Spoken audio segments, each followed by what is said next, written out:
Alrighty, chat. Sorry for the long intro and the kind of late start, I guess. Boy, I am tired as fuck. What is this? How do I know this song?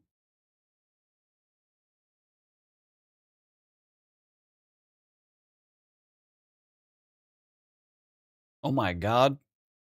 I hate this song. Skip. All right. Chat. Yo. Oh. You don't get to see Dave yet. 8-Ball is Z as brain dead today is well, I'm on 3 hours of sleep. Technically now 3.5 because I had a 30-minute power nap after work.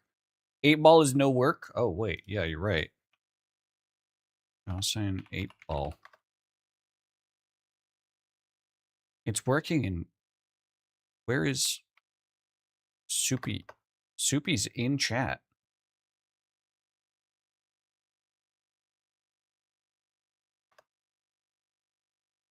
Okay.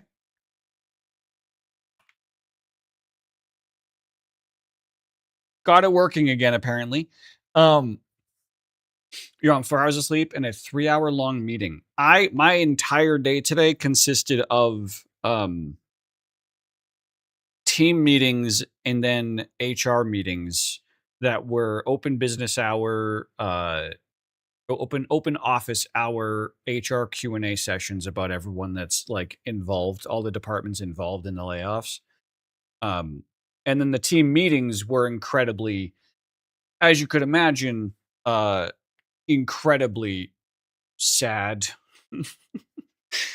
And not only that, but the positions that a lot of my teammates have to reapply for, we were told on Tuesday that they'd be published on Tuesday. They were published today. So all of my coworkers have gone throughout this entire week being like, where the fuck do I apply? Where do I reapply? Where am I putting my resume? What the fuck is happening with my job? Like, Jesus Christ.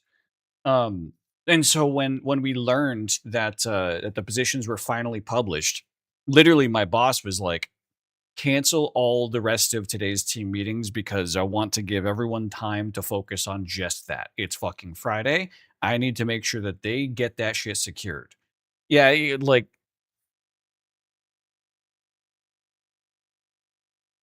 yeah.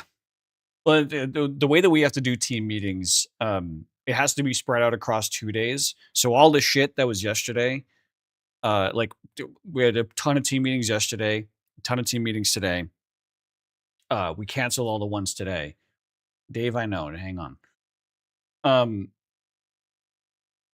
And so that was part of why I got very little sleep. Here's a 3 hours for election prep. Yeesh. All right, let's hop in with Dave because he's getting antsy.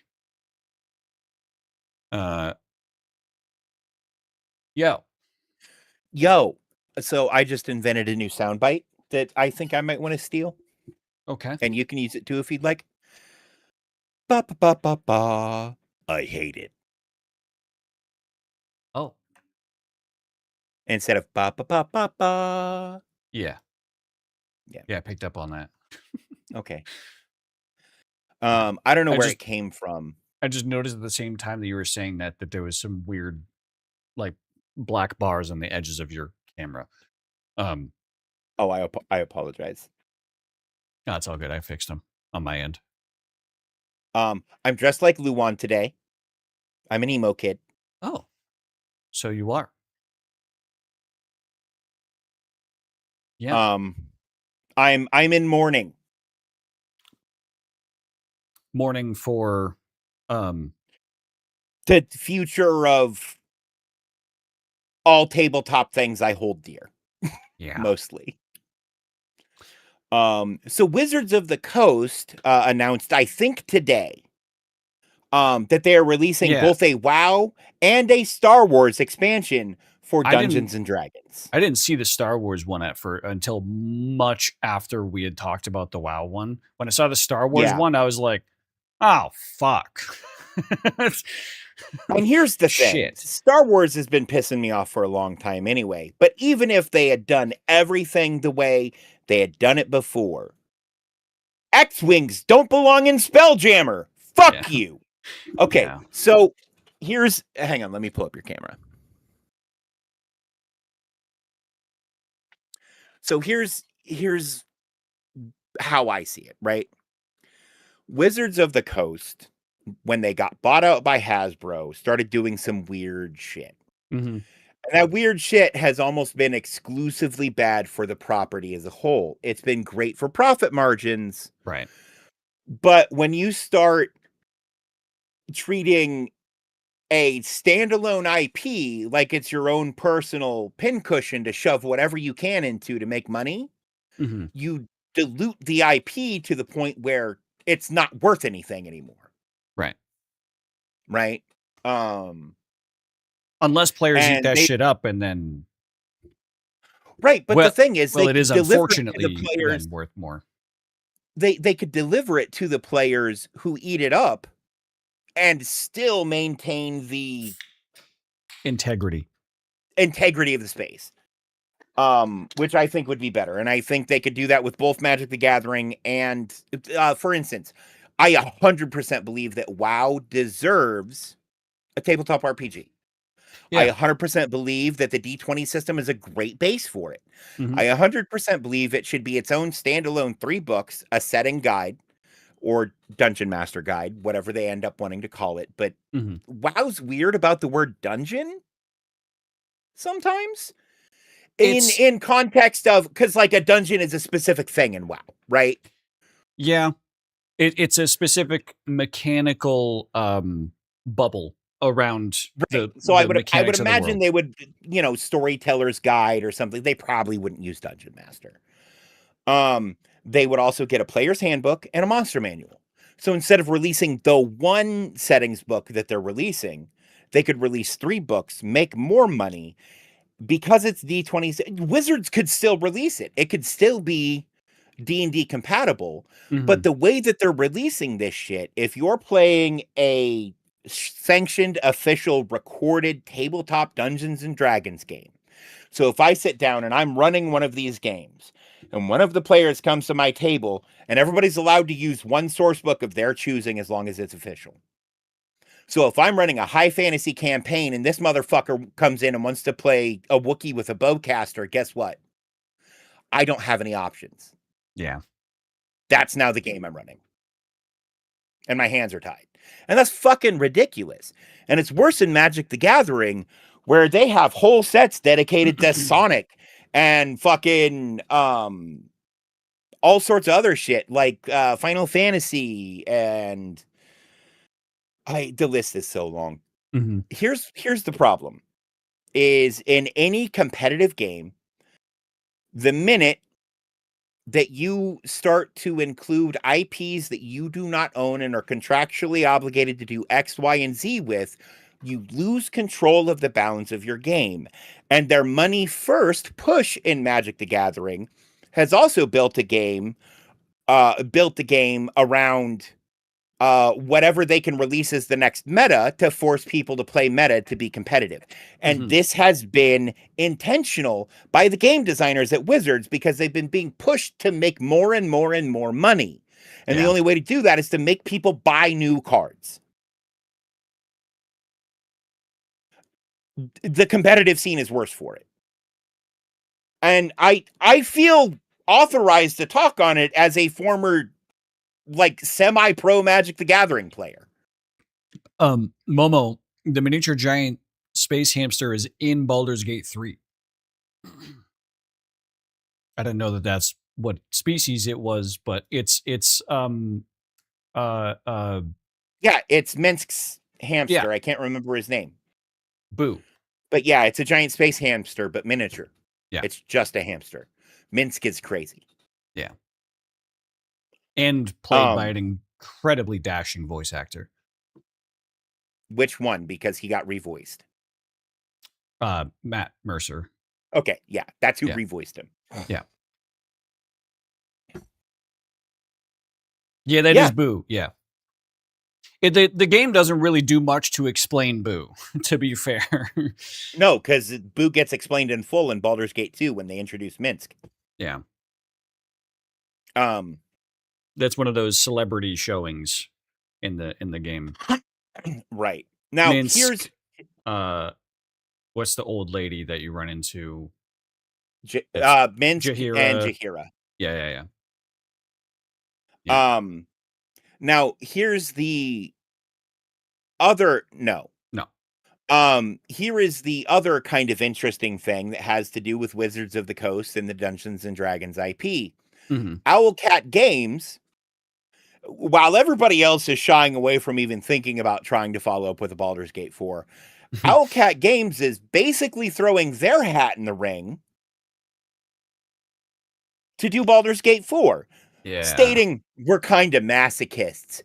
Fuck you. Okay, first of all, I'm actually going to look at what I wrote to you because I didn't make notes. I just wrote shit in the text chat to you.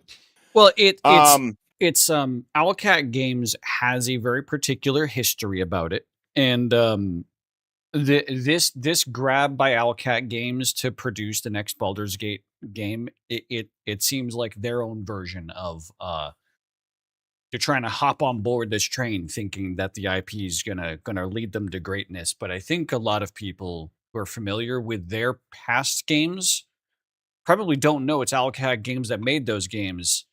And then when they realize that connection exists, they'll go, "Oh, Right. People loved Pathfinder Kingmaker. I still see people playing Pathfinder Kingmaker on Twitch. You know what? They're not playing the sequel game made by Owlcat, Wrath of the Righteous, yeah, because based on reviews, the story is kind of lackluster, the controls are clunky, and the game's glitchy as hell.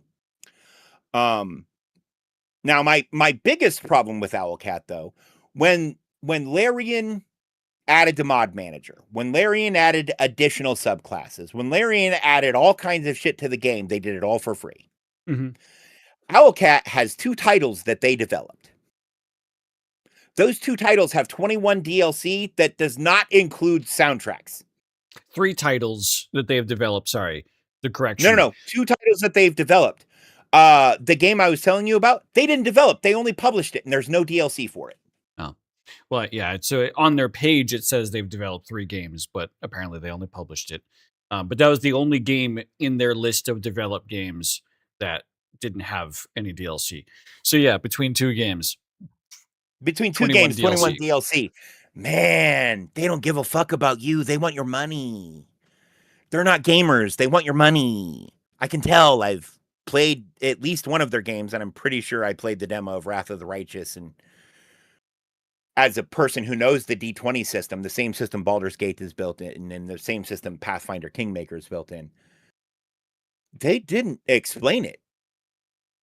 And in Rogue Trader, Zach, you played the tutorial. Yeah. After having played the tutorial, do you know how to play that game? Or what any of it actually means? Or do you just know what buttons to click to move and occasionally do shit?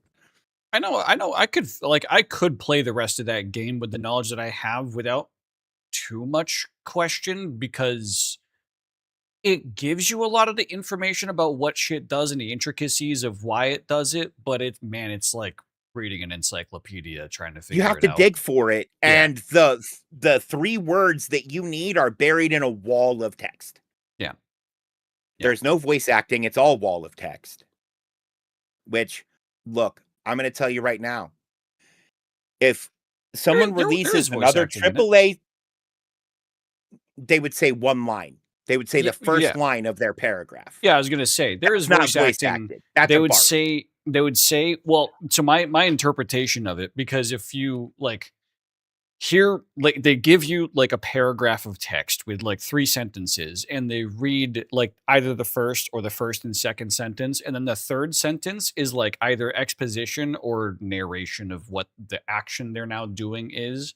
And so they're not saying out loud, takes pistol from the other person's hand and puts it inside of his holster. Like they're not saying that out loud, but it's written in text. So I'll give Right. them some credit there. Like that, like I get that. It's But it's not good. It's not yeah. first off, if something's happening, show me, don't tell me. I'm not playing a visual novel, I'm playing a video game, Right. Right. right? Yeah, you have two people that And are standing second, there just doing this. yeah, like, and I think Rogue Trader is probably an okay game once you can get into it, but Yeah. man, I don't wanna spend the time it would take to get into it. Yeah. I just don't. I have no desire.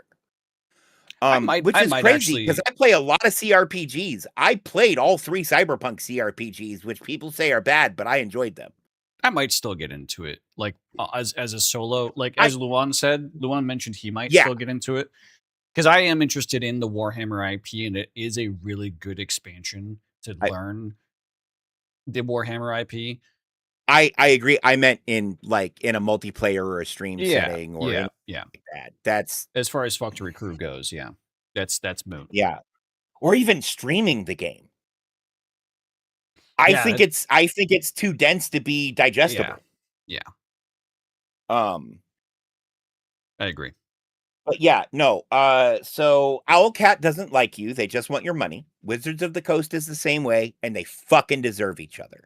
I hope Owlcat does get Baldur's Gate 4, and it fades into obscurity while people continue to play Baldur's Gate 3 like they did with Pathfinder Kingmaker because the game they made is so fucking bad nobody wants to play it. Hmm.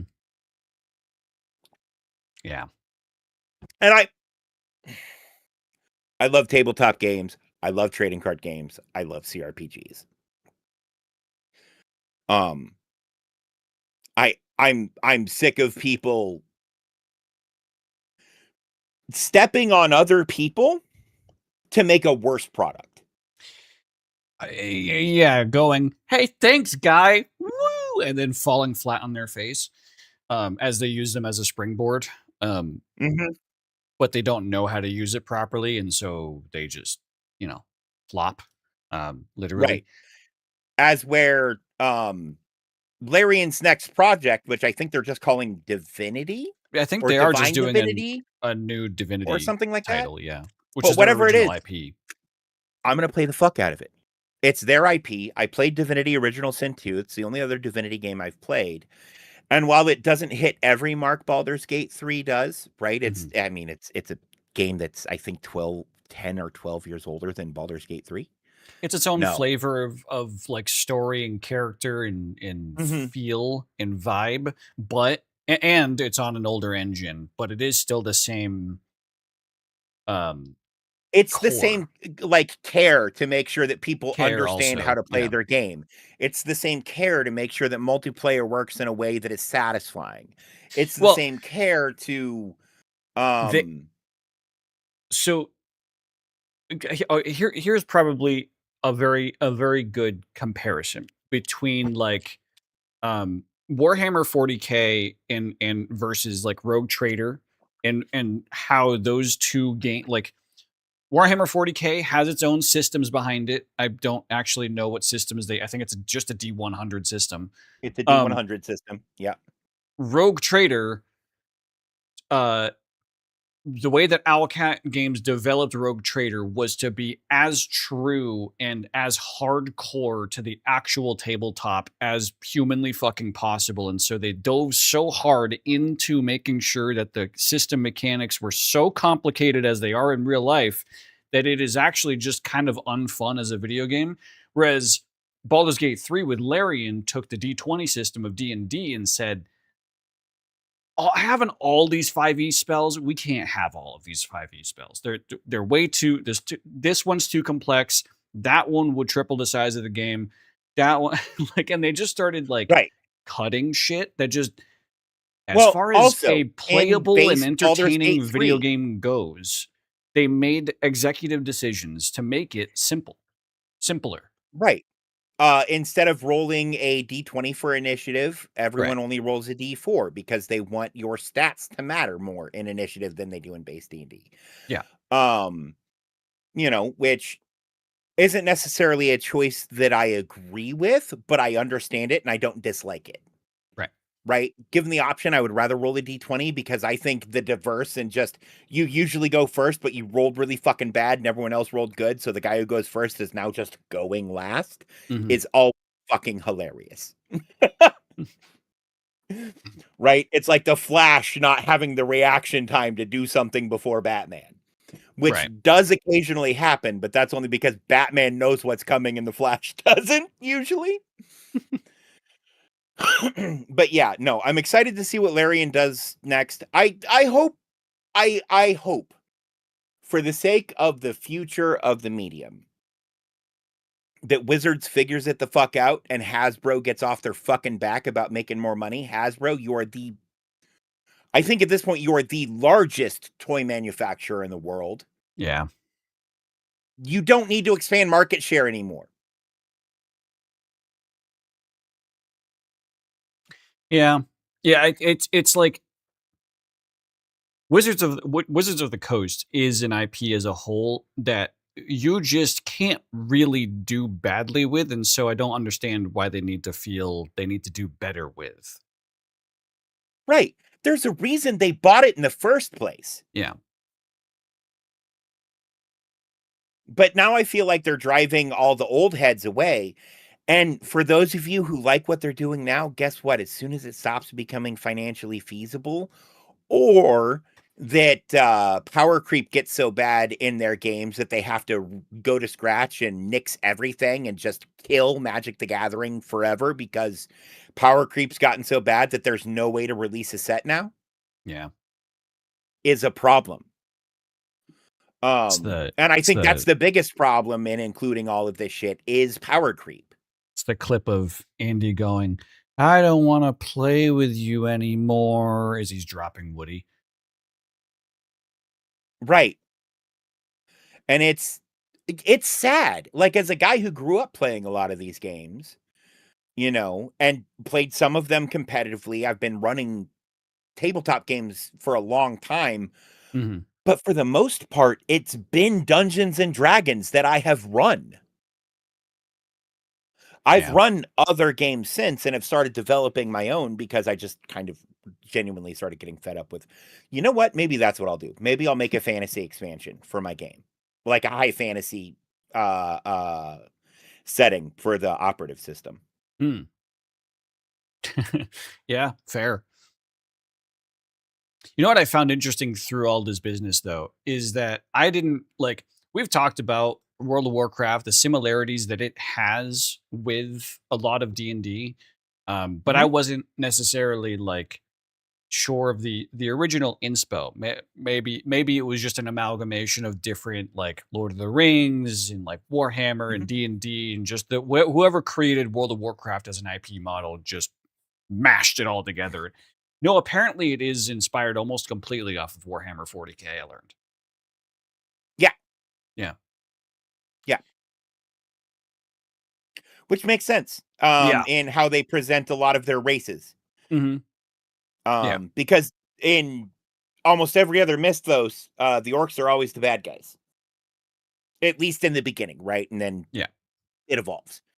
Um, that's neither true in Warhammer or in WoW. Right. The In orcs are WoW, just guys. yeah, or well, in both Warhammer and in WoW, everyone's evil. It's Yeah, just whichever evil side you happen to be born into is the side you're going to go, yeah, they're not evil. Which is why I always find it so hilarious to be like, "Oh, you chose Alliance?" Ugh. Because I understand, like, because you just when you were like 14, you decided to make a human instead of making an orc. That just like chose the trajectory of how you have a relationship with all these races in World of Warcraft. And so you go through quests where you see orcs and taurens like slaughtering like human children or whatever. Guess what? I see quests of humans slaughtering orc children. right. You know, it's like fucking everyone's fucking evil, baby. That's what we're all Mhm. here for. Well, and it's like so I played Alliance when I played, but that's Mhm. because the person who bought me the game and all of the other people that I knew that I was going to be playing with all played Alliance. Right. And I wanted to play with my friends. Mm-hmm. If I'm gonna play this stupid fucking game, I'm gonna at least play with my friends, god damn it. Yeah. But yeah, no, and here's the big dividing point. I hate WoW. But I think it's a phenomenal property to do anything other than an MMO with. You hate WoW, you enjoy World of Warcraft, or you enjoy Warcraft. I like the Which is the Warcraft world IP. space. Yeah. Yeah. And my problem with WoW is it's an MMO and it's far too MMO coded. My intro to WoW was Escape from Goblin Town as it's experiencing a bad event. Yeah, Goblin Town. Yeah, that intro is because you chose a goblin. I think actually trolls also. Some troll races had that intro, I think, but I believe they were getting nuked. I played a human warrior. Yeah, so there are significant writing differences in the story arcs of both the Horde and the Alliance, where the Horde is very the major arc of the Horde storylines from my perspective as a Horde player, and I've also gone through the entire Alliance story, so I understand their side Right. of things. The Horde side of things is a lot more deeply like what's the introspectively emotional. Like every character is having a lot of emotional crisis, not emotional crisis, but they're having a lot of emotions and dealing with those emotions, and it's a very emotional storytelling on the Horde side. On the Alliance side, it is very much a Political? it's political, but there's also a lot of hero story, the American Right. hero story, the Western hero story. Um, so a lot of people really enjoy that type of writing. So yeah, fair enough.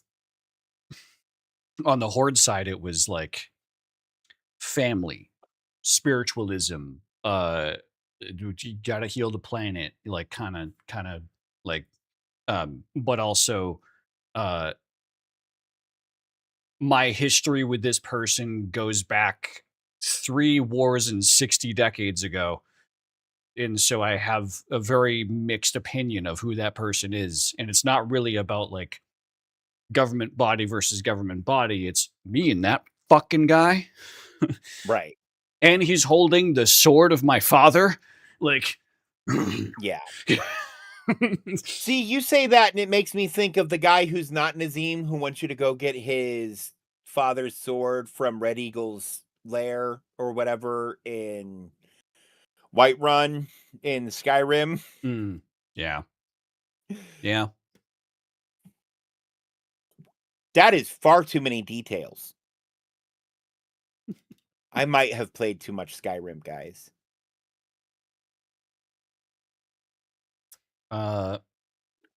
Her name was Clang and she collected shinies. That does sound like a goblin. Yeah. And depending And on how depending much on she how much you respected you, respected you, the your shinies may or may shinies not may have. or may not Yeah. stayed on your personage. That's great. When goblins came out, I did the whole goblin intro, and then as soon as I was outside of the goblin town and outside of the intro, and it was like, all right, time to go into the barrens, I was like, all right, on to my main. I didn't particularly enjoy playing goblin, but I get why people Oh, like it. Danger might be playing a druid Oh, on Sunday. so she's going big bear time. Conceivably. That would be our second druid then, I'm pretty sure. Because I think Luon's Who also else? going druid. I thought he was going fucking Paladin Warlock or some shit. No, he was talking about Pally Lock as like overpowered, and he didn't want to do Pally Lock because he knows how overpowered it is. But we might need a Pally Lock actually with how difficult this game's about to fucking be. I was gonna say, you forget how much I can ramp up the difficulty. Yeah. when I play goblins in the D&D, I like the concept of goblins have no concept of personal property, so they aren't stealing. They just think everything is for everyone to use. Oh, that's I like that. It's a creative take. That kind of reminds me of Kinder, except instead of they think everything belongs to everyone, they take shit without knowing they took it sometimes. A Kinder is a specific type of halfling from the Dragonlance setting. Okay. Okay, so let me. I'm gonna go back to this for a second because I mentioned Dragonlance. So you know all the cool Dragonlance books written by No. R.A. Salvatore, and all the cool like Shadows of Menzo Benzerin, which is about like the Underdark and shit. I saw somebody trying to argue for the inclusion of additional properties because of the Dragonlance novels. The Dragonlance novels are based on D&D, not the other way around. Shadows of Menzo Benzeran is based on D&D, not the other way around. Those were written as specific lore tie-ins for D&D. R.A. Salvatore worked for TSR and then Wizards of the Coast. Neat. Kinders are banned at my table because no one knows how to behave with one. That's mega fair. I have the same rule.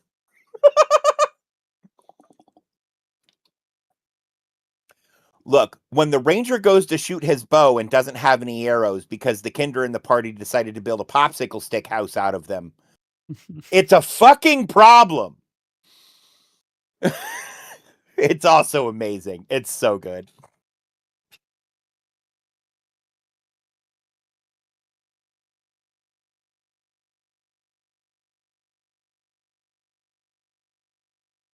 Oh, Baldur's Gate 3 is 30% off this week. Yeah. Damn.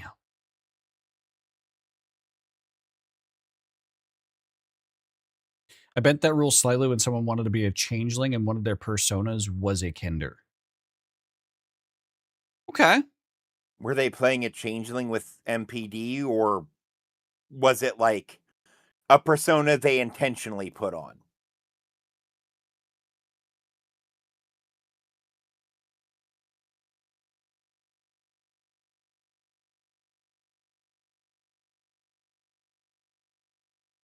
Or whatever they call MPD now. Fuck, there's another word for it that I can't. Dissociative identity disorder. That's what they call it. That's DID. the one. DIPD, yeah.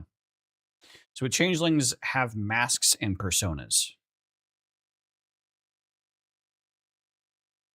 that they can inherit from their family members or mentors. Oh.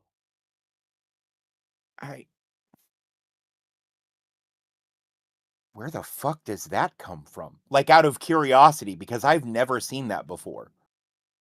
And the last D&D, actual D&D characters I played was a changeling. Personas are full people they live as out in the world, so they have their own lives, their own family, their own job as their personas. And masks are often used to express emotions.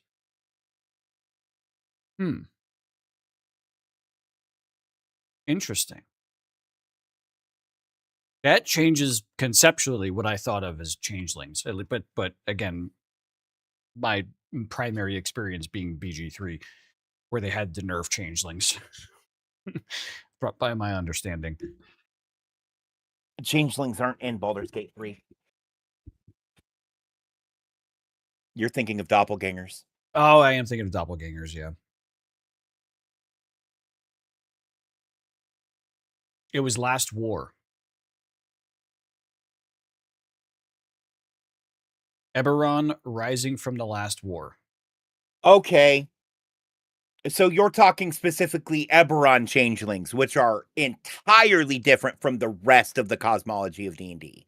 Unless you're playing on Eberron, you don't get that variety of D&D. Or that variety of changeling.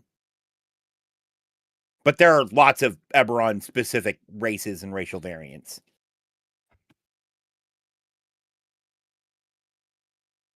Yeah, no.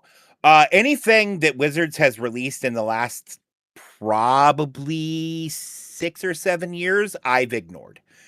And especially since they tried to do D&D 2015 or whatever. Because I'm like, man, release a full set or don't, but quit doing this dumb shit. And then they did 2024, and now they're saying 5.5E. I'm like, guys, the way you used to do it worked. Now you're just trying to sell more shit.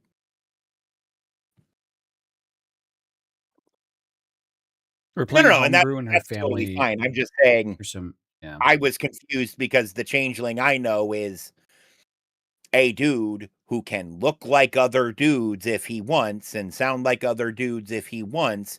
And I'm using gendered terms because it's easier for me. Right. But a changeling can present as male or female at their desire. And are really good spies and shit like that, and don't have all of the weird psychological shit rolled up in it. Mm. Oh no, I know they still can do that. The problem is all the weird psychological stuff that Eberron rolls up into changelings makes them almost unplayable. You know what annoys me, and I'm sorry to bring this back, is that I don't think a D20 system works for Star Wars. They did D20 Star Wars before as its own standalone property. It's called D20 Star Wars, and it was bad. Yeah, I feel like it's just not set. You either do D6 and make it a lot more about the spirit of your intention about what you're trying to do, or There you is make a it D100. Star Wars game that has existed since the late 80s or early 90s. It's literally called D6 Star Wars. I forget the company that made it, but it is the best Star Wars game I ever played. I played in a campaign that ran for 2.5 fucking years. I was a Mandalorian. Yeah. Who wasn't force sensitive, but started getting equipment and getting cybernetics that emulated force powers. Right. So like I would have force battles with Jedi by, using Tesla coils, and I had a repulsor and a tractor beam You in were, each of my that's what gauntlets. Mandalorians did. Yeah. Fair enough. Yeah. Gonna do Okay, some dishes. Fair Momo. enough. Um No, that makes sense and because like for now that I've been introduced to a D6 system with Bard, it makes sense that a universe that has something called the Force is a D6 system because it is Mhm. so much more narratively driven by the player and how they can explain what they're doing. That's more Yep. important than what they actually rolled. It To also the uses an exploding die mechanic. right. It's either they Most do D6 something systems do. like a D6 system works, or they go with what Warhammer 40K tabletop does and just D100. And then they can just Mhm. drop a moon-sized Um mech onto a planet. They could split the difference and do a D10 system like World of Darkness does, which is Vampire the Masquerade, Mage the Ascension, and Werewolf.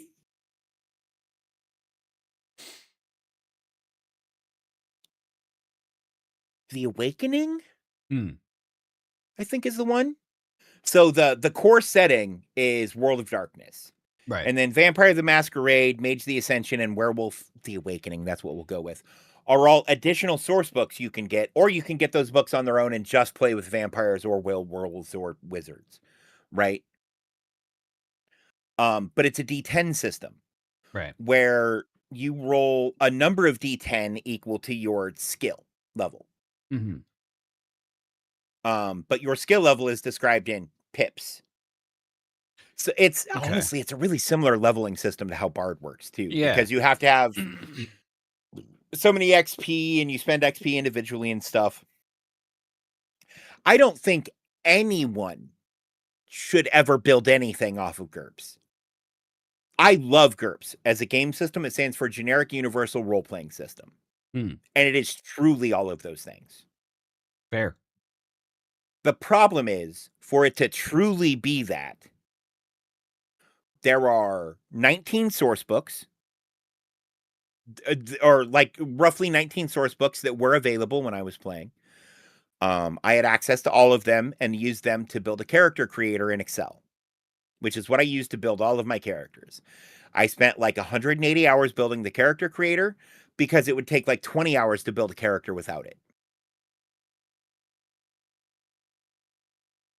Damn. There's a lot of math in GURPS. Right. We simplified a lot of the combat rules because they wanted you to like bust out tape measures and shit like old wargaming stuff. Right. So we translated a lot of stuff to 5-foot squares and implemented some rules from like second and third edition D&D. But yeah, no, it is too much system for a tabletop role-playing game. That being said, it is a phenomenal system if you want to turn it into an engine to build video games on. Right. Well, I just like when because you and I talked about World of Warcraft. Then when I learned that Star Wars was included in the announcement, I was like, wait, that makes me actually feel pretty indifferent about this, because the World of Warcraft inclusion, I'm like, man, I know almost like I know a significant chunk of players who both play World of Warcraft and would love to play a World of Warcraft D&D campaign, and who have made their own homebrew D&D campaigns based off of their World of Warcraft characters, etc. Um, and I think it's that works so well in my head because I can see the power scaling in a D20 system so clearly with World of Warcraft, and how it's set up with spells and like weapon abilities and like weapon skills and like World of Warcraft uses instead of spell slots, but that's easy to convert. Um, but then comparing like how World of Warcraft is set up for shit like that, and then you just slap a fucking TIE fighter in the midst, and it's like, fuck is that? Yep. I don't. What do you mean that has to Now, roll a d20 to shoot me with a laser blast from orbit, and I have to roll a d20 to shoot it with an arrow? I hang on. look at the link I sent you. Yeah. West End Games, by the way, was the name of the company that made the D6 Star Wars books. And here are all of them available from Holocron, who owns the license to these games and provides them for free with a donation link. Oh, I was as gonna digital say, PDF. I don't know about available because this website doesn't have a secure certificate anymore. So I don't know. It's hard to tell if this is actually maintained. But if you click on them, it actually pulls up the PDF. Fair enough. Yeah, and I actually have all these PDFs already. Fair enough.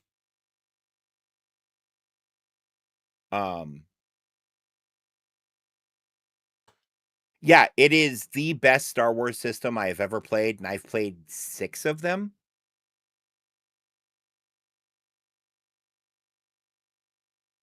Oh, also, there's a whole bunch of and has been for decades. This is the first game that had a heavily supported community online for providing additional resources. Mm. So you can basically get there is our whole websites dedicated to building characters in this system.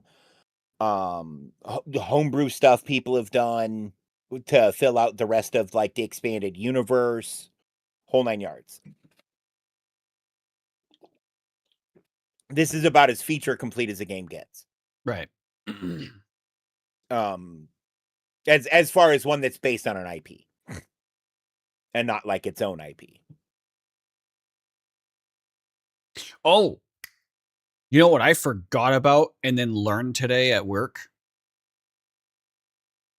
I have next What? week off. Nice. By the way, I have talked about what's going on at work on stream, so you don't have like. I realized you might not have. No, you were there on Tuesday. You heard me go on my whole spiel. Yeah. Yeah. It was in between all the meetings that I had today.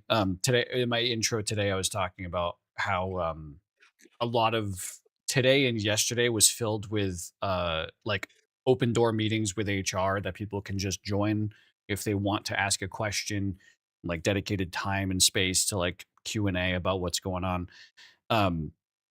Lot of feelings these past 2 days. Part of why I didn't Right. sleep well. But in between that, and then I had a meeting with my own management to discuss what like our strategy is going to be around. Well, my manager might not be my manager in a few months. Um, like trying to plan ahead to like what Ooh, maybe predictively you'll what get these to be the changes are. manager. No, I'm not gonna try to go for. I respect her too much to try to go for her job.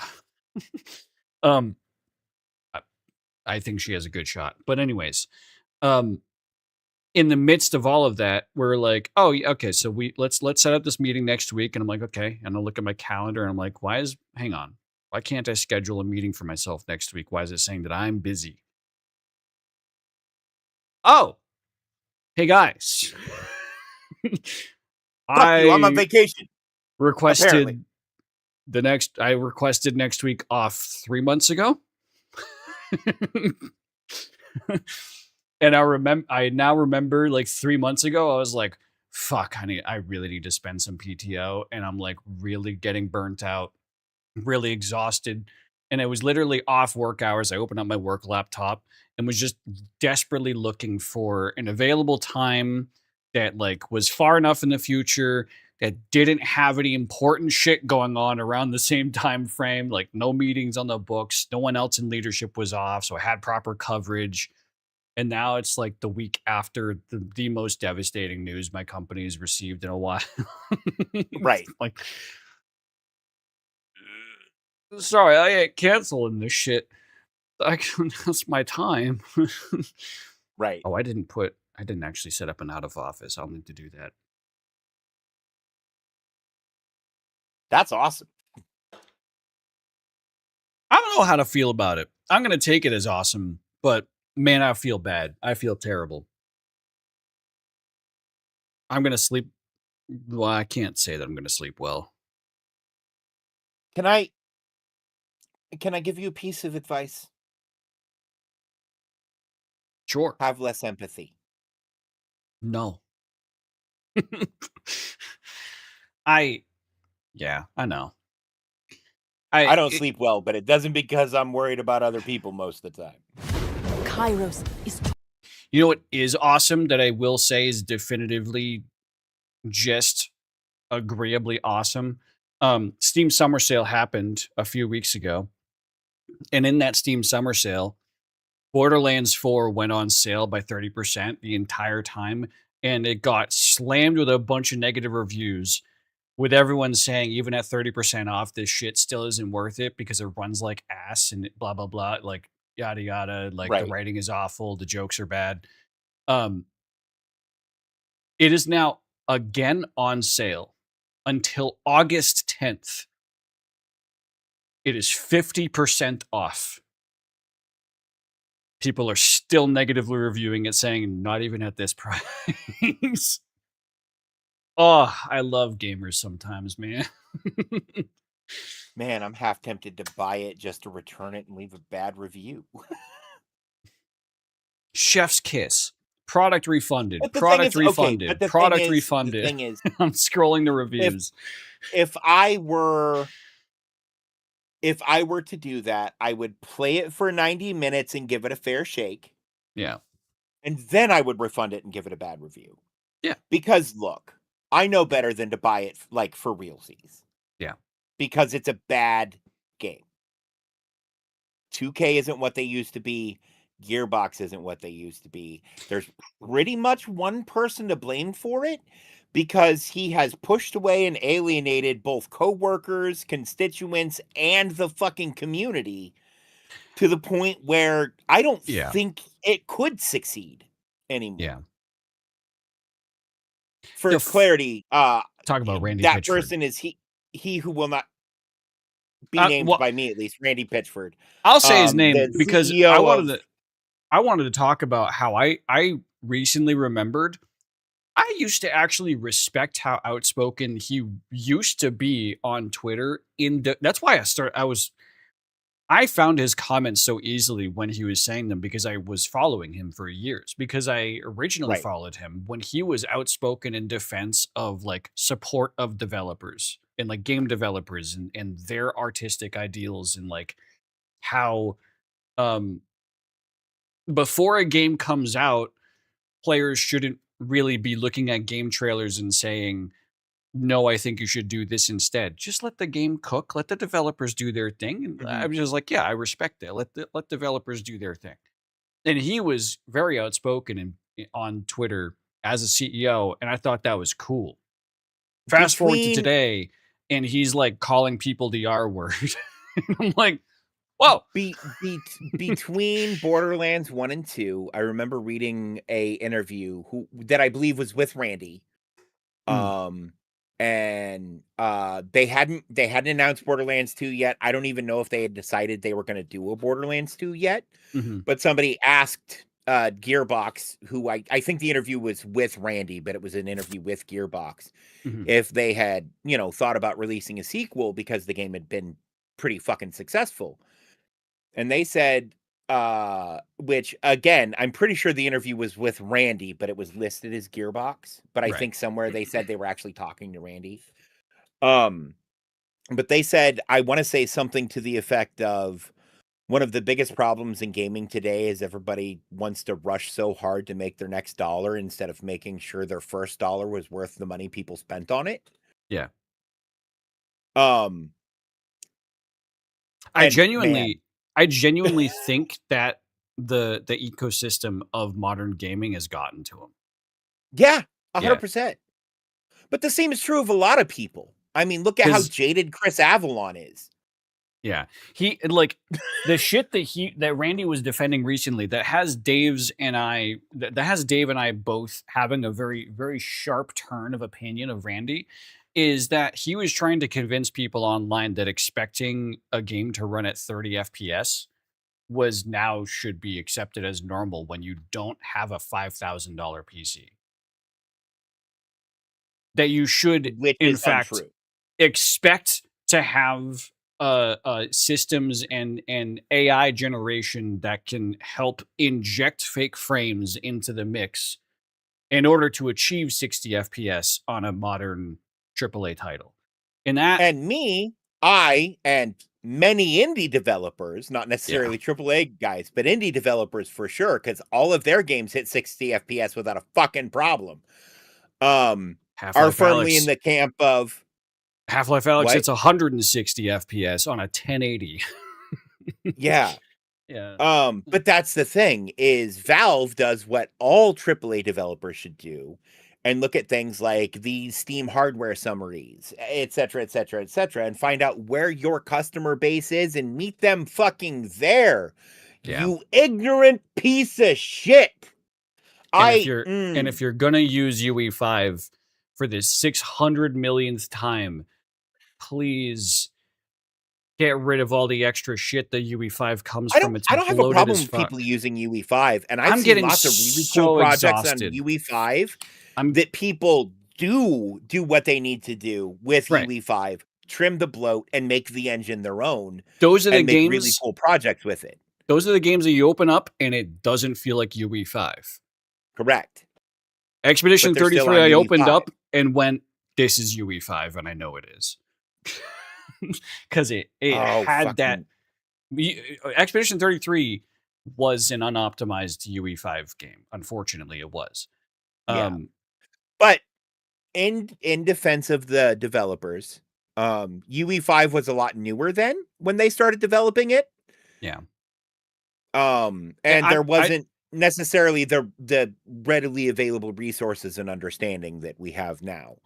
I just That have doesn't mean UE5 it was exhaustion. correct, I just have which is UE5 fair. exhaustion where I used to love the technical diversity, the technological diversity between like id Tech has id Software, which runs Doom, and Doom 2016 was the first game I was ever able to run at 200 FPS without any hitches whatsoever.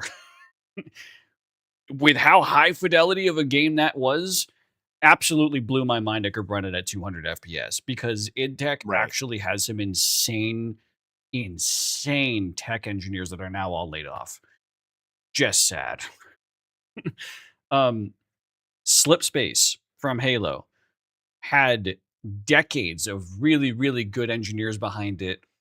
Microsoft laid them all off and decided that the main workforce for Slipspace was going to be an 18-month contractor position. So every 18 months, you'd have people working on this engine that you would then lose all that knowledge. People would be, it would be coming I mean, some fresh. of those people had their contracts renewed. Some of them did, not enough. And that's why Slipspace ultimately failed. It was set up to fail. They had maybe a handful of people at Microsoft that actually were like full hired on employees working on it. Usually in leadership positions, not actual engineering positions. But Slipspace was set up to fail in the Halo Infinite and Halo 5 era. Whereas in Halo 4, they had like everyone on staff. I miss the Slipspace engine. And it's not really gone that long. It is a good engine. It makes Okay, games look so good and run so well. Halo Infinite runs really well It does. It when does. it's not I enjoyed the bugged. shit out of Halo Infinite, but I don't play competitive. I don't I'm play or talking about PvP rather. single player. Like single player, Yeah. 120 There was FPS, easy, this is the smooth. thing that makes me sad is people say that Halo Infinite was a failure, but Halo Infinite wasn't a failure. Halo Infinite multiplayer was a failure. Halo Infinite, I feel, delivered on everything. Halo Infinite was a failure in the eyes of its corporate executives that wanted to push multiplayer and push Right. microtransactions. And when that failed, they canceled all the campaign stuff, which is just the same exact thing Stupid. that happened to Andromeda. Yeah. But like, man, Frostbite engine is really good. id engine is really good. Source 2 engine is really good, which that's still kicking, thank God. Thank fuck Godot is Source 2 good. is still kicking. Godot is just legitimately good. Yeah. As much as I hate to say it, Unity is still a good engine to build games in if you can deal with Unity. It has some pretty, like, every Unity game has the same bugs kind of thing going on. But it is but also it's like look stable. at For the King 2, right? If like some games you look at them and you go, "Oh, this was built on this engine. This was built on that engine." But Unity gives people a weird amount of latitude, I feel like, compared to other, with the exception of like Godot, because Godot is Unity's biggest competitor. Yeah. But like compared to UE5 or UE4, UE5, it's like third person, first person, and has hyper realism graphics. That's UE5. right? And then if you like literally pull up For the King 2's Steam page and just look at the art and look at the game style, it's fucking crazy. And it's really good. And they built their own plugins for the Unity engine to make a lot of their game work. Yeah. There was another engine that I really like that I know I'm forgetting. I said id Tech, Source 2, Slipspace, UE5, Unity, Godot. Man, there's a big one that I'm missing. I did say Frostbite. Did you say Creation? I didn't say Creation. That was it. Because the Creation engine is actually a really good engine, and it gets better with every iteration. Like, legitimately. It's not like, because, like, there were versions of Unity that people just fucking skipped because they were bad. A lot of people kept using Unreal 2 until Unreal 4 came out because Unreal 3 wasn't good for every project type. But, like, the Creation engine, I would like to see Bethesda, Microsoft, like, license that engine to other people, like, outside of Microsoft to use. Because, you know what's crazy? Oh, go ahead. You didn't finish your thought. I really think, like, for instance, if Nintendo were to license the Creation Engine to build an open world Zelda game that was more RPG, that would be so fucking sick. And the Creation Engine is the only engine on the market right now that I can point to and go, that one would be good for Zelda, other than how they've been doing it. Yeah. Right? My only problem with Creation Engine is it does feel like a patchwork engine as opposed to something that's been like. What the reason why Source 2 runs as good as it does is because Valve periodically goes in and removes scar tissue from development from years past. Whereas Creation Engine has never removed scar tissue from the Skyrim days. But what's the first thing Nintendo's going to do if they license an engine? It's the same thing they've done every time they've licensed an engine. They tear the fucking thing apart, take the pieces they want, and build the rest of the engine again themselves from scratch.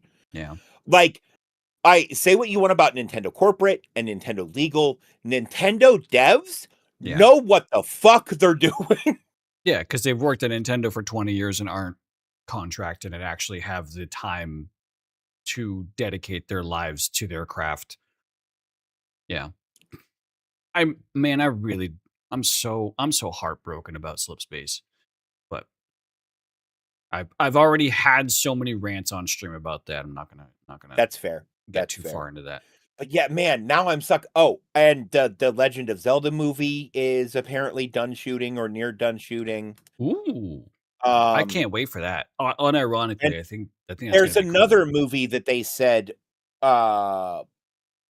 was nearing finishing shooting or finished shooting like today.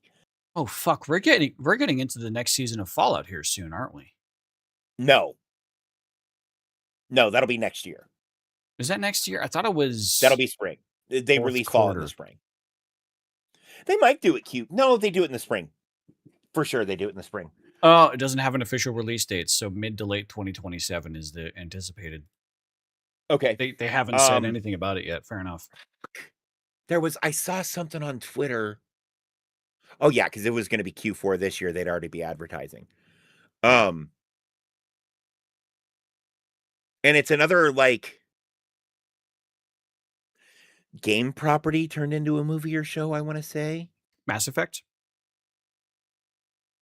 Maybe it was the Mass Effect show? Well, that wouldn't really be on your radar. What would be on your radar? There definitely is another one. I know. It's out there somewhere. Because I saw it today and I almost sent it to you and I'm like, I'm sure he's seen it.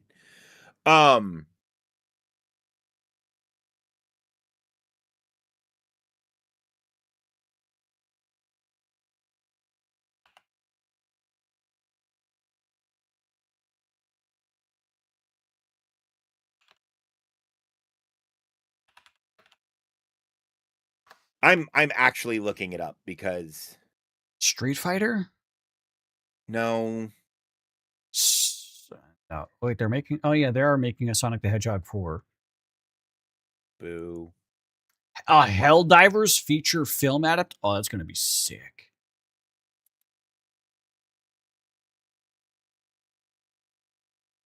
Gears of War animated series adaptation. That could be cool as fuck. Yeah, and people sleep on animated. I like the Gears property.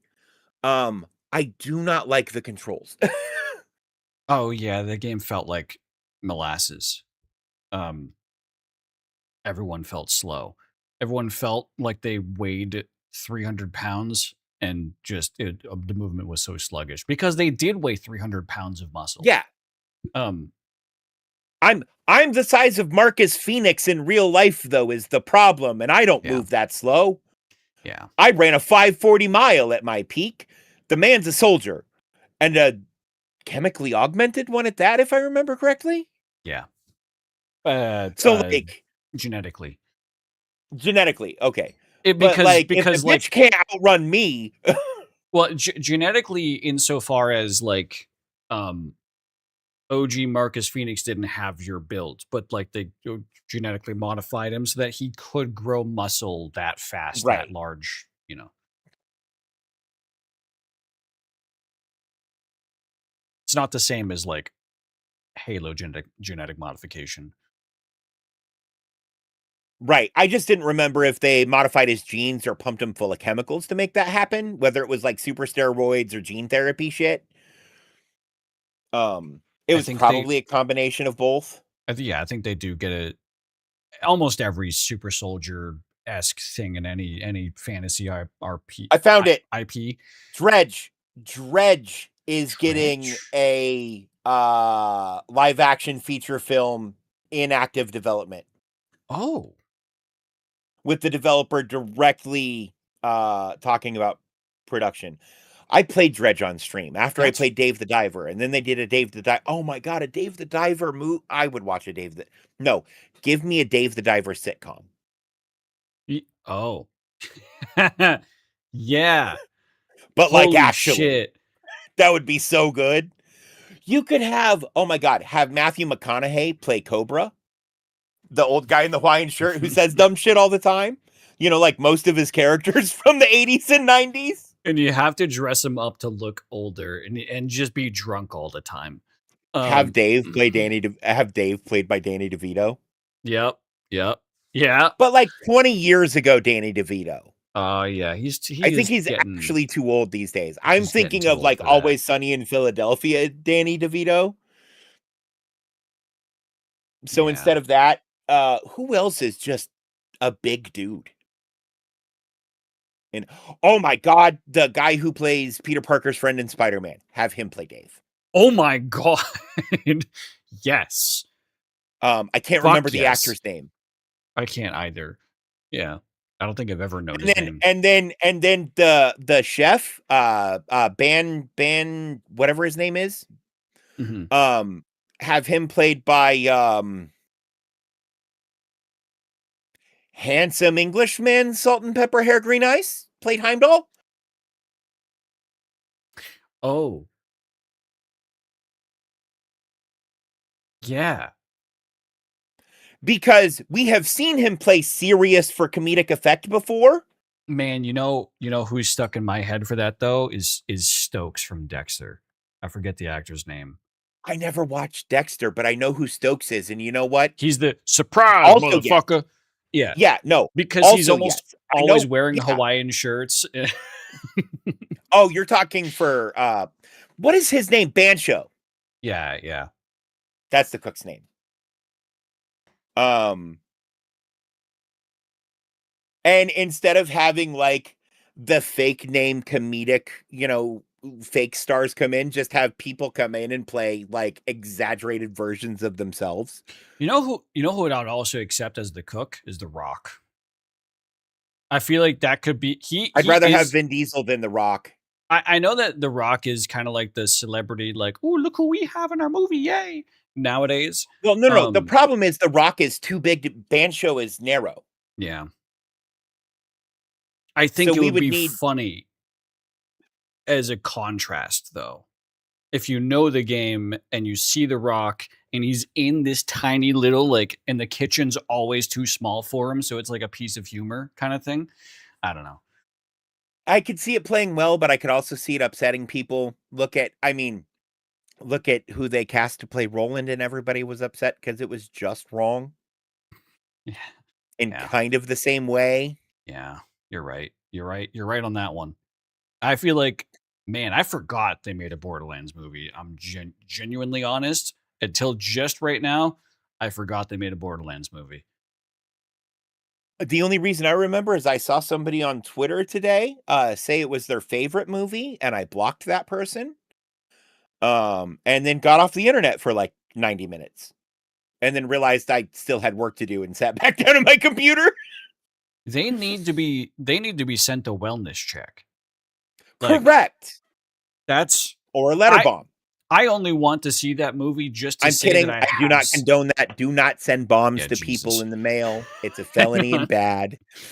I only want to see the Borderlands movie just to know how bad it was. Just to say that I've seen it. Both versions of Justice League. Well, it's the same reason why I stuck through watching the entirety of the Halo show, even though I knew it was going to be bad. You know what show was amazing that I thought they were going to butcher? or movie rather.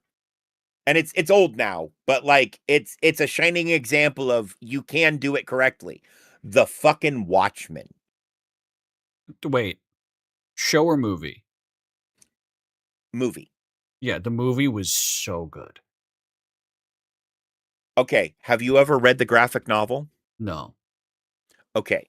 So But I dated someone who loved the graphic novel. So And she I didn't have a like the movie. challenge for you. She didn't like the movie? Because she Didn't was a she? comic snob. Okay, so if you watch The Watchmen with the graphic novel, Mhm. line for line, scene for scene, panel for panel, it's identical. Really?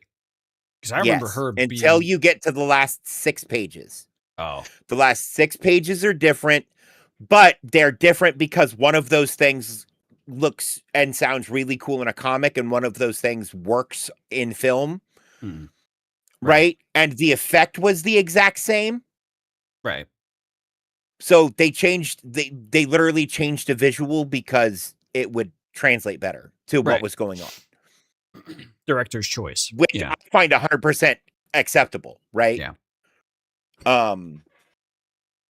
And some people were upset about it, but for the most part, like I know lots of people who read the graphic novel before the movie came out, fucking loved the movie, but they also understood why the change was made. Right. And agreed they probably would have done a similar thing because, man, how do you do the other thing well on film and make it interesting? And I'm trying not to be specific because I don't want to spoil it for anybody because it's kind of the big deal climax area of the book.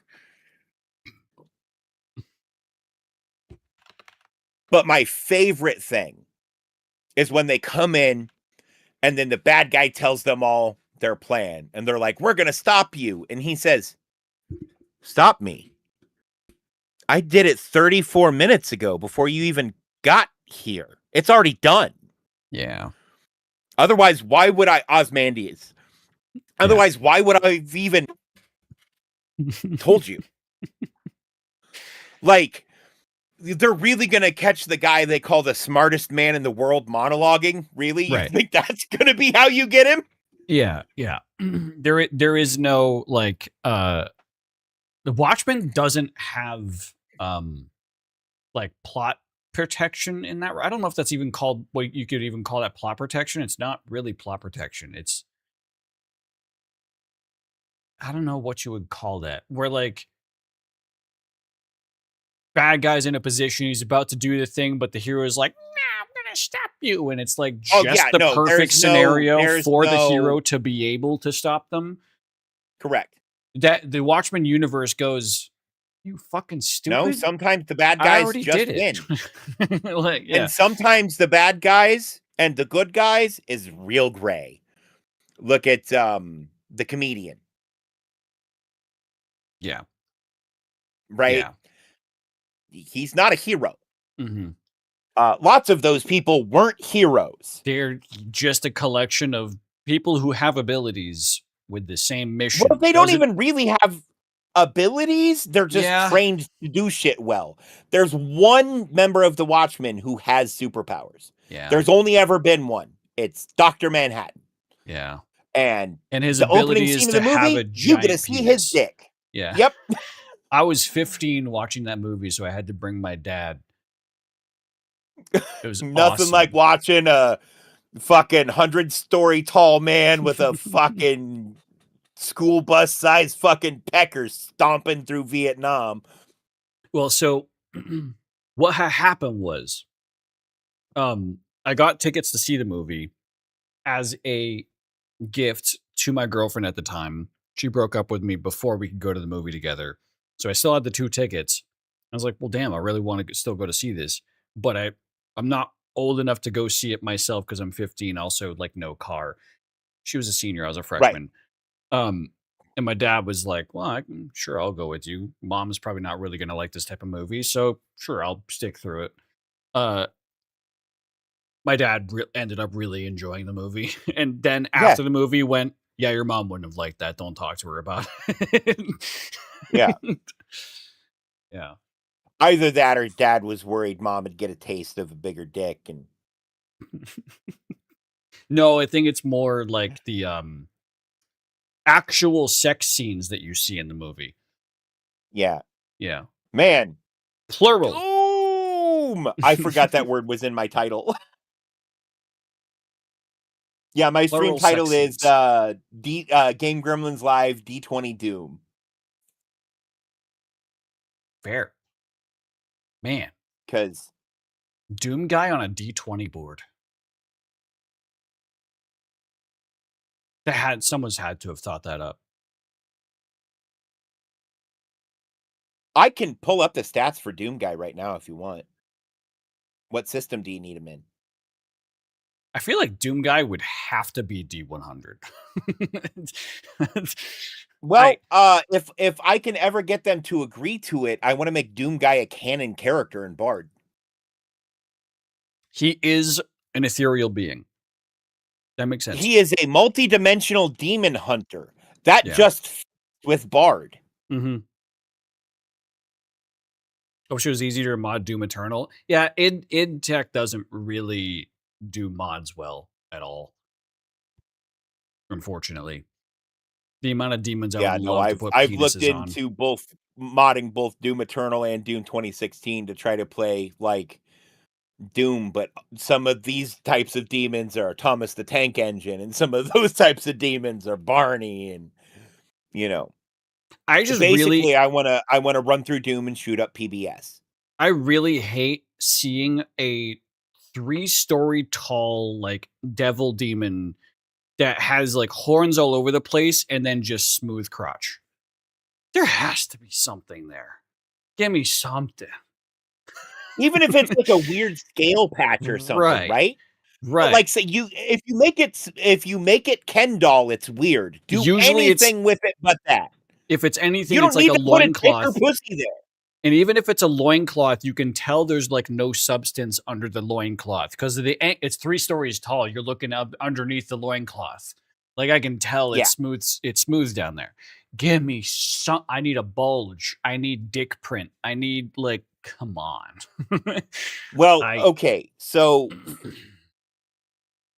there's one property. This is happening a lot in Final Fantasy VII, by the way, where like half the enemies that show up, I'm like, give me at least a 12-incher on that guy.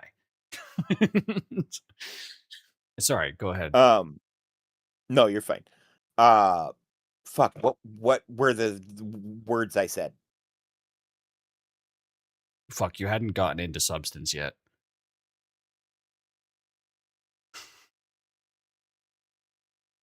Oh, there is one property that I excuse the smooth crotch in 100% because they have a reason for it. It's hilarious and it's actually done for comedy on purpose. Mm-hmm. And that's Dogma. Never experienced that. Selma Hayek pulls her pants down and shows Jay and Silent Bob where her pussy should be, but it's smooth. And the reason it's smooth is because she and a lot of the other divine beings, i.e. like angels, etc., to prevent them from continuing to fuck people and make more monsters, took all their genitals away. Fucking fair. Alan Rickman shows his smooth spot at one point too. Oh my god. Fucking phenomenal. Now I need to see Dogma. Right. No, yeah, it's a Jay and Silent Bob movie with Alan Rickman, Selma Hayek, Jason Mewes, and I can't remember Silent Bob, and he's the name I always remember.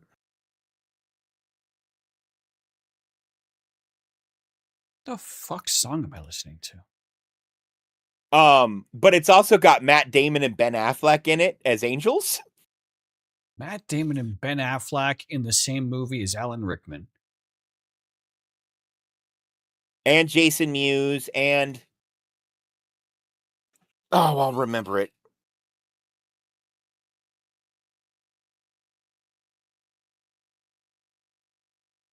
Kevin Smith was Silent Bob. And Nice. That didn't pull up what I wanted. I'm trying to find you a picture of Alan Rickman smooth. But just Alan Rickman smooth. Not working, fam. Fair.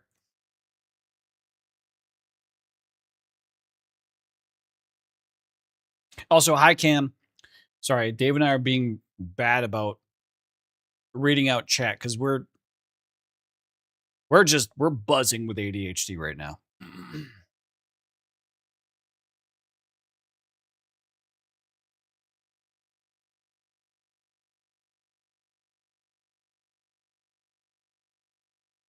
Picture is sent, Zach. Oh. Oh. Yeah, he's actually just Ken doll down there. Yeah. And that's in a behind the scenes scene where he's making fun of himself not being as anatomically correct He's as like holding the doll. a Ken doll. Yeah. Yeah. And he's giving the most Alan Rickman ass, like, wow, kind of face. Yeah. And there's the scene from the movie, and he's complaining about the fact that, his shit got removed. And it's fucking great. And the person the back of the head you see in that scene is Salma Hayek. Oh, okay. Who is a stripper in the movie. I forget and also that. An oracle. That those are the days that Alan Rickman was in a lot of silly shit. Mm-hmm. Like Alan Rickman in Galaxy Quest is the I weirdest. love him in Galaxy Quest. But it's the weirdest Alan Rickman. Like if you see Alan Rickman in all of his in like Harry Potter, like Alan Rickman from Harry Potter, and then you go and you see him in Galaxy Quest, and he's charging at the dude down the hallway, just doing random fucking shit with his hands. Well, you can't forget Alan Rickman also played Marvin the Paranoid Android in Hitchhiker's Guide to the Galaxy. Oh, that's right. He voice acted him. Oh, but fantastic! It's I guess I'll kill myself. I think he puppeted the body too. I think he was inside that puppet. I'd believe that, but it's still it doesn't have the same effect as his like body acting that he does in Galaxy Quest. Right. Yeah, well, but like even as the actor Harry who Potter wants to kill himself. Right. Even in Harry Potter, Alan Rickman is always a very like physical presence in a scene. Yeah. It's a dark, tall, stiff, like hovering figure, like Potter. Right.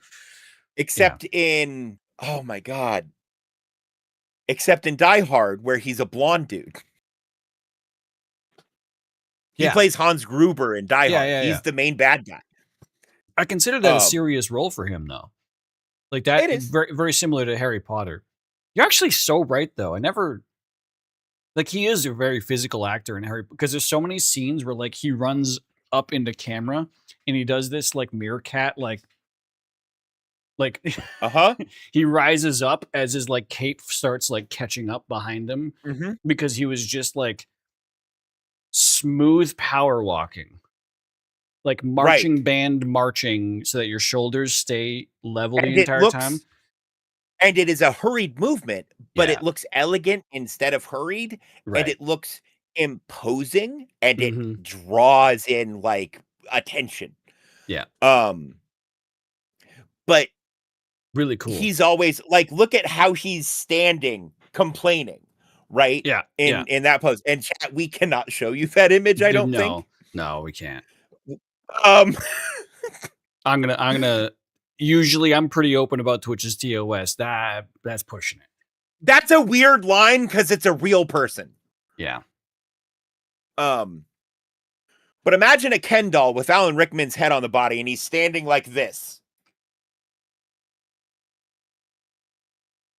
But with his arms down more. Yeah. But I need to put them in frame. Just like one of the outwards. Yeah. He's doing the like, what the fuck is this kind of pose, like right as you would see in like New York. Like in a lot of stuff, he points like with his whole hand and just tucks fingers gently to indicate that he's pointing, which I think he's also pointing there.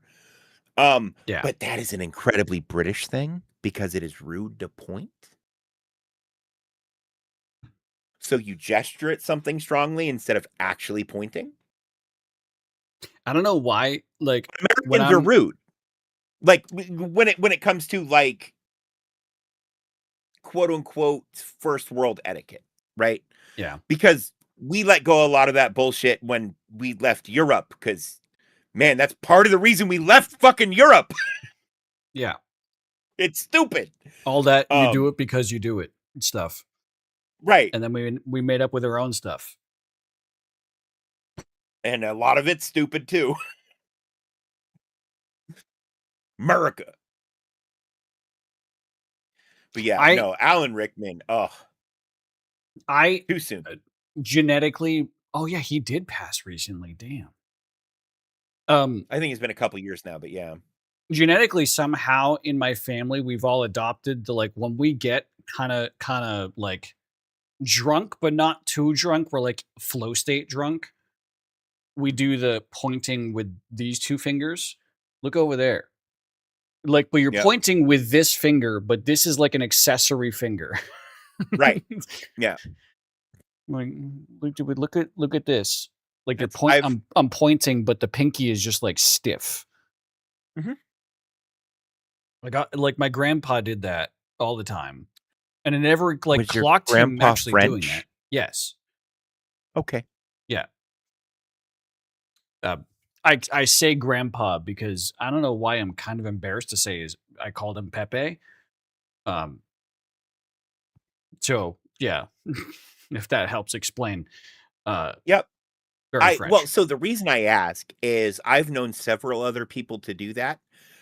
One of them was from France, and the other two were both of French descent and relatively recently. Honestly, I think it is So something to I'm do with almost wondering genetics. if, because you mentioned, yeah, you 'Cause mentioned it being genetic, and I'm like, it might be. Because my pinky is very non-flexible. Like if I try to bend my pinky, the whole pinky just goes down. Like there's not much articulation there. There is at the end of it, but I can't I can't bend the tip of my pinky. Yeah, yeah, that's genetic, and a lot of times, like people can typically move that finger down without an issue, but can't lower that one without lowering this one at least some. Like I'm at the at least some, and you're like here, yeah, and it's dragging your middle finger too. That's not And yeah, it's just I'm and it's feeling pain in the skin in uh-huh. between. Like this Yep. hurts. Yep. So yeah, it probably is a genetic thing. But that's why I asked, because I'm like, I'm gonna test a hypothesis here. Well, this hand is also under. This is my carpal tunnel hand at the moment, but my other hand still that still hurts. Yeah. Oh god, yeah, no, this is my non-dominant hand. What's your natural hand like clasp? Because this is my yeah. I know some people their natural like resting fingers are still flat somehow. Like if I hold my hand out like this, like I try to just relax it and it just crunches in. Yeah, yours does Yeah. too. But we both No, have big hands. I think that's a big hands thing as opposed to small hands. Because well, if I try to so I flatten my can't hands too promise that some much, of mine isn't habit from cardistry and sleight of hand. maybe. But Because I did people that who for a can long time, and that's also how you hold your hand to hide shit. I also know people who can like bend their fingers really far back. That's as much as I get. Yeah, you can bend yours back pretty farther than I can. But the reason why I Um, can't bend it any further is not because I feel ligament pressure or tendon pressure. It's skin. yeah, My hand same, size is right in through here. massive for my yeah. The Um, bottom side of the yeah. yep. My brother and my daughter can both still bend their fingers back and touch the wrist, like the tip of the middle finger to the wrist. Yeah, it's fucking crazy. Um, but Cam didn't know you had a daughter. Yeah. I have an adult daughter.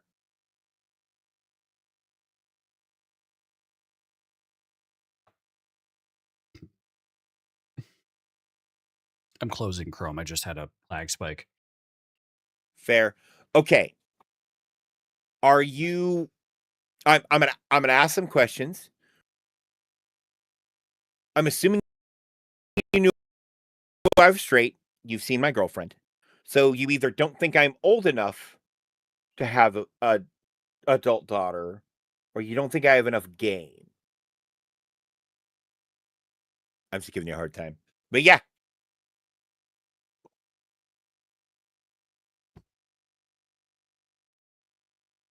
Oh, did you think I was gay? And if so, I'm not offended. It happens a lot. Okay. Um I stopped dyeing my hair pink so dudes would stop sending me pictures of their dick on Twitter. That's why I changed my hair color.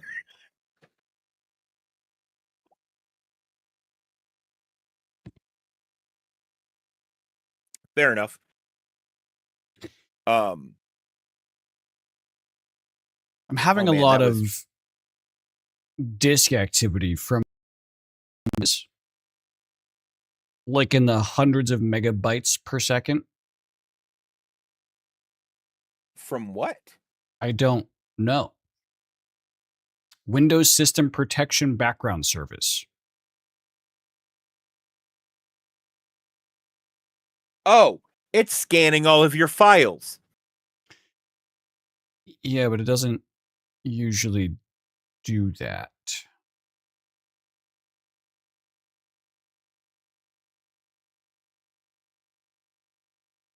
Like, Windows is pretty good at knowing when you're actively using the computer and when you're not.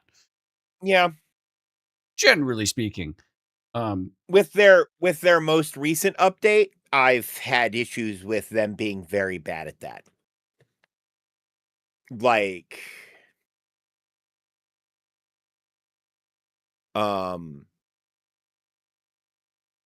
yeah. Ben, if you say one word, I swear to God, I will ban you in both of our chats. Yeah, a guy who can't play Baldur's Gate 3 with his friends.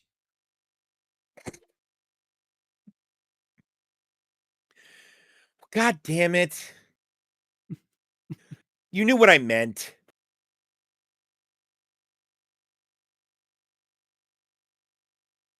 That was damn near ADHD 2 hours, though. Was it? Oh, shit. Well, now I'm having an actual 300 megabytes per second. I'm having an actual problem. So, No, I know. hang on. Well, okay. I will rearrange what I meant. What I'm saying is if you end up needing to restart or do anything that crashes the stream or whatever, we're probably going to be switching segments anyway, so now's a better time to do it than in the middle of something. Oh, sorry. It was reading. You need to go pee, I'm guessing? Or you wanted to take a break, or what was it? No, what I was saying is we're getting ready to transition segments. Mhm. So if your computer was going to pick a time to be an asshole, at least it's now instead of when we're in the middle of like trying to watch a video or play a game. Right. Yeah, I mean, we're going to hop into Dulls here soon. Right. If I can get this figured out. And if you need to restart, but you said P and now I have to. God damn it. I don't know why that does that every time. Well, I You want want to to share your Doom Demons, Cosmic Horror Doom Demons. I'm down. I want to just force close these processes, but I don't want it to stop if it's doing something important. It's the security service? No, it's Windows System Protection Background Tasks, which is also like for creating restore points. But there shouldn't be 4 of them running, I don't think. And And I was uninstalling some software earlier with Revo uninstaller, which makes a restore point before you uninstall something. So I think maybe this is like a stuck process, possibly. Oh, yeah, could be. That's just like started to bubble up. Yeah.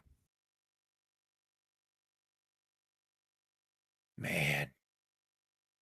It always amazes me how long something will sit in memory and go, I don't know what to do before it decides to start capturing more resources to try to solve its problem. Well, when you have 64 gigs of memory, you have a lot of leg room. Right. See, I have 32, so I run out of leg room faster, but I still don't notice things right away, almost ever. Things have calmed down on their own, it looks like. There's only one of them left.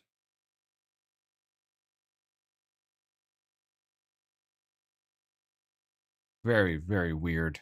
That was my lag spike. It wasn't Chrome. It was just that. I think this is also this problem was probably also heightened because I have so little disk space left. Oh, yeah. Yo. Those actually look really cool. Wait. Do you mind if I share with Zach?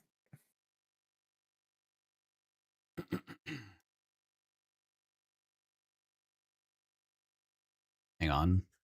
I have an idea of something I can use to immediately free up some disk space. Ooh. Yeah, so cosmic very horror. nice. So common example of cosmic horror, also sometimes referred to as eldritch horror. And they are technically slightly different, but not much, is like the Cthulhu mythos. So that's like a Cthulhu, fucking, I can't remember what that demon's called.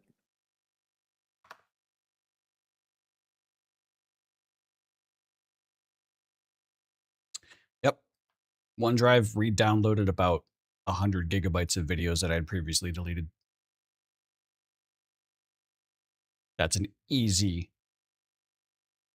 easily freeing up 10% more disk space. Yeah. Great. All right. We're back. I'm back at least. All right. Okay. So let's get into some dulls. Oh, was I supposed to go pee?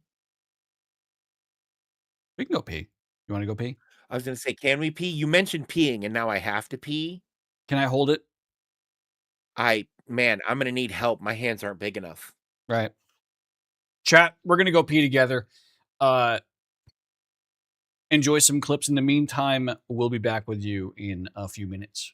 BRB, folks. Seeing a few, and Cam, I understand the difference, but they present very similarly to most people. Yeah. And explaining the difference to people, man, that requires those people to understand. So it's just usually not worth the time with them being so similar. Right. Okay, I'll be back. We'll be back. BRB, folks.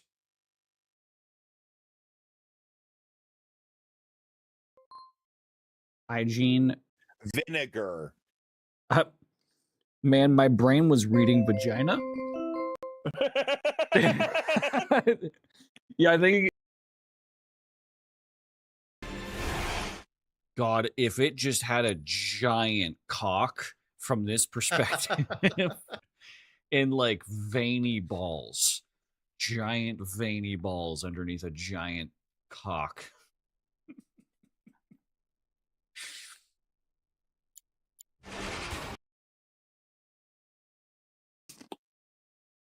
What has this turned into? I'm gonna try again. Buddy. But not that one. Nope, that one's fine. Never mind. And I swear that I don't have a gun. Ignore that. I'm just gonna fucking blam. Jesus. I just put a shotgun slug through a man's skull.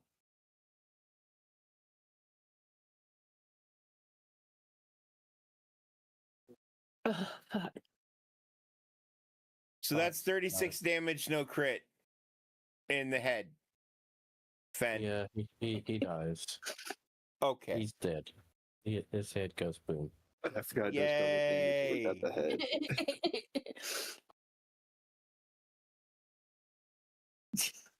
Like, hang on.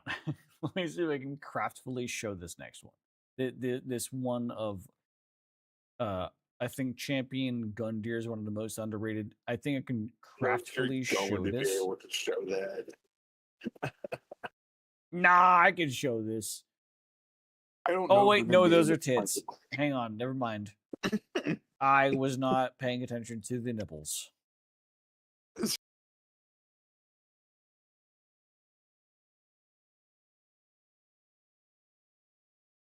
Wait, I know you. Mr. First Class. God, he's so hot.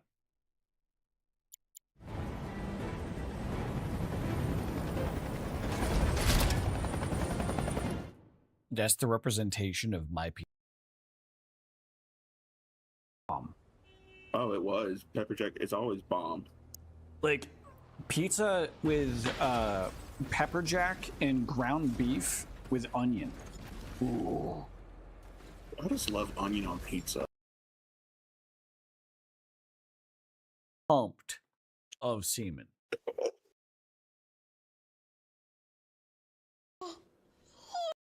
If he has sex with you 16 times, it's just as good as one really long man having sex with you once.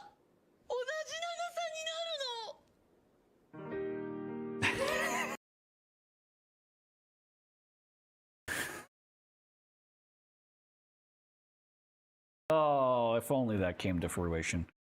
Don't tempt me. What did I even get?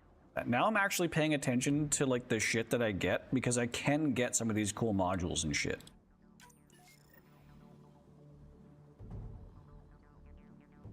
So,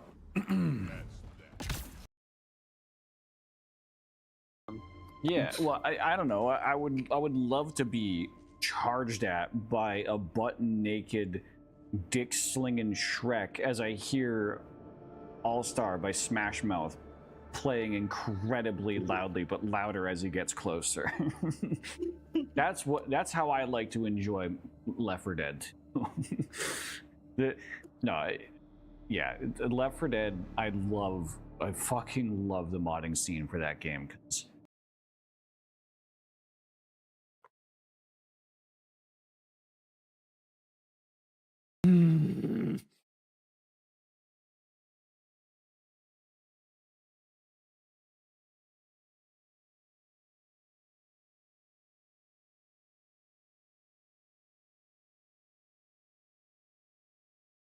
Is it on theme? No. Do I care?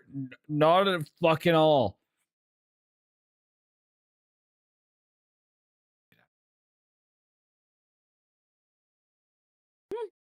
I quit. I'm confused. Imagine a starfish just dissolving your penis with its stomach acid. I would rather not. Imagine that. That sounds horrifying. What the fuck is wrong with you? Oh my god. As I see it, Perales is out to smear Holt. So he thinks. All right. We're back. What's going on, fuckers and freaks? We have returned. Fuckers and freaks. Fuckers Yeah. and freaks. Fuckers and freaks. You naughty little children. But welcome back. Just in time to catch my spit. Man, I thought there was That an L sounds so in degrading. that second word. And I saw the words "I'm black as well," and I'm like, "Motherfucker, I've seen you." And then I realized I'm high and blind. I've seen their ass. Wordle. Right. Wordle. Right. Wordle. We need this one. Penis. Penis. Oh my god. Oh my god. It Hang was on. so Hang on. close.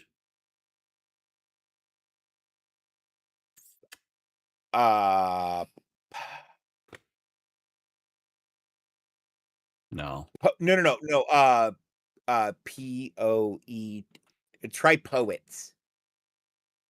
I realize it puts the S in the same spot,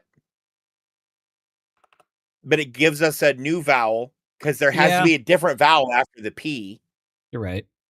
Puts the E in a different spot. Okay. All right. All right. PA. Or P. Wait. PR. PR? Well, so the E has to be at the end, which means there has to be another vowel, which means it's probably in front of the P.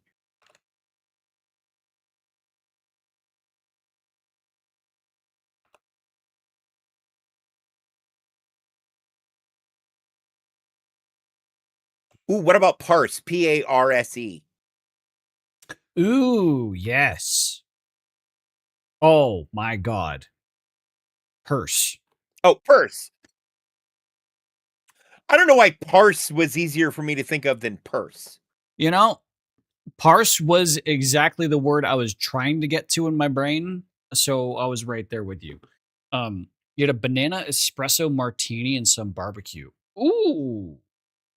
Okay. That actually sounds okay. First of all, espresso martini. Fuck you, you boozy bitch. I want one. Yeah. Cam is questioning the banana espresso, but you have to add the martini part because banana espresso martini makes sense. Banana Because- espresso, not so much. So, oh yes. Can you see the Fossabot post on your end if people are interested? It's not coming through to my chat, no. Okay.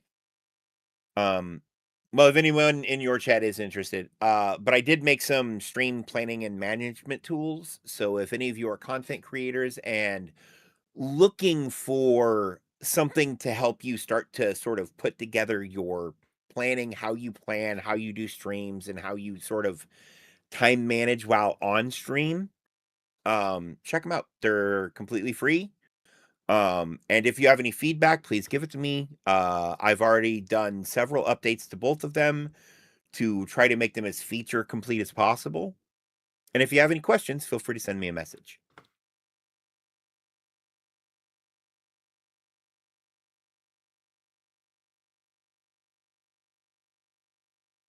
Hang on, I got to do something. Dave, don't worry about it. Don't worry about what. I didn't mean to just flip you off. Oh, okay. I've played Doom Eternal on stream. I would be willing to play Doom Eternal again. I don't own Doom Eternal. I played it on Game Pass. You can't. It's going to be hard enough to mod without adding a Game Pass hurdle. But yes, as long as it's within terms of service, I don't have a problem with that. I own Doom Eternal. I've only ever played the first 2 hours of it, though. I wanted to beat the game as I really enjoyed the original Doom 2016. That's exactly the message I was expecting from Luan. Bookie Zach, I'm only here to keep my watch streak alive. Fair enough. Hope you're having a good night. Bye, Luan. I love you. I'll see you on my side here in a minute.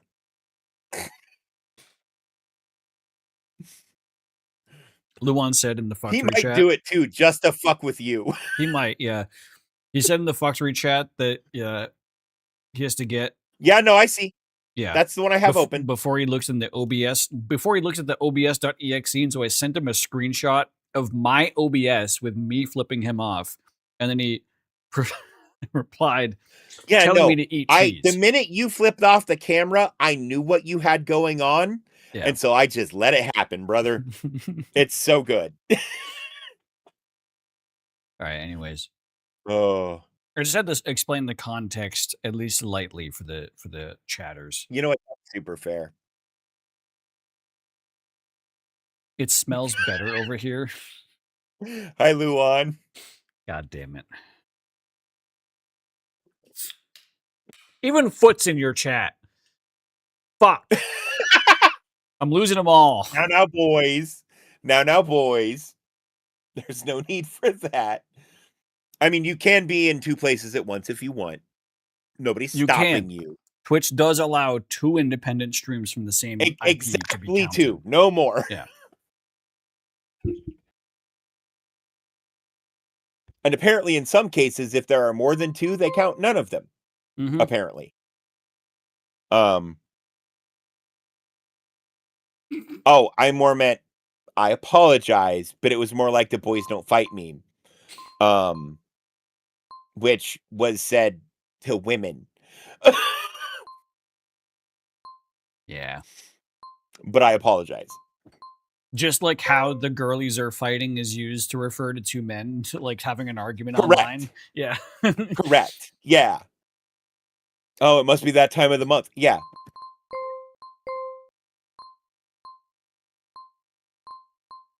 Is it Rizzo. Riso? I don't know. It might be Iriso. I think those R's probably go on the end. Fucking, I hate whatever this is. Visor. Yep. It's not there. Lever. Okay. Yep. Got it. No, it's got to go up 1 because that V probably goes. No, I think the V. Oh, I see what you're saying. I see what you're saying. That's the motor, And lever, that's visor, wheel. Yeah. Okay. Yep. Man, you found visor, and we're like, oh, it's car shit. Okay, Yeah. we got this. I don't know, like. Oh my god! Speaking of car shit, I'll be honest. I wasn't thinking car shit. I was thinking like the part of a hat that. Oh, that's called a visor. To me, that's a bill. That's a bill. Visor is a specific style of hat where it doesn't have a top. It's just that. Correct. Yeah. Which I've never worn. So I don't know why that was the first thing that came to my mind as opposed to the. I saw a post somewhere. I'm not sure where. But it was a Uber driver talking about how his passenger told them that they were uncomfortable because they kept playing with the fidget stick in the middle of the car. The car's a manual.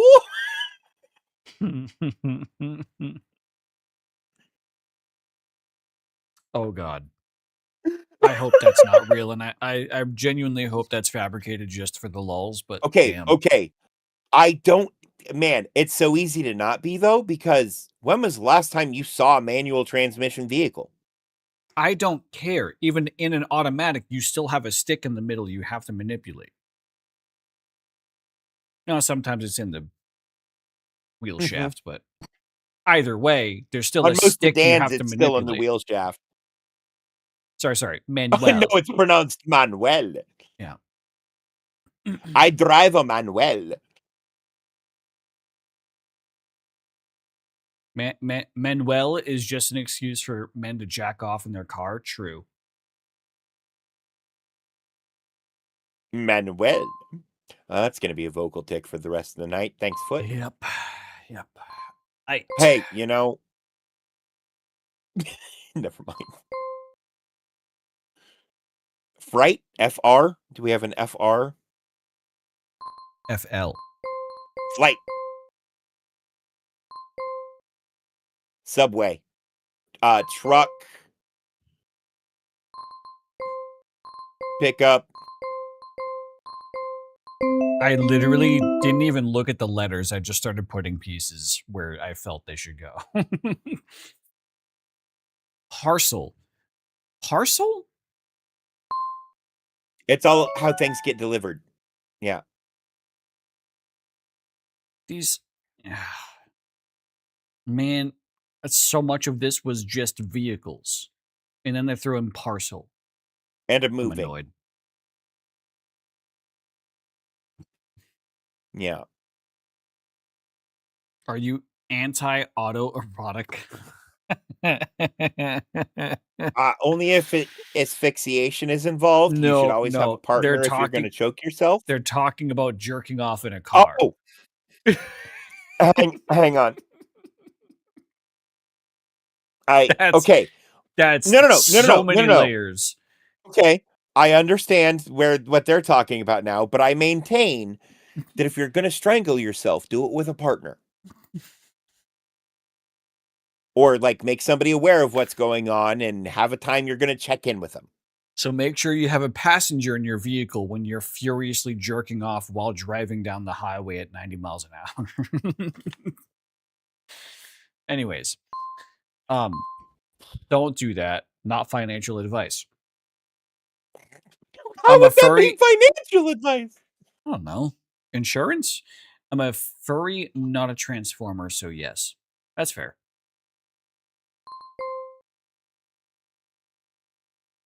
Yeah, no, that There's a lot going on right now.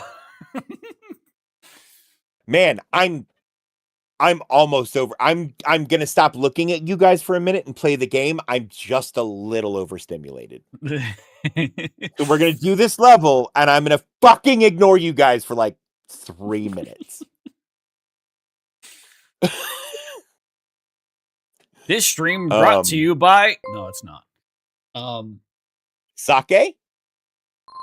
No. Look at the game, Dave. Look at the... I'm not going to say the word. No, God, no. Yeah. Oh, man. But when I make mistakes, I use a lot of salt, because salt makes mistakes taste great. Actually, could it be mistake? There's no M as in Mary. It could be the missing letter. It's at the beginning of the word, which means IST. Is there an IST? There's an ST right there. I don't like that. Man, it does look weird as shit, doesn't it? Yeah.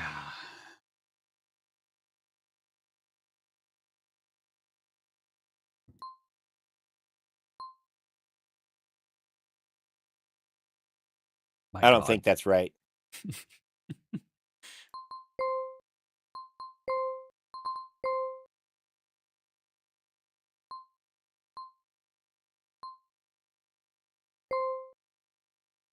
What am I listening to?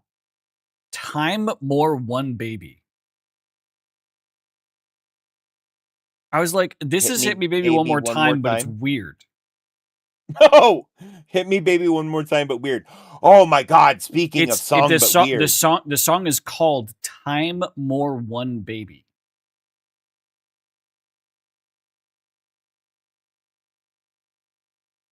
And it's in reverse. By like the entire song is in reverse. It's super weird. Why did this show up on my playlist?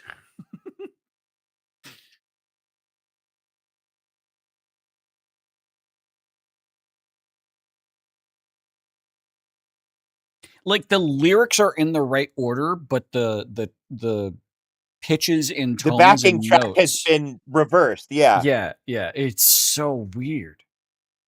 Clip it for me? No. So rude.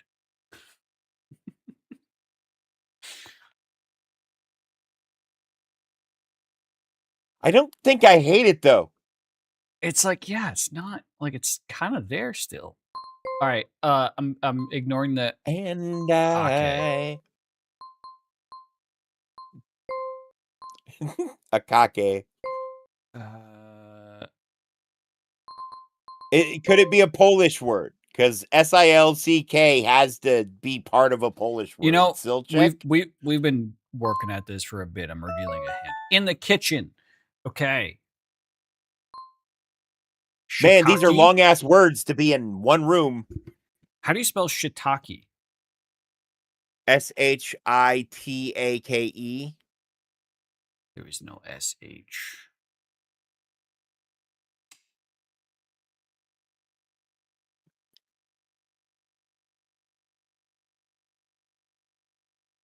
My loneliness is killing me. And I must confess, I still believe.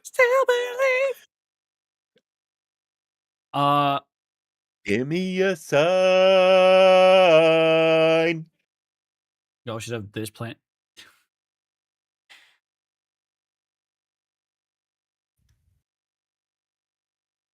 Fine foot. Hang on. Let's sync up with you. Man, okay. So I have to do it this way because if I click on that link, it'll actually ruin that because for some reason that's just a browser page. And I know that's how I would have done it, but I'm bad and new at this.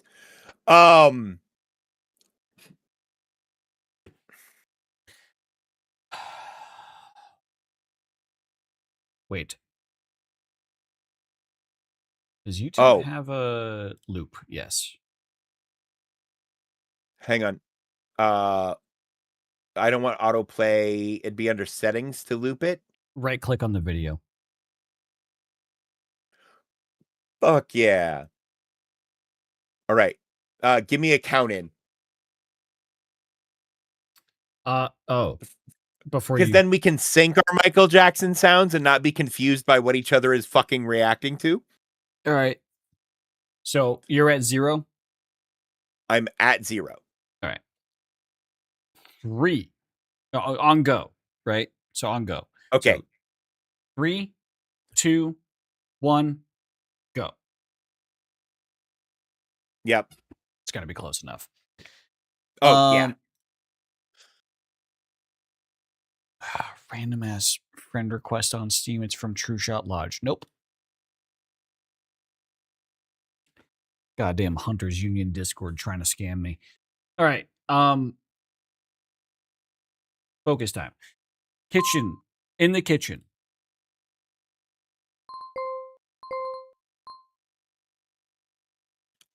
Shaker is 1 letter too little. Yeah. No, I was looking at that and I'm trying to figure out what sill would be. Silverware? Utensil. Oh. Utensil. Wait. En.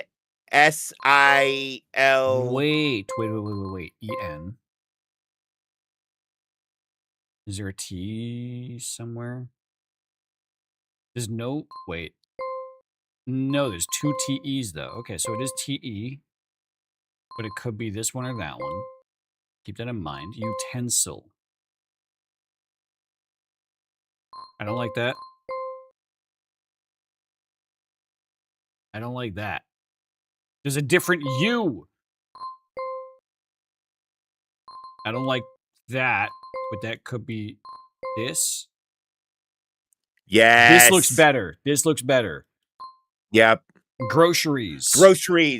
Plates. We might have put that in the right spot even. No, I don't think we did. I think it's more like this. Grocery. It's ERY. Fucking that was Michael Jackson. Platter. That word is platter, and it is on the bottom. And it is on the bottom. Okay, so I thought it was, yeah, a different word. Pantry is probably this one. No. Pancake. Yup. So we need an AN. Oh. There it is. Yep. There we go. Toaster. And that can only go there. That can only go there. Lego pieces. Yeah. All right. That one was tough. Man, I'm glad I realized sill could really only be part of utensil at fucking 7 letters long. I'm calling. Really random, but unknown as to why, but Sid Wilson has been kicked out of Slipknot. Like, they just don't know why. They just know. They just kicked him out. Really random. Okay.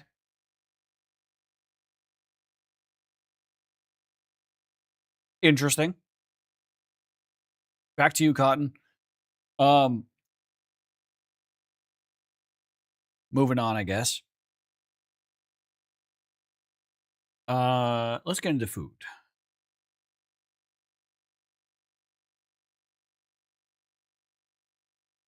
What the Thank fuck? you, Michael.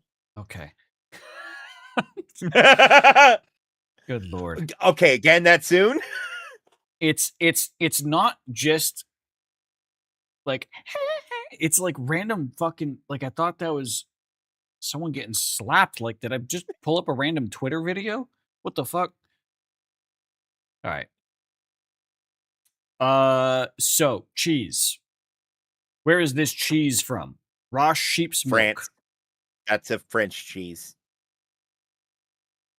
I can't remember the name of it, but I'm pretty sure that's a Gruyere. Gruyere. Borders to it's Spanish.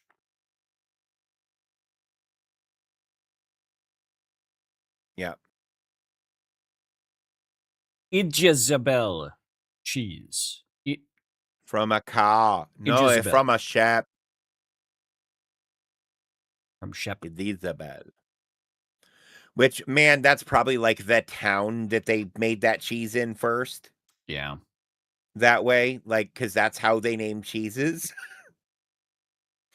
Because I think cheddar was made in a place called Cheddar. Or were there places named Cheddar after cheese? To the Basque region. Shep these. That's actually going to be really fun. Oh God. I used to do this. I used to do this not every once in a while, but like rarely. I would do the metal pipe sound effect. Or 10 hours of silence interrupted by random warts from like elites from Halo. I did that. My favorite one was 10 hours of silence. I think it was 10. It might have only been an hour, but it was of silence with intermittent Super Mario 64 sound. Yeah. And it could be like any sound from the game. But I used to like playing that while trying to get back into SM64. Fair. All right. Yum. While I was playing, but like to try to know what the sounds were. Yum. I'd die for that. Next. Yeah, no, I like cheese. Is that chicken? Slop. Fried chicken and lemon slop. and lemon and sugar and soy sauce, and that's just lemon chicken, brother. Battered and fried crispy lemon chicken. Yeah, that sounds fucking awesome, bruh. Isn't that Japanese? I would say, yeah. Michael said so. Yeah. Michael said so. He said, yeah. So He warm. Oh, okay. To the west. So it's Chinese. No, that would be very warm. If anything, borders. So maybe this is like Vietnamese? Vietnamese is very south of Japan. Is it? Japan is East Asia. Vietnam is like underneath and behind India. I gotta look at this. Yeah, you're right. South Korean then. That'd be almost north. I'm looking at a map. It'd be from Tokyo. Basically due west. Still. Is it? On a flat map, at least. Oh. Like. Fuck. And it's in a spot where that might not be as... I'm gonna send you a screenshot of what I'm looking at. Okay. Yeah, no, looking at the same map sounds... That's just due west. Yeah, no, it is. Okay. But that would be warmer than China. So I still think it's China. Maybe it is China. Because I know orange chicken is Chinese. Because that's what I get from the Chinese place. Because it doesn't taste like Chinese. You're right that Vietnam is more southwest. Yeah, because it's down there by India. According to this flat map, yeah. Yeah. Maybe it is Chinese. borders, same country borders, straight to the south. Is it actually Vietnamese? No, it's swinging to the east more. Which center China, Vietnam is. It could be Right. Philippines. Do they go from the center or the nearest edge? Or the capital? I don't know. Because China's honestly big enough that knowing that matters. I'm just gonna throw it. Yeah, out no, there. give Vietnam It's a hot. shot. Okay. What about Thailand? No, Taiwan, not Thailand. Taiwan. Oh my God, Taiwan is Taiwan makes sense. What the fuck? Philippines? I can see it being Philippines. A lot of that cuisine is very similar. United States and Hong Kong. Hong Kong. Oh my God. I didn't know Hong Kong was separate from China, or I would have suggested that. It is government wise separate from, but look at this. Japan, West, China, okay? China said south. It said south, okay? There's Vietnam. There's the Philippines. There's Taiwan. Hong Kong is like here. I'm pretty sure. It's a little more inland than that because it's up a river, but yeah. I'm so annoyed. That's what it meant by same country.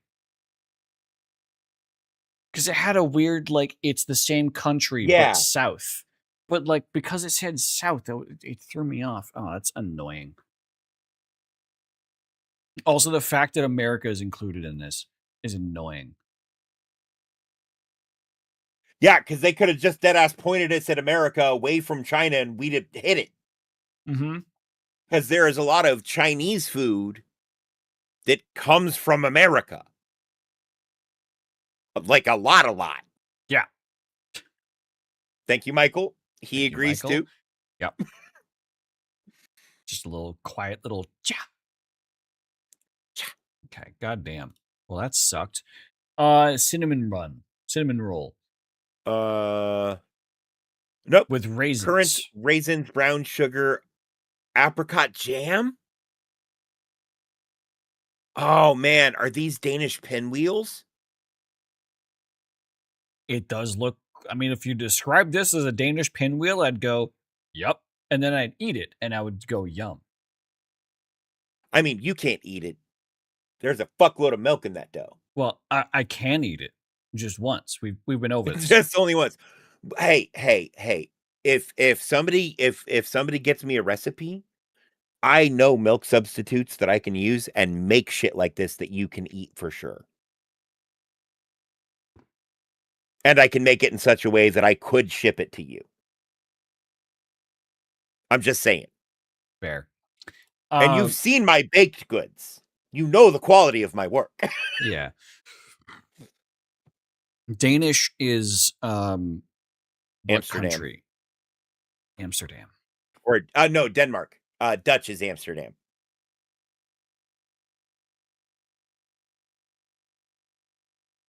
Michael had a lot of thoughts on that. He should have said so I think earlier. he's right. I think it is Amsterdam. Is the one that's that direction from Denmark, isn't it? Oh no, Amsterdam's the city. Yeah. Amsterdam's the city in Denmark. I need a map of. This is the someone with a better brain. Scandinavia. What I'm using. Denmark is that little island that's at the top of Germany. So it's saying to the west, southwest of that is Netherlands or UK or Belgium. It could be Belgium. It could be Belgium. It could be Netherlands.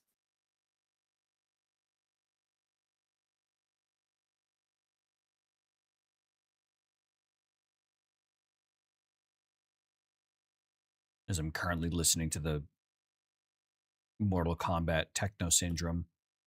theme. How do I make this zoom in? Click on zoom mode on the left. Oh.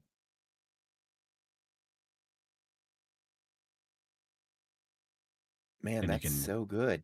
Yeah, I like this map a lot. This is one I typically go with. It's not Belgium. It's the northwest of Belgium, which is UK. Or could be Ireland. It's the Netherlands. Northwest of Belgium. Oh, northwest. You're right. Yeah.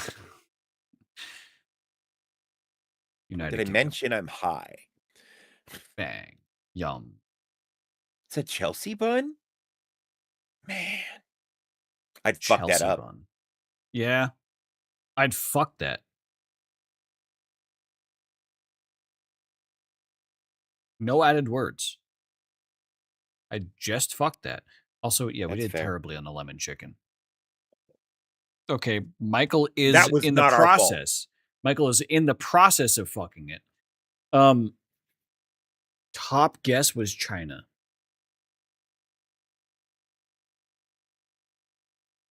My God. Yeah. From now on, if it looks like Chinese food and it's not China, we just need to try US. If it looks like I've had a buffet like this in a buffet, I need to just say it's US.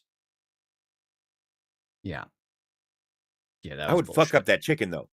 Oh, like yeah, no joke. Hell yeah. I have fucked up that. I'm pretty sure I have fucked up that chicken before. Looks delicious. Used to love Chinese food as a kid. So did my parents because it was cheap.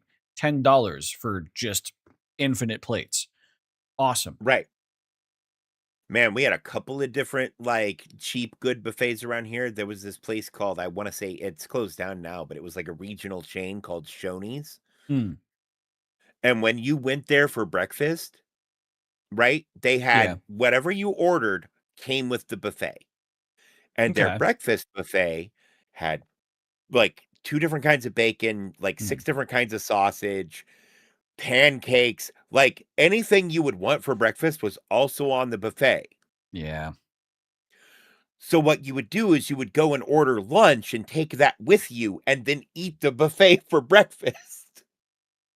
I remember when we were in, it was one year we were in Disney, and my middle brother was at the peak of his like high school athletic career, doing 4 sports all at once, like the highest calorie in and out, like body is just a fucking teenage machine kind of thing. Like can just take an entire like baker's bowl of spaghetti and down that entire thing, and he just squirts ketchup in it, just to slurp it all down, because he's just that much of a monster, and needs the carbs because his body just churns those carbs instantly.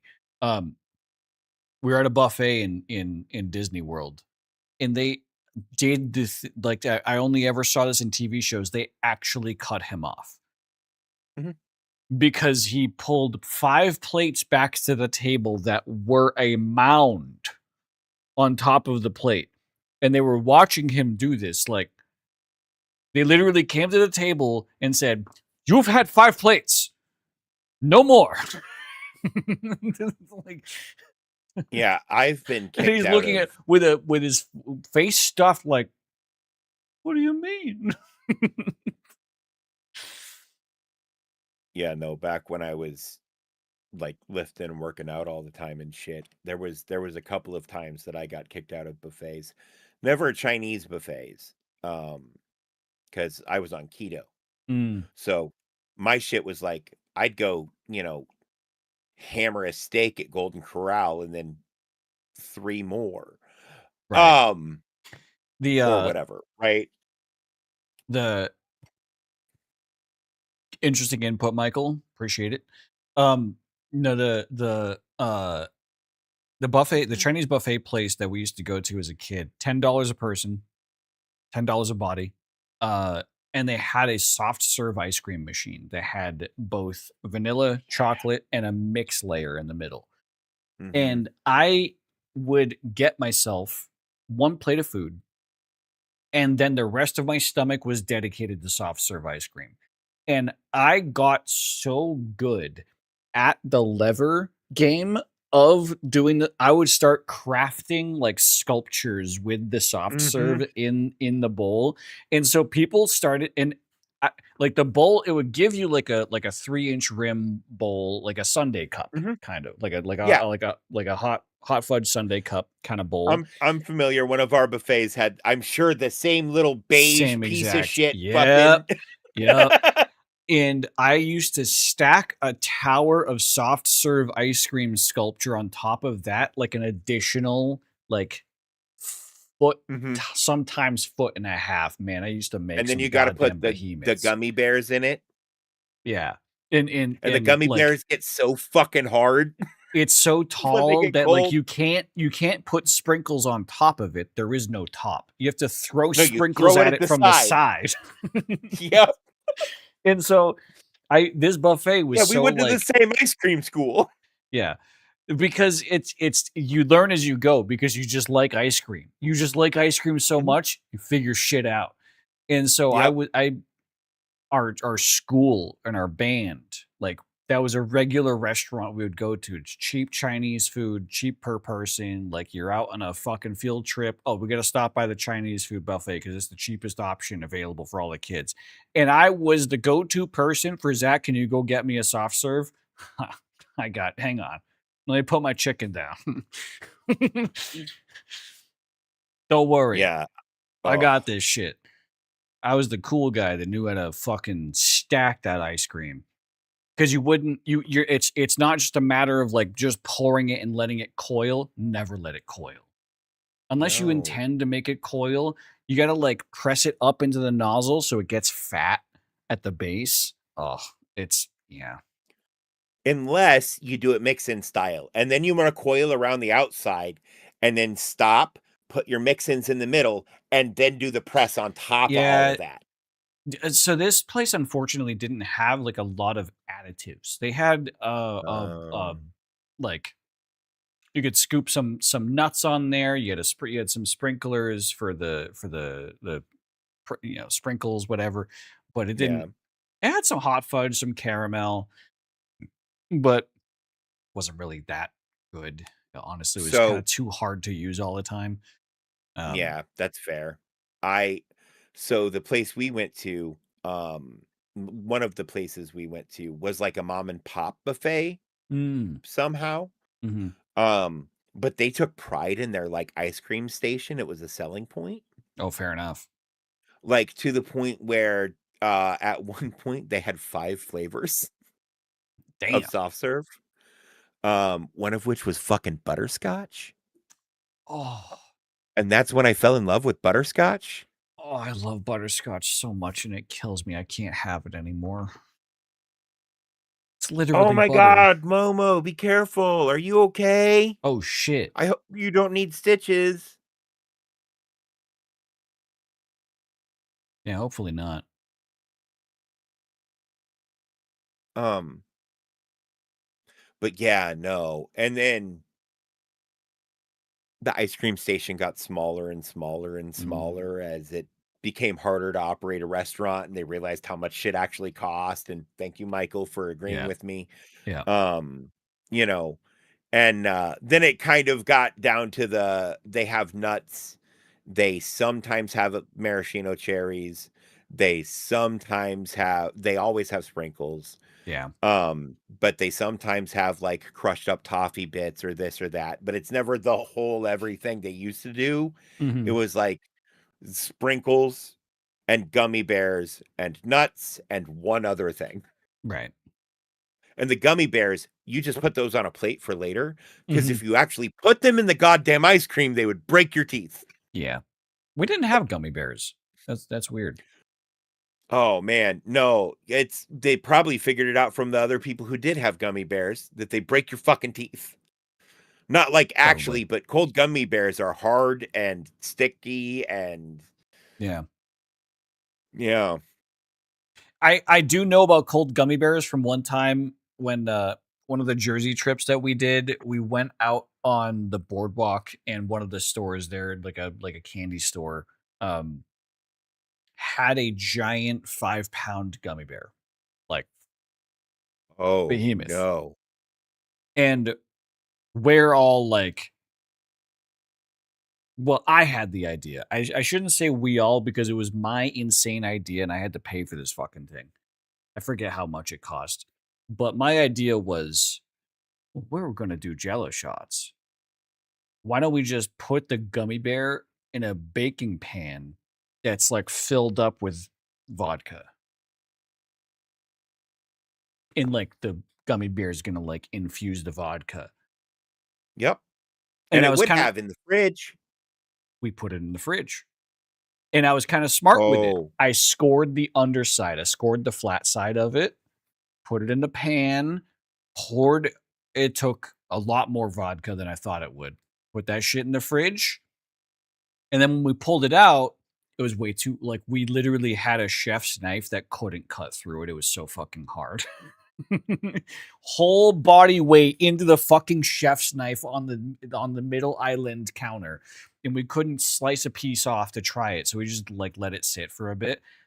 Oh my God, was that shit infused? It actually worked. It was genuinely Oh, yeah. so good. Oh, yeah. Good. Hey, look, as the guy who used to buy 5-pound bags of gummy bears to put inside a gallon jug and then fill that with vodka Mm. and then pour the vodka out and separate all the gummy bears to dry and then do those, like, hand those out. I get it. Yeah. There's an ice cream place near me. I usually get vanilla soft serve with banana, Kit Kat, and caramel. Ooh. That sounds fucking fire, except banana will kill me. Yeah. No, this Chinese I place, can't one even thing, eat banana bread anymore. I gotta Wha- settle for like fucking zucchini bread, like a one last thing peasant. I thought to mention about this Chinese place is this is the restaurant that, and I don't know if I've ever talked about this on stream. My brother and his high school best friend invented a game called Battle Shits, Okay. where it's Chinese food. You got to take a shit like 15 minutes after eating it. Because you ate so Okay. much of it. It's a bunch of fried food. It's a bunch of like hot plate, like a la carte food. It's not the cleanest. You got to take a shit. So my brother and his high school best friend invented battle shits where they would compete with one another in the bathroom for how loud of a sploosh effect they made. Oh no. One of them would make, like, the other person would make a large sploosh, and then my brother would go, "Oh no, you sunk my cruiser!" Just and there's like other random people in the bathroom that would just burst out laughing hearing that. Right. The game wasn't like, they weren't actually playing a game of Battleship in their head with their shit. The game was, oh, a random person walked in. Let's make them Right. laugh. Or run away in horror. Right. Yeah.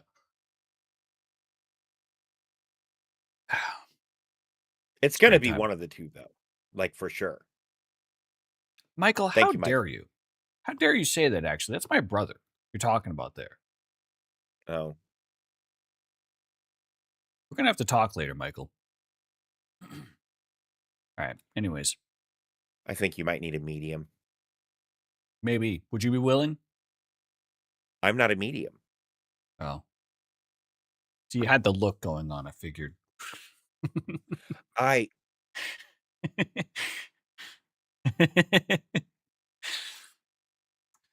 All right. I could go get my pirate hat. Oh, where the fuck is Pokedal? It's right there in the middle. Literally in the middle of your screen. There you go. Classic. Hot take, not a fan of gummies. Why is it a hot That's fair. take? Are you getting spicy gummies? I don't like spicy gummies.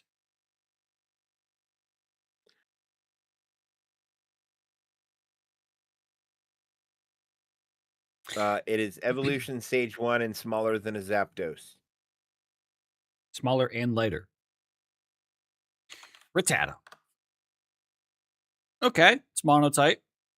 Just gummies in general. I know. I was trying to make it silly and kind of failed.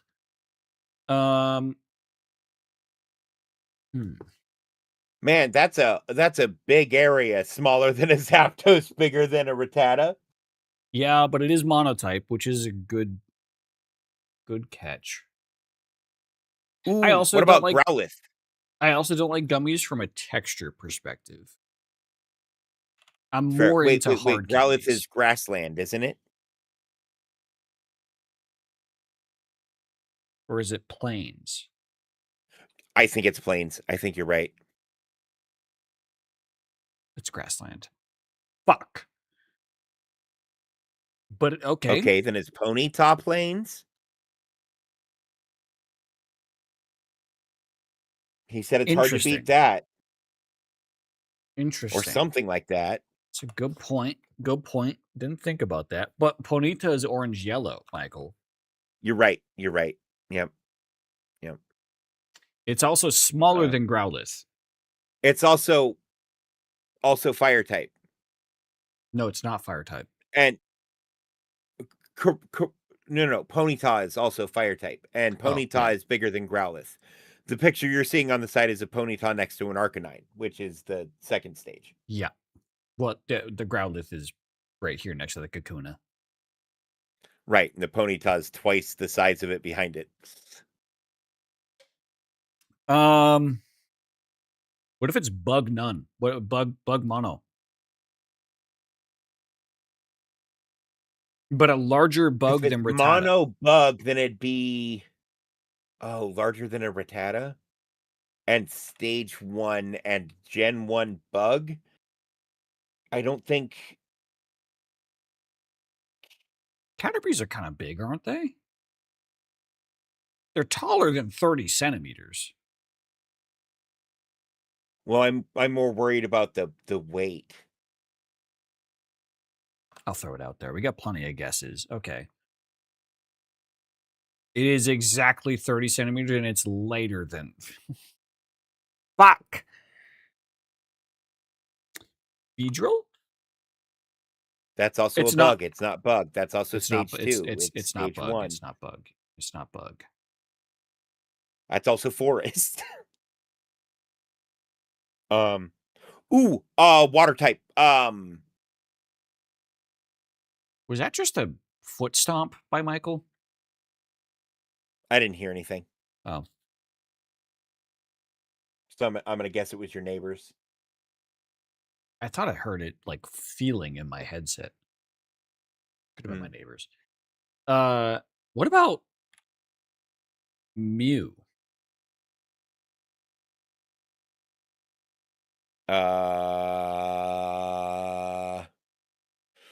Mew is psychic normal?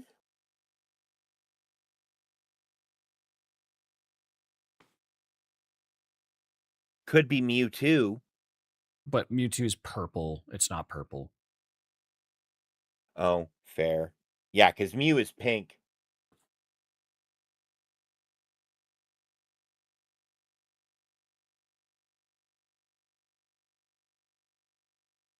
It's not water. It's not water. And I don't think Squirtle's big enough. It's... Squirtle's too big. Wait, look at the size. Look at the... Oh my god. Yeah.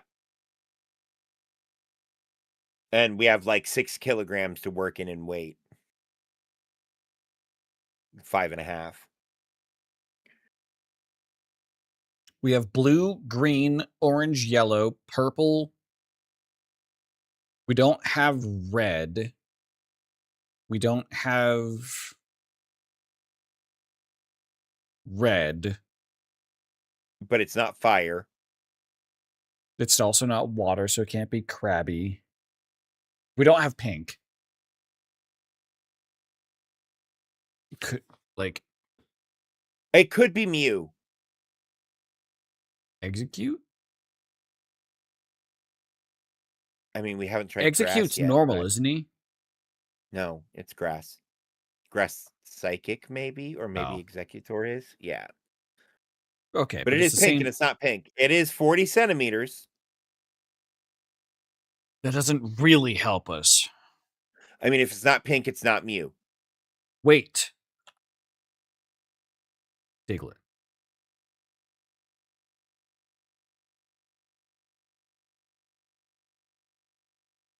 Is Diglett mono ground? Or mono No. rock? Is it? It might be mono ground, but I thought it was rock ground or ground rock. Wait, we unlocked something. Oh.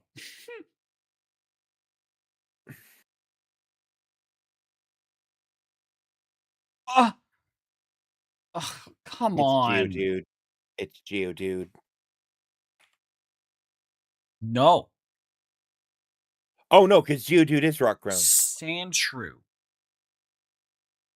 Oh, yeah. What the fuck?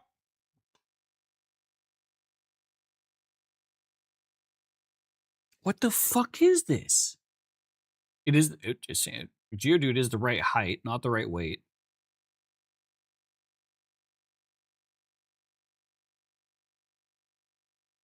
It's a ground type that comes from the mountain. That's not Geodude or Diglett. It can't be Onix. Onix is for sure way too fucking big. Yeah.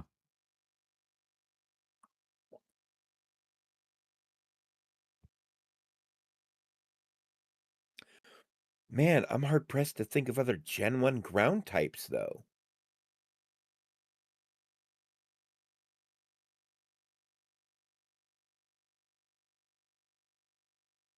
That are brown.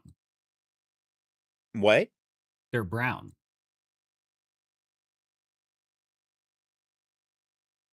Brown.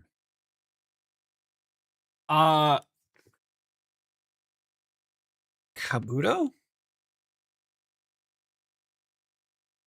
All of the fossil Pokemon are rock something, if I remember correctly. No stitches.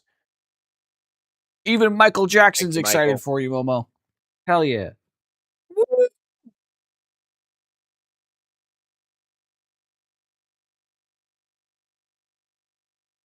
A monotype ground that's brown that lives in the mountain. Boros is normal.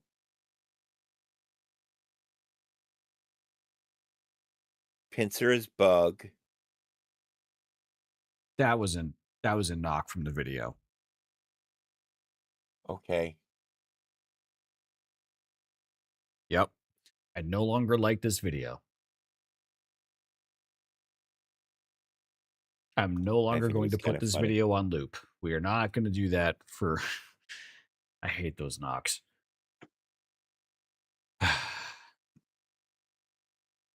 Are we going to listen to the rest of it? I will. That's the most replayed section. I'm pretty sure we're safe for the rest of it.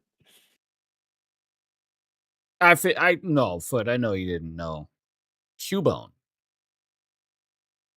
Oh my god. Is Cubone Mountain? It might be. It is brown. God damn it. Momo shows up and just wins. What the fuck?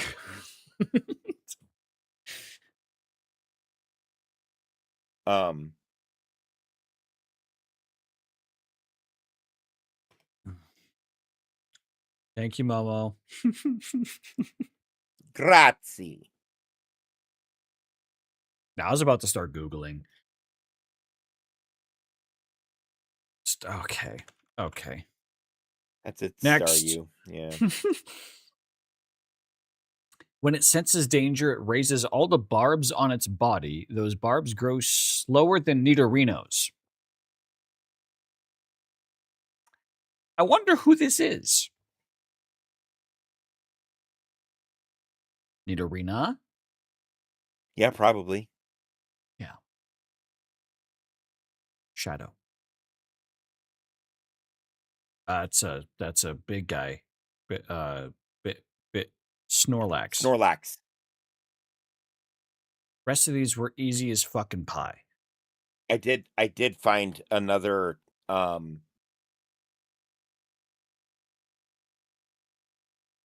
video for to the- follow our current one up with. Okay, that's gonna be good. I couldn't find the N64 one, but I feel like that one will be good. Yeah.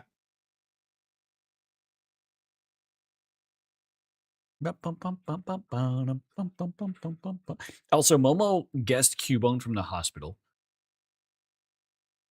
Yeah. Appreciate You're you, not Momo. wrong.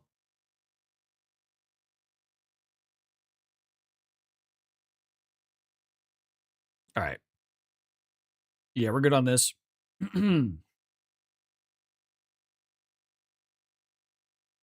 We did food guesser. Let's get into music. Yeah. Let's do Video it. game Bandle. Par 3. Square wave is important. Synth brass. Intro and sax. Oh,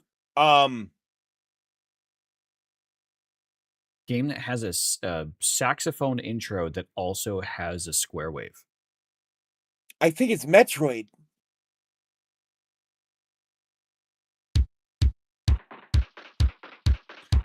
No.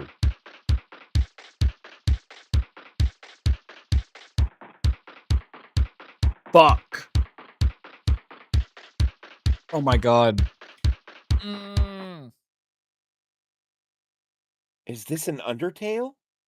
It's not an Undertale. No, it's. I mean, we can throw out a PC guess just as the start because it's just drums. But I.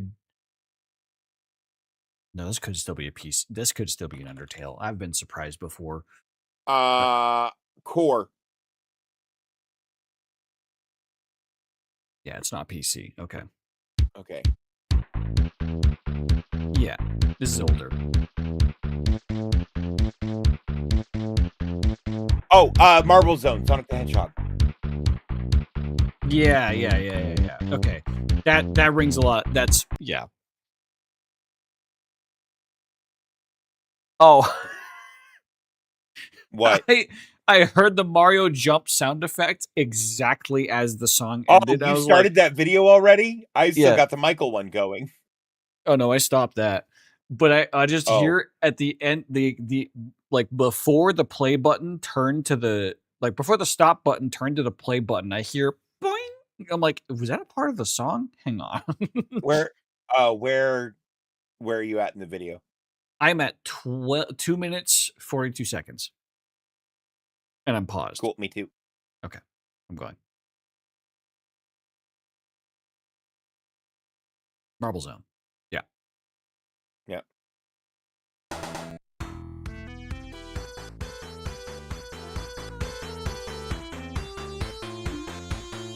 I knew I recognized it, and I thought it might be an Undertale because there's, man, some really weird fucking instrumentation in that game. Yeah. But, okay, so, do you like the old school like side scrolly 2D Sonics? No, I fucking hate Sonic. No, I mean, yeah, I don't mind them. I don't like the maps that like start to get like that start to loop back like above where you start. You know what I mean? Like if the map shape Yeah, that's is a hard in really every long platformer. rectangle, I like it. But if the map shape is a square that goes up also, then I don't generally like playing those. Oh, Because I feel So- like I have a hard no. time making sure that I like visit all the unique areas. you When don't I'm playing, get to visit all the unique areas in Sonic. I know, which is like because I try to map out where I'm visiting in my head so that I know, oh, I've already been here, and I try to like I try to put into perspective where I am versus where I've been versus like what are the fog of war areas that I've not seen yet, and so I try to Right. get to those areas. Thank you, Mario. Yep. The spin jump, right? Yeah. Yeah. I like uncovering full maps. I like, and that's I don't know where because like that had to have been a learned behavior from the earliest video games that I played. Well, you were a Mario house. No, it's not about the like Mario makes it easy. There is no fog of war, but it is that fact of like I draw a mental fog of war in my head, even if there isn't one present. It's wanting to Oh. uncover every little aspect of the map, scouring every pixel. Man, we have to play Toe Jam and Earl together. Because that's how I play that game. It's how I play And it's every game. satisfying and rewarding. What? It's how I play every game. If you watch me play Final Fantasy VII, you'll see me check every corner until there's not an occluded object. Yeah. Yeah. I've always done that. Why do you think we got along so well on our BG3 playthrough? Because we both wanted to look at everything. Yeah. It's really beneficial in games like BG3. In games like Final Fantasy VII, it just means I get an ether every once in a while. In But I games still like do Sonic it. the Hedgehog, that's how you find the quickest paths and the extra lives. Yeah, if I know, like, that's the thing. It's like, if I were to play through Master Chief Collection, I would beeline the exact route that I know. I wouldn't do all the exploration because I've done all the exploration. I know all the secrets to those maps. I know where there's hidden magazines for ammunition. I know where this gun is hidden on this map. Like there are secret weapon stashes on some maps. And I found them. I found the dead Marine that has the battle rifle on the map where you don't start with a battle rifle. But if you want a battle rifle, you can go to this dead Marine in this spot. Like, because I looked around and I'm like, man, I really want a battle rifle. There's got to be one somewhere. You know, thank you. It's true. Anyways, I also broke out of the map a lot in Halo games. Just because I wanted to. It's like I break out of maps a lot, mostly on accident. Well, but And Bungie then on purpose to try to figure out how I did it on accident. Bungie would never give you a hard invisible wall. They would give you a magnetized wall. And so the cleverness was around like, how can I manipulate the geometry in Bungie's physics engine to get myself enough momentum to force myself past that magnetized wall? Because if you get through it, then usually the kill wall, because Bungie had the magnetized wall and then a kill wall, like usually pretty deep beyond that, to catch like flying bodies if you ever went flying. So it was a trick. Like you had to be very crafty to break outside the map. But anyways, Yeah, it got easier once the gravity hammer was introduced. yeah, oh yeah, well, very Because then you very. could send a whole crew through that barrier in a warthog. Mm-hmm. If you ran over a gravity hammer the exact right way while someone swung it and dropped it at the same time. Yeah, Cargo space. it's usually where the kill walls were actually the thinnest between the magnetized, because they knew where warthogs could be sent. Right. Oh yeah, no. You went like 10 feet and died. Yeah. And the warthog exploded. But it was fucking great because you went fucking light speed. Yeah. It was a good time. Good Oh time playing with friends. Man, I crashed a whole Xbox that way once. Yeah. I've done that more than a few times. I beat the shit out of my fucking Xbox 360. Not Oh, regular it Xbox. wasn't my Xbox we were doing it on. I'm sad I That's missed why out on Food Guesser, but you know, stupid sharp knives. Yeah. You didn't miss much. Dave and I got trolled by American Chinese food. And I don't know if it'll show. Yeah, I can click on the results. So we got this pretty quick.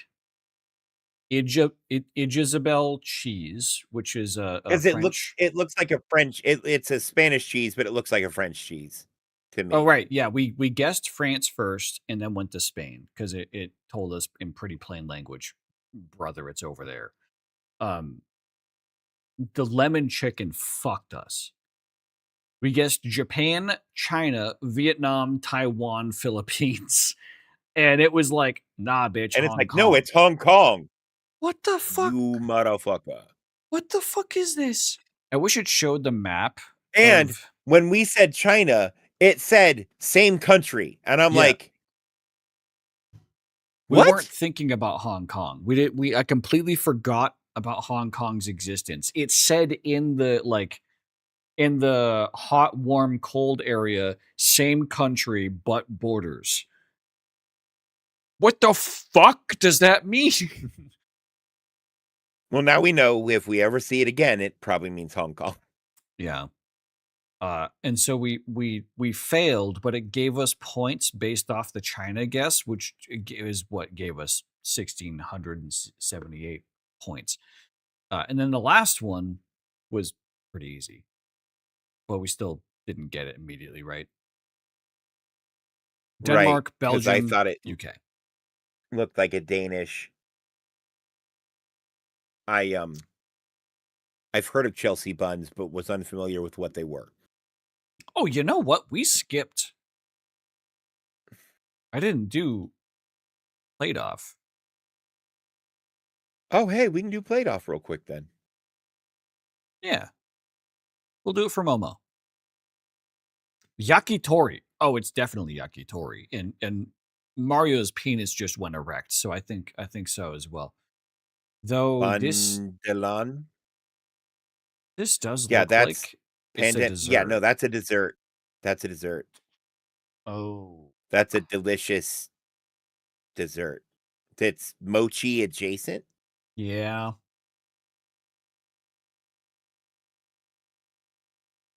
It's like a mochi hand pie. Man, now I want a moon pie. Maybe it is bandalan. Oh, it is yakitori. That's the thing. Yaki literally means yummy. Yeah. Emeritian cheese versus, I don't know if I should say that. France? What the fuck is this? What the fuck is this, France? Peasant food. Literally. It's peasant food. Yeah, okay. Yeah. I want to pick the cheese.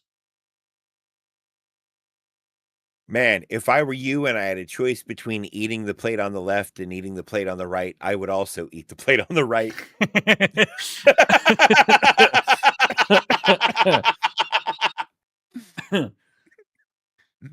For those who don't know, I would die eating the plate on the right, but I would still eat the plate on the right. Yeah. Yeah. Hi, Ari. Ooh. Welcome home from work. Hi, Ari. Welcome home from work. Ooh, wait. No, the sausage takes it. It's a UK sausage. No. That's one thing that the UK has always done well is their sausage. They call them bangers for a reason, brother. But man, look at that. Look at that rice though. Yeah, but it's okay. I realize it's pork, but pork fat, breadcrumbs, salt, black pepper, sage, nutmeg, coriander, mace, cayenne pepper, water, because yet there's always water. And if you want to add rabbit food to it, you can put in thyme. Don't cut the skin between your thumb and your index. Oh, yeah. No, listen, as a drummer, that's where I used to get blisters. I had 17 stitches between here and here. Yeah, I have a scar, but no stitches on one of them. I can't remember if it's right or the left. I know I have a scar on either one of them. I think it is the left, but it's not really visible. It's just wrinkly. Fair. They They super super glued glued you you. back together. The glue these days is really. Yeah, Well, so the my funny thing is, it's the exact same glue you buy is at the craft store that's yeah. marketed as super glue, the cyanoacrylate glue. And one a buddy of mine was like, "Yeah," and then they added this powder to it and it made it instantly harden. And they told me I could just go wash my hands and it'd be fine. And I'm like, "It was baking powder, brother." Yeah, He said, "What?" I'm like, "Yeah, baking powder will instantly set super glue." yeah. No, it's medical glue. It is a little bit chemically different, like the proportions of it, but it's pretty much consistently the same chemicals, just proportionally different. Yeah, the ratios are slightly different. And it's given in an applicator that is much more convenient for medical use. My mom and my parents, um, I don't know why they originally started stocking uh medical glue in like our medicine cabinet, but there was one Mhm. time I remember as a kid, like it was like a kind of a horror story as a kid. My mom was taking out recyclables in a soup can with a partially opened top, sliced down her entire forearm this way. Like I watched it happen. The dog kicked her feet out and she dropped all the recyclables in her hands, and one there was a can with an open top that like Mhm. the metal part that was hanging off just sliced down like 6 inches down her forearm. And my dad immediately went and got the medical glue, applied it, and then they went to the hospital afterwards. Right. Then my dad drove her. But like that glue, like that was like a shocking. I was a kid and I was like, yo, that shit's kind of OP. Like Right. mechanically speaking. Someone in my home who shall not be named misplaced my knife glove.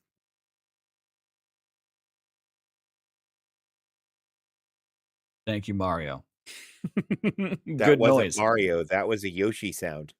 Yeah, well, that was a good noise for that. It was. Gotta say, having a brother who works at the hospital can be pretty fun, especially when he sees your name pop up for whatever Novocaine is. Oh, yeah. Fair enough. All right. Right. Sausage. No. I think it's gonna be the sausage. Man, it was close, though. Mm,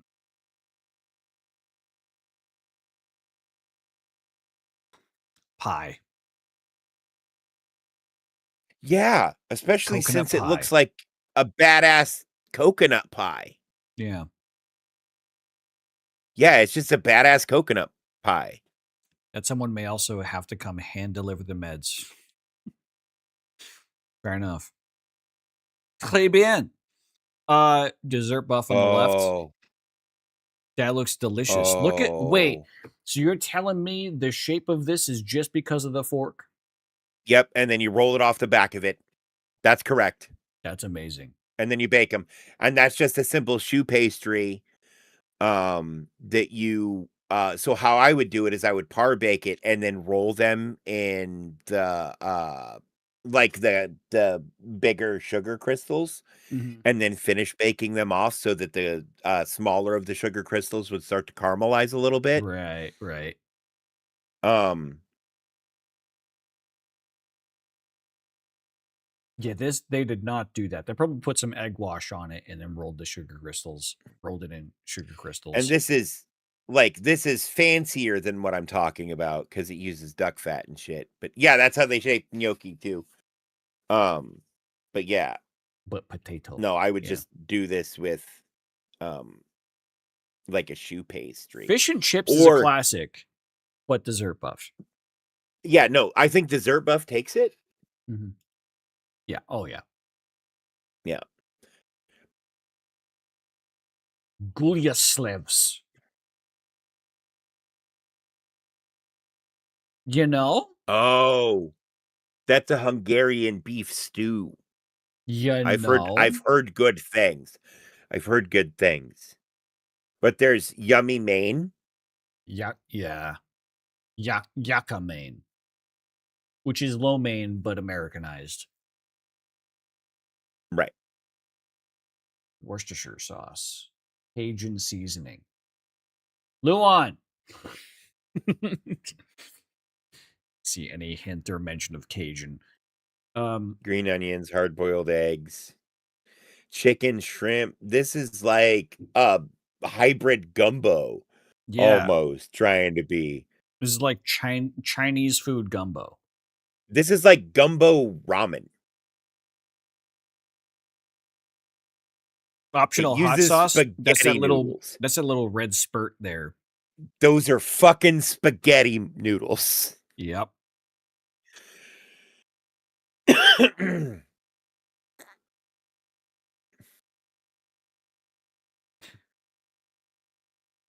Hmm. Yeah, no, because they cook the beef before it goes in the stew. That's an important distinction. Yep. If you're going to make beef stew, you have to cook the beef first. Otherwise, you're getting boiled beef. Mhm. Don't do that. Don't boil beef. Don't boil meat. Just don't boil meat. I'm trying to think if there's any exceptions that I know of, but like The not only really. exception I can think of is if you're going to like warm up hot dogs. Which that's steaming though. You would But steam that's, hot yeah, dogs, that's a lot not- more like steaming them. Yeah. If you're gonna boil meat, braise it. What about Correct. isn't well sous vide doesn't reach boiling temperatures. It just reaches It's sous vide is kind of all it does is it reaches health appropriate temperatures for the meat. It cooks the meat at the appropriate temperature, but it doesn't boil it. right. It never comes into contact with water, so it's just a consistent heat source. Yeah. And when you're done doing a sous vide, you still usually pan-sear it. Yeah. You sear it, yeah. It cooks the meat 100% evenly, yeah. Yeah. My dad did a lot of sous vide stuff. He got his own sous vide cooker where it's just a giant like fish tank that he inserts this like pylon into, and it's like Bluetooth connected to his phone, so he controls the temperature, and it like reminds him, sends him shit. Some sources, including the late New Orleans chef Leah Chase, have claimed that yucca main originated in New Orleans, now extinct Chinatown, that was established by Chinese immigrants brought from California during the mid-19th century who built the railroads between Houston and New Orleans and work in the sugar plantations of the American South. Okay. So it is, yeah. I'd buy that. Yeah. That sounds really good. Man, this is tough. It's an Americanization of the name for the noodles, yeah. Well, the modern dish is also just spaghetti noodles, according to the description. Right.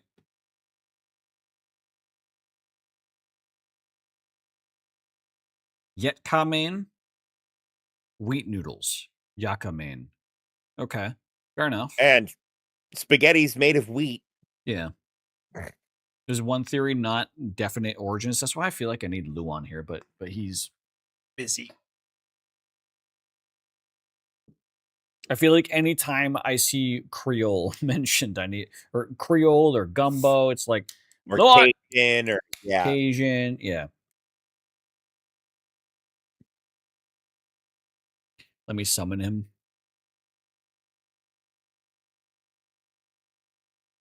What would be Luan's calling sign? What's his bat signal? Him and I Eiffel towering your parents while they kiss in the middle. See, I was thinking more like feet, but, I guess. I guess. I use Cajun seasoning on my boiled chicken and call it Northern Gumbo.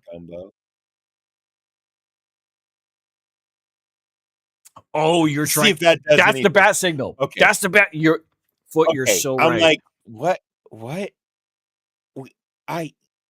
My brain had a disconnect because I'm like, Foot, you know how to cook. What the fuck is wrong with you? Level up. And if you're gonna put chicken in a hot liquid, it better be fucking oil.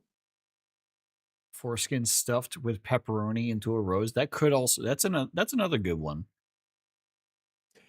All right. I think the one on the right wins because there are more people in America than in Hungary. You're probably right. It's just I do the broth on the left. I think Yeah, no, that shit's gonna be is so awesome. delicious Yeah. and dense and heavy and potatoey. This has potatoes in it. Yeah, they're right there. You can see them. It's so good. But one on the right has egg, hot sauce. It's got some hitters that are gonna pull some preferences. I am leaning right.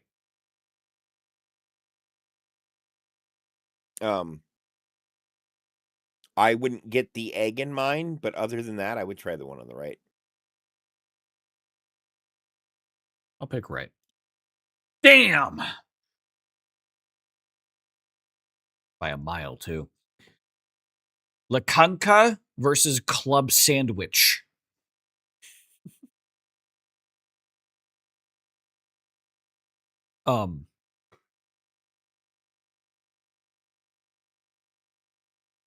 Listen, that can fuck me up some club sandwich. Yeah, but that fucking cured meat looks awesome. Can you imagine? It is pork. And beef. Pork or debuff, potentially or beef. But there is bacon in the club sandwich. Right. They both get the pork debuff. Yeah. And man, can you imagine the Lukanka? I'm looking at it and I know what it tastes like. I feel like. Oh yeah. And you fry that shit up in a pan. Especially if you see black pepper, paprika, cumin. Yeah. Yeah. Garlic, coriander, caraway. Exactly.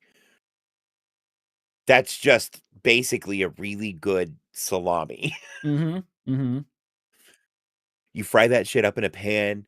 You eat it with crackers and a nice wine.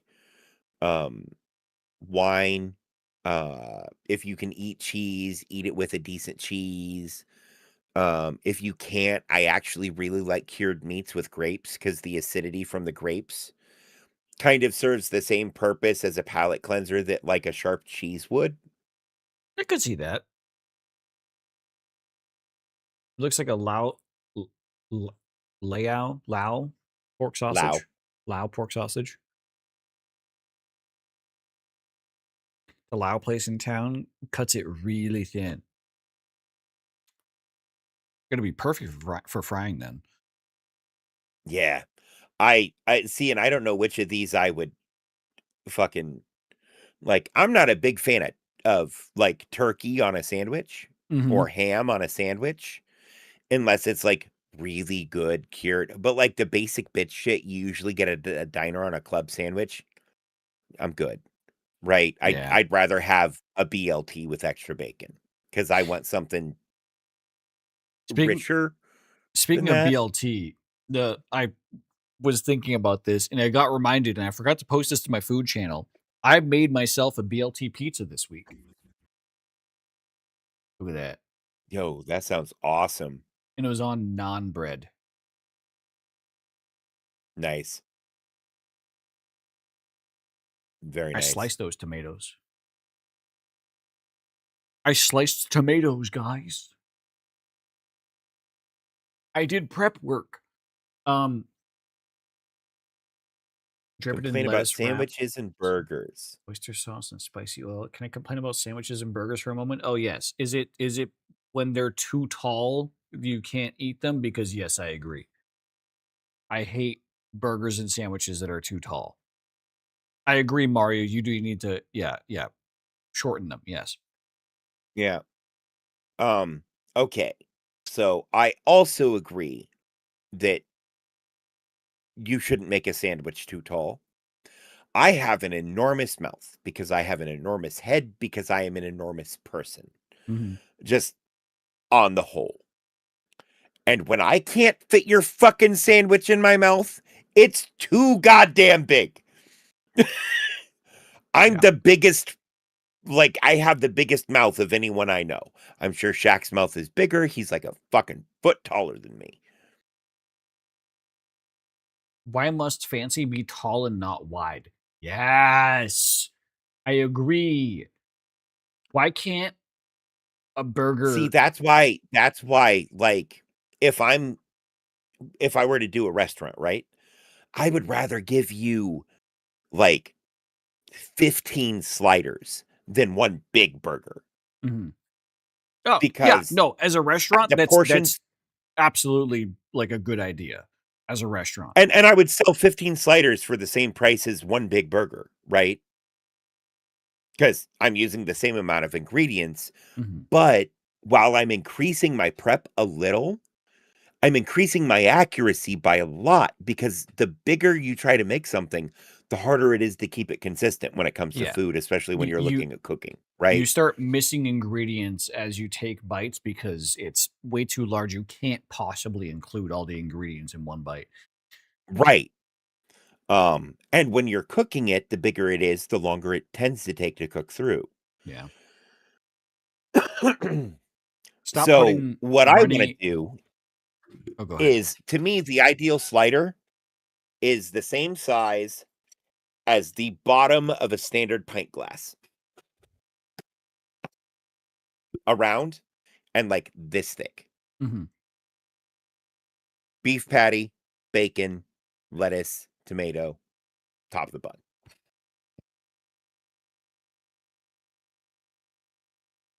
And that's our basic slider. And when you order, you get 4 of those Mhm. instead of a bigger burger. They're Right. easier to eat while driving. They're easier to share if you just want a snack. Right? My so my opinion on the way too many ingredients stacked into a single burger, calm down, Mario. Um is if you have more than, like, in terms of extra ingredients, if you have like more than 3 extra ingredients, right? You're starting to encroach upon too tall. There's because there's 2 like bread sections of the sandwich, 1 layer of beef that you're always going to have, almost always a layer of cheese. So then, like, 3 more ingredients on top of that, lettuce, tomato, onion is fine. Add another one, you're starting to encroach upon too many. Exactly. If you I do want, make some exceptions. if you want to Bacon add, rarely adds height, and right. Well, but what I wanted to say is, if you want to add more, just make that shit a bread pocket. Why is it not a standard thing to just make a bread pocket of shit? Like a meat pie in the UK, I guess. right. Homie, that's how I used to order when I was on keto. When I'd go to fast food places, I just order a burger without a bun in a bowl and Yeah. whatever their salad that would fit that burger was You know what? instead Yeah. of Why can't we fries. get, like, yeah, all that shit as just in a bowl? Why can't it be Yeah. a deconstructed burger in a bowl? It eats awesome that way, by the way. Like, Yeah. genuinely. You mash that shit up with your spoon or whatever, and actually, damn. Yeah. Also, Momo, stop putting runny fucking eggs on shit. I don't like getting my hands slimy. I don't want my food dripping on me. I agree that when I I agree. approach a burger that has a sunny side up egg on it, that it's about to be runny, I'm looking at that and I'm going, gross. As soon as I bite into it and I get that yolk in my mouth, and I just start turning feral.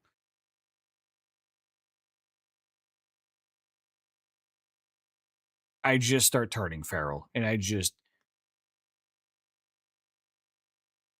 it has to be the most unattractive form of me when I'm eating a sloppy burger. And I've gone past that point of I hate eating sloppy foods, but damn, sometimes a burger is just worth it in my mind. And I just turn into a fucking animal eating a burger. So I don't do eggs.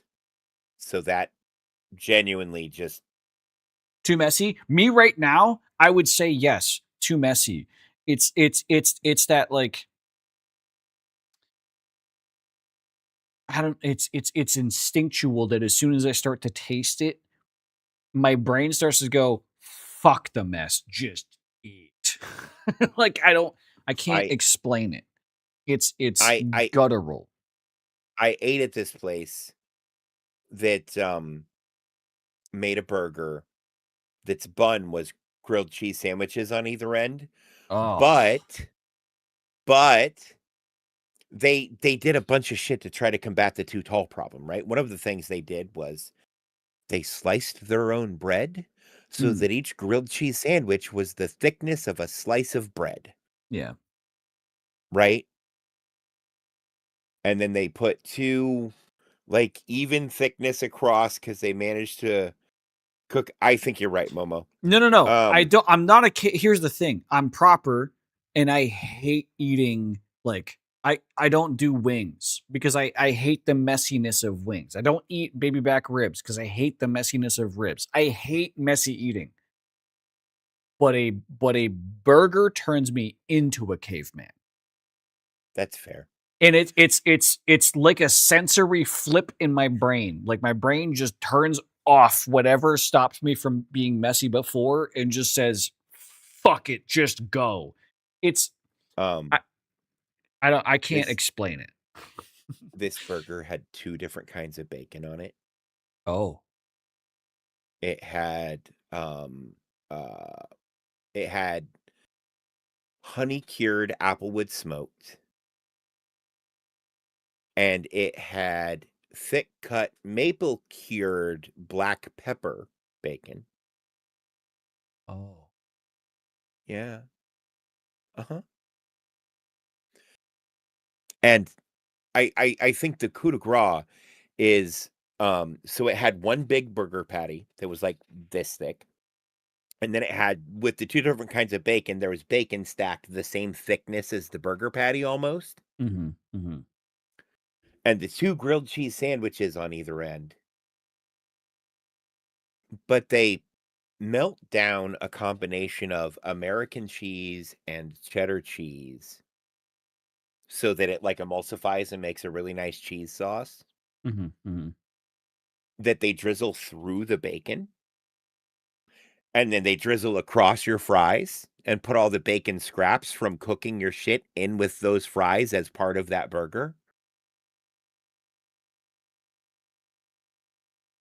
And all of that plus a drink was like $14. Did they call the meal a heart attack? No, they called it gluttony. Fair. Yeah, just the same. Just the same. Fair. Yeah, but I was there and they're like, yeah, this is our challenge burger. And I'm looking at the ingredients list. I'm like, holy fuck. But then I looked at the actual portion sizes and I'm like, wait a minute. This is, I was expecting, burger, but apparently it's a lot of flavor for people to handle in one sitting. It's very rich. As long as you Right? don't give me truffle fries, I don't want my food to smell and taste like rotten feet. Fair. Okay. That's super fair. Although I do Parmesan and garlic fries sometimes. That I don't think that was at all part of the question. Parmesan kind of also smells like feet. Oh, fair. Yeah. Um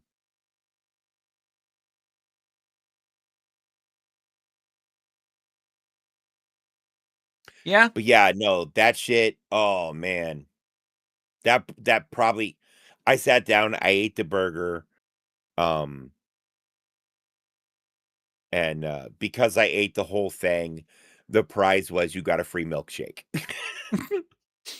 Fair. Right?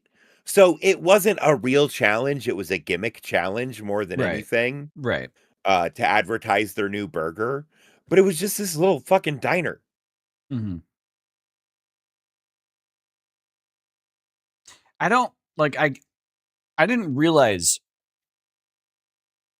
how contextually weird I guess I might be at restaurants when like I have a fat stack burger that just the entire world around me disappears and nothing exists except for me and this burger and how much I am eating it because like the waiter will come by after 10, 15 minutes and be like, all right, how's everything going? And I'm literally just like, "Mm." And that's all the answer I can give him or her is just "Mm." Like because I'm just I can't stop eating because it's so good. It is the perfect combination of umami, sodium intake, and grease. It What just I'm hearing, triggers chat, all human is that it's DNA to just food motivated as long as yeah. it's the right food. Yeah. Oh yeah, 100%. I I do would I make a would burger called the Heart Stopper if you I ever would want a never deny real good this. burger. And I can make it without cheese, I'll just put extra bacon in it.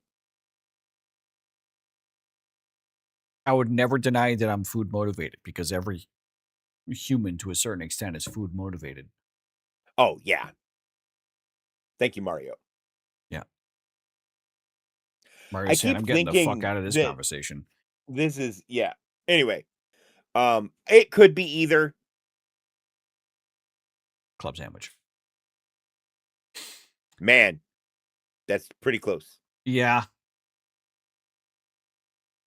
You know, the one on the right does look like lettuce encased in turd, but I bet it slaps. Um, I think that green shit is a paste and not a leaf.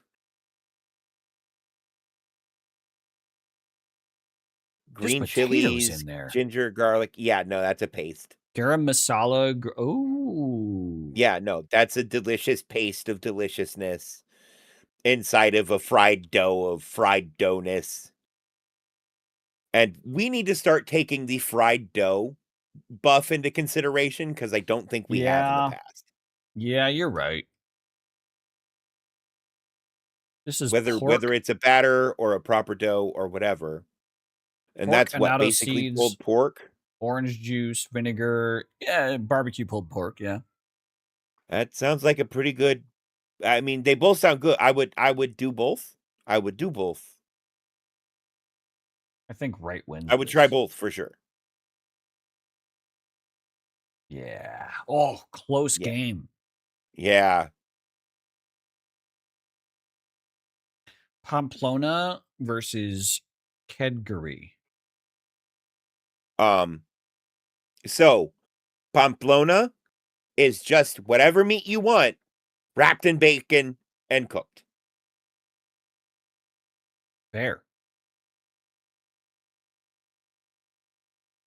Or at least that's how I understand it. I'm the annoying person at the restaurant asking what's in the fried things because I don't want accidental mushroom or nut. I am That's fair. the annoying person at restaurants that'll have an allergic reaction because I didn't ask if they share fryer bats between their mozzarella sticks and their french fries.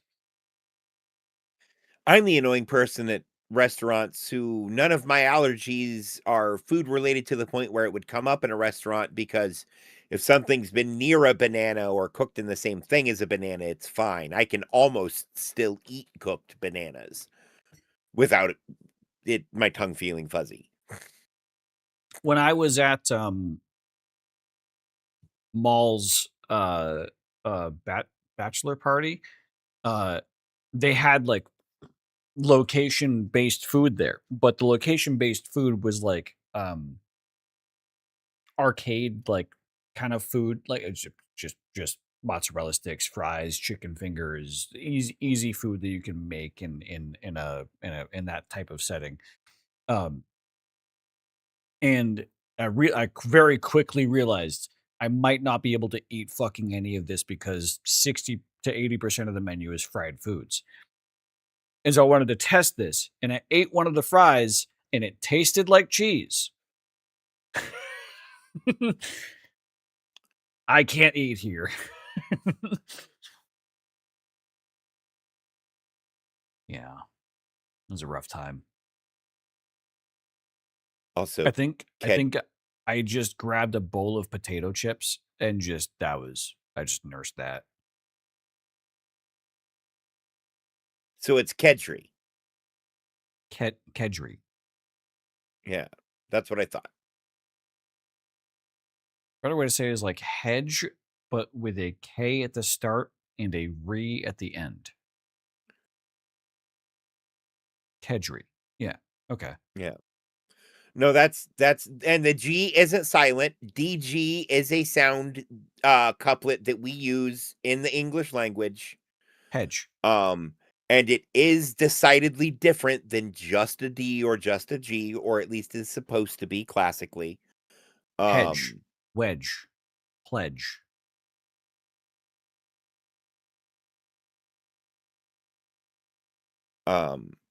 At one point they did try spelling some of these words with a J. So edge becomes EJ instead of EDGE. Fair. If you watch Cooking the Victorian Way on YouTube, Mrs. Crocumby makes it. Crocum. Crocum. I feel like left is going to take this. Oh, yeah, no, 100%. It's bacon wrapped meat. Yeah. Whereas this is eggy fish. Yeah. And I like eggs. I don't like fish. I don't like either. Azerbaijan. That's fried bread. Tab versus Farsu Magru. Flour, water, salt, onion, ground lamb or beef. This is, I think, grilled like Oh, is this like a tortilla? meat tortilla. Or not a tortilla, like a quesadilla? Or a calzone? quesadilla. Yeah. Night. Night. Foot. The one on the right reminds me of a Wellington. Yeah, but why is there a lemon in there? That's not a lemon, that's an egg. It's not a lemon, that's an egg. Why is it such a thick yolk on the egg? Probably where they cut it and where the yolk was settled during cooking.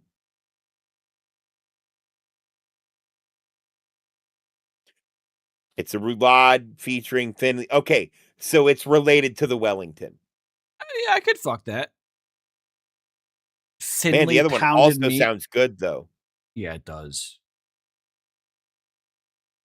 And it's thinly rolled dough, folded into a crescent shape, and filled with a variety of mix of cheeses. Yeah. It is actually a fried quesadilla. Bread. It's just stuffed fried bread. Hot griddle with a side of yogurt or a drizzle of pomegranate molasses. Oh my God. Please let me eat that now. I'm so hungry now. The one on the right is giving turducken vibes. Yeah. Yeah.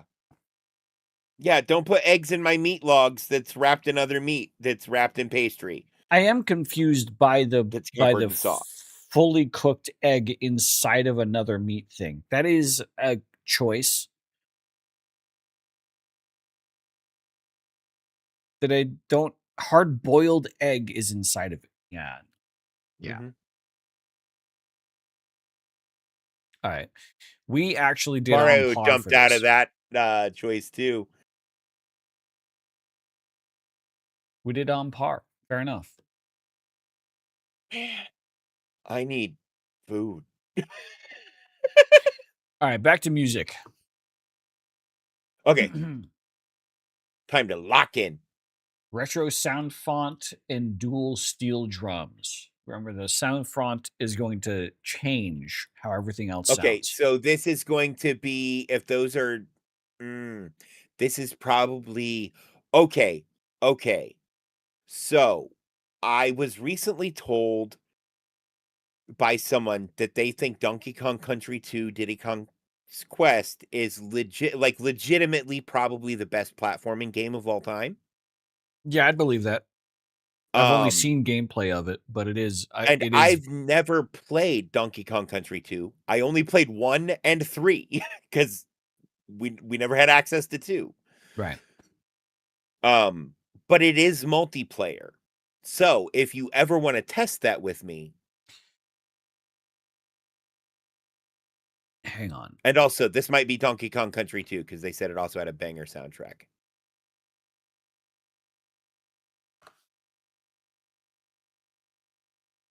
Oh, I thought Super Mega did a Donkey Kong Country 2. Maybe it was only Donkey Kong Country 1. I thought they played it multiplayer at one point. Oh, well. Is that you saying no or yes? I don't understand. Oh, yeah. Well, so the Super Mega Boys, I love the two of them. And they do like dual co-op shit all the time. Like they did Portal 2 co-op that was like just as fucking chaotic as us, except they're not as smart. It's not that they're not as smart. They play the content more than they play to like being the smart guy in the room. And both you and I sometimes play to being the smart guy in the room. That's not Donkey Kong Country 2. This is Super Mario Brothers 2. Yep.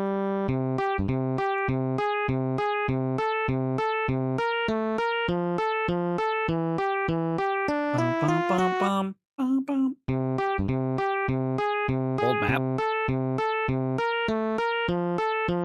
Super Mario Brothers, you said. Yeah. Oh. Yep. No. It is a Mario, not Super Mario Brothers, etc.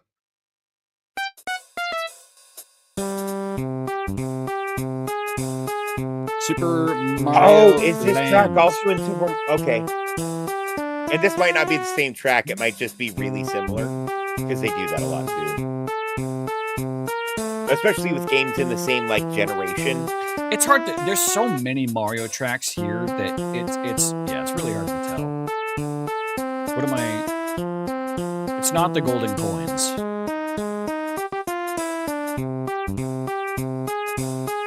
I would say this is a Birabuto Kingdom. I know nothing about the game, by the way. Oh my god, I was right. There it is. Okay. This is the exact same so track as Super Mario Brothers 2, isn't it? What was the?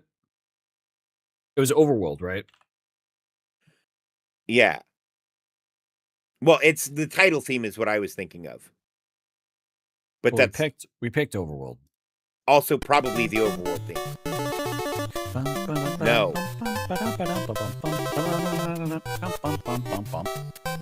Which other Mario song is that then?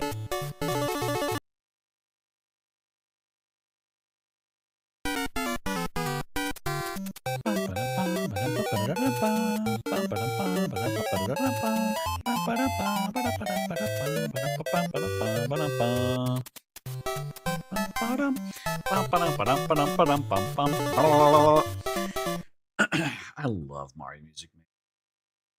Same. Yeah, I got no idea.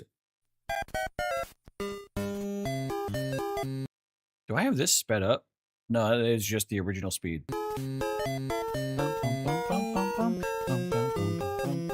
Well, okay. So what probably happened is they ripped this off of a Game Boy Advance or Game Boy Color, which had better sound cards than the original Game Boy. And so background music would run faster sometimes on newer Game Boys than it did on the original. It's kind of the same reason how Atari had accidental built-in difficulty increase, because the less enemies there were on screen, the faster they could move because it required less processing power. Yeah, Smash had this problem almost all the time whenever you had 4 people and items enabled. Yeah. You could feel it would time delay actions. Yeah. Which kind of made things a little bit cheaty because you could like in slow-mo change the action you're trying to make. Sometimes you could action cancel. But anyways, thank you, Mario. Hang on a second, don't move yet.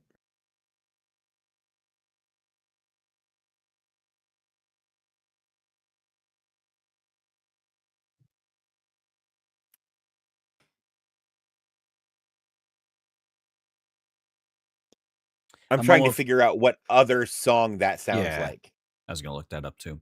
Well, if you are lagging, I can't see it being on my end, at least not right now. Might have been happening earlier. Oh my god, it's used all over Super Mario Maker 2. That's why I know it. Fair enough. You're first to think that's better. Fair enough. It's also in the Super Mario Galaxy movie. Every I haven't seen WarioWare that yet. ever made. WarioWare is fun. I haven't seen the Galaxy movie yet. That's the second one? Yeah, I think so. Yeah, I haven't seen the second one. I saw the first one and I liked it. I liked it. Yeah. It's a good movie. I don't think it's like it did bad by the franchise. Oh, by the way, in English, the name of this song is Princess Daisy Rescued. Oh. I guess we can rescue that bitch. I don't know why I just drew so much hate for Daisy.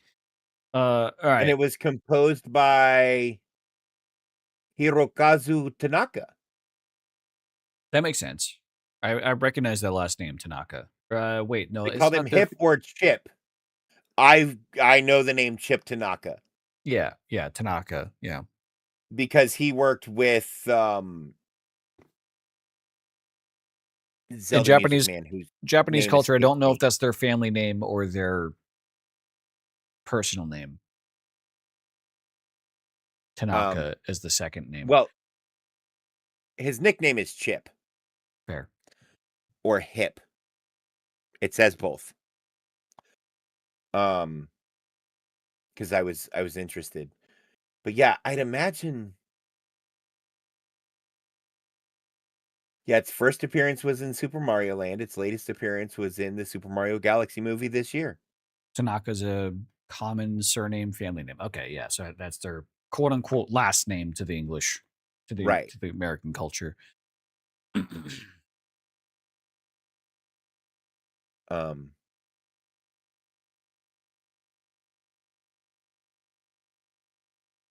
It has lyrics. Mario's excited. We do have another song. One more to do for video game battle. Yeah. Sorry, I was really curious about that because I knew that song, and not knowing why was driving me nuts. Fair enough. We have pizzicato, strings, sax and square wave, intro and trumpet. Very interesting. And it's a very, very unique collection of instruments.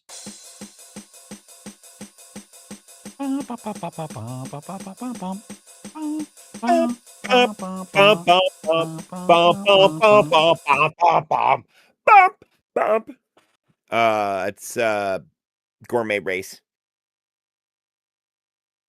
No, oh man, that would have been such a crazy soul read. Right? Oh, this is a Mario Kart. Yeah. This is the baby level for Mario Kart. Yeah. Baby Mario's Circuit. Baby Park.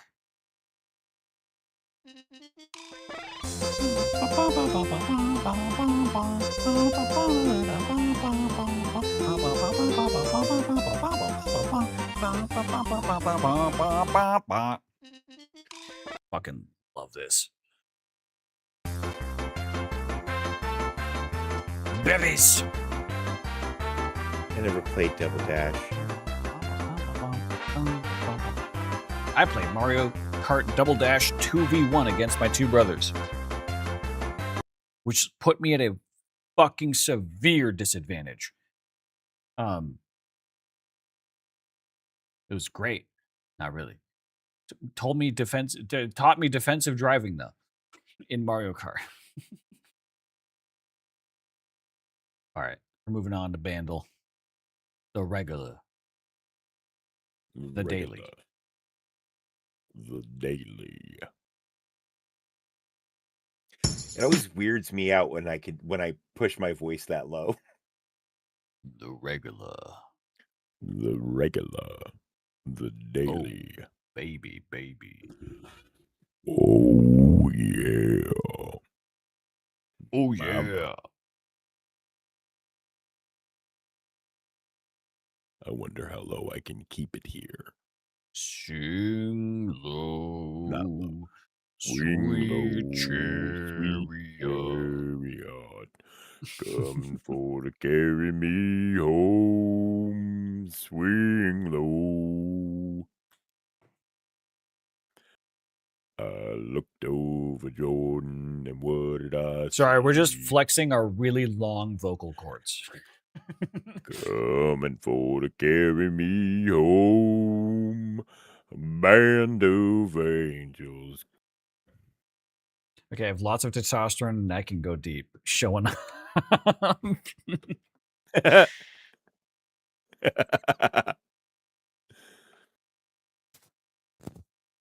Switching out my mics.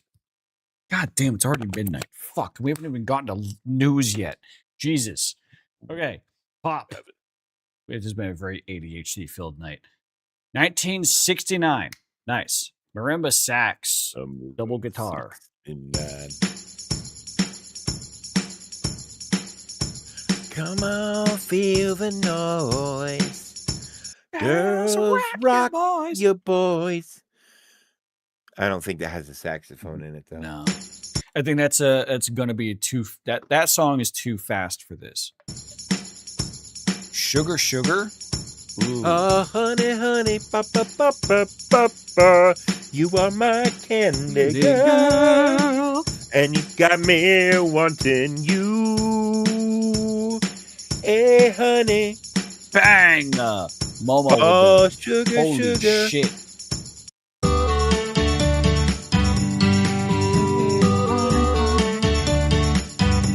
You are my candy girl, and you got me wanting you. Hey, honey. All right. Yeah, Marimba no, and that's Sax fair. kind of gave it. Fair enough. Zach, I sent you a stream friendly meme via DMs. Yeah, but it's I can't take a so they sent me a video in Discord, and I can't take a video in Discord and easily display it to both streams. Yes, you can. Right click on the video and click open in browser. There's not an open in browser. There's an open media link, and that just downloads the video. Oh, Yeah, I can't play the Cough challenge? Oh, I just dragged the video file into Firefox. You know what? I haven't tried this since Firefox. Opera didn't let me do this. Okay, no cough challenge Halo theme. Cough challenge. oh, I didn't know you switched to Opera or Firefox, or I would have told you to try it because it works in Chrome I switched to Firefox and Brave. forever ago because of Opera was just lagging. Halo theme. Why is this a cough challenge related to the Halo theme?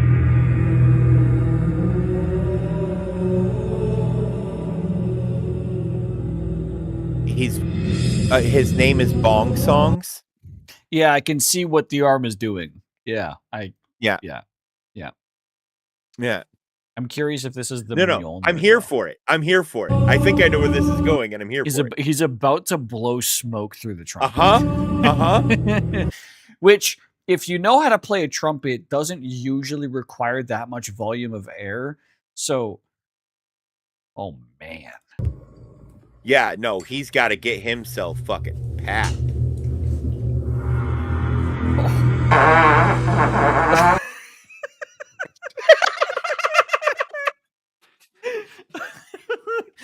Poor guy.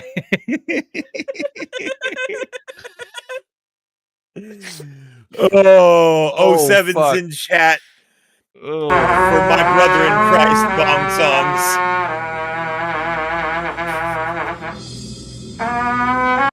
He's still giving it his whole dick, balls, and soul, though. God damn. 07s.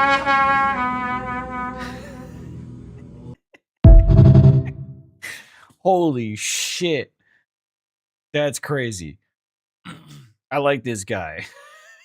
Bong songs. You, sir, have my respect, but not my money. I don't have any either. Only my keyboard's G key worked half the time that I wanted it to. Is he on YouTube? He is on YouTube. Nice.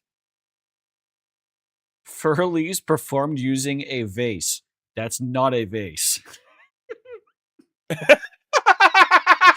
Fuck yeah! Hang on, I gotta go follow this guy. That's a subscribe Post his on link in YouTube. chat. That's crazy. What do you mean? Oh, yeah, it's it's just my opinion, I guess. It seems like he's new to YouTube Shorts. He doesn't have much on YouTube Shorts besides him playing a vase as an instrument. He doesn't have much on YouTube.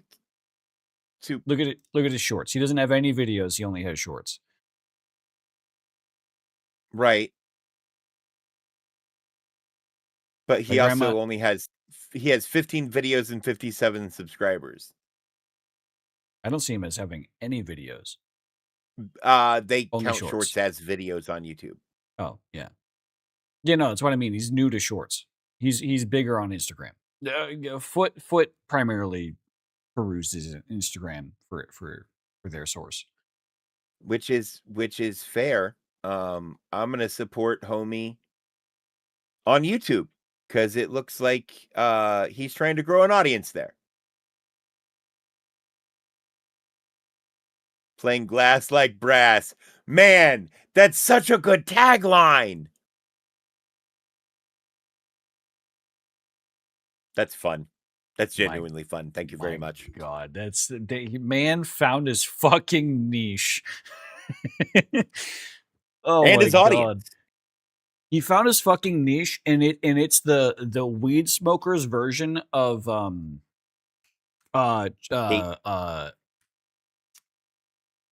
what's the guy that's the chugging guy on YouTube?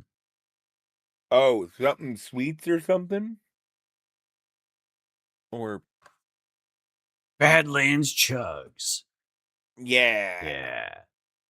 Which I won't pull up a video of because some people might just vomit.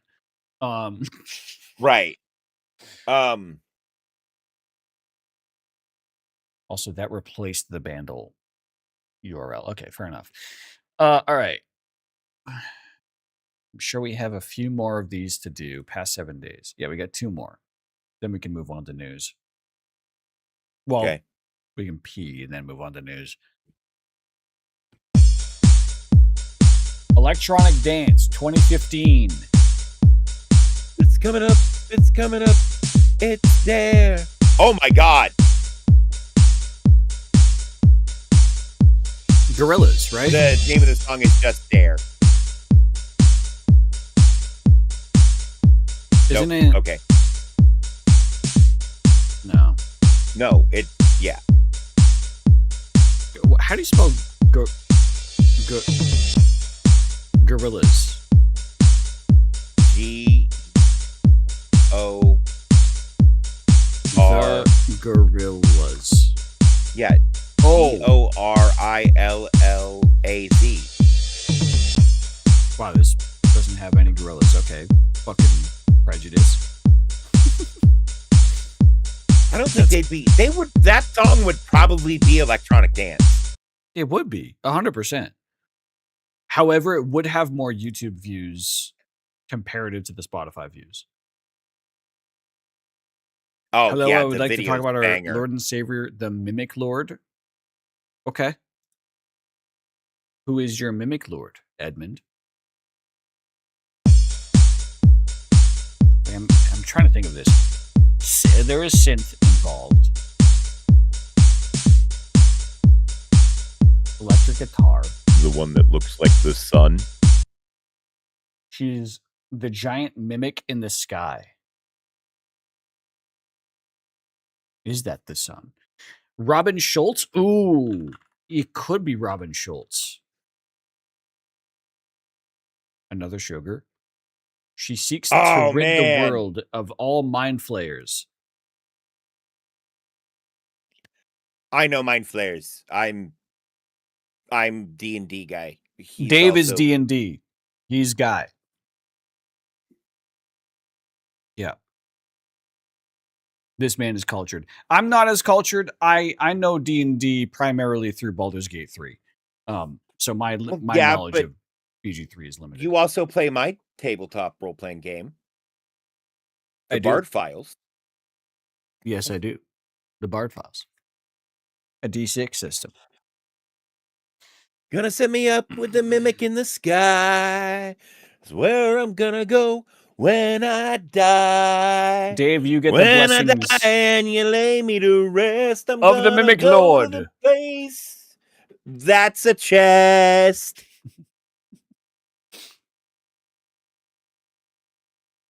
Who got the second signed copy? I think I got the fifth. No, I got the third. I got the third. I'm number 3. Oh, Danger got number 1. She got number 1. Who got number 2? Oh. I don't know. After number 1, I kind of did them randomly. Wait, Momo's is Yours 1. is 1? Oh. Don't tell me. Oh, I didn't number hers. Hers is unnumbered. Fair. And signed. You should join I technically signed it after the rest of them. Mimicism Church. You get free cake. Well, that's a good enough of a deal for me. Hell yeah. Oh, Ad prison. Sag.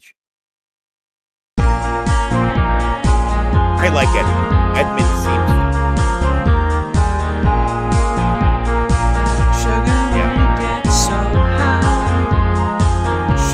Sugar, how you get so fly. Back. Yeah. Welcome back. Welcome. Yeah, I said, if there's free cake, I mean, why wouldn't I join?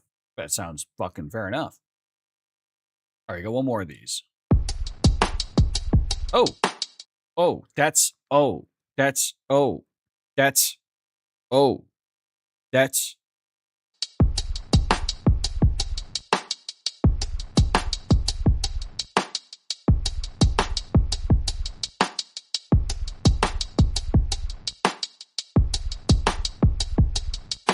a lot more Spotify views, but Booby. YouTube views are really, really high. Yeah, so there's Booby. There is Booby. Why do I feel like this is a weekend? Banana Not 2004. Phone? I don't think this is Banana Phone.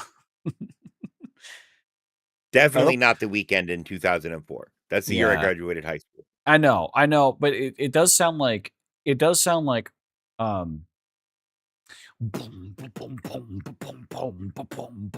that fucking Weekend song where it just starts really fucking hard with the bass. Now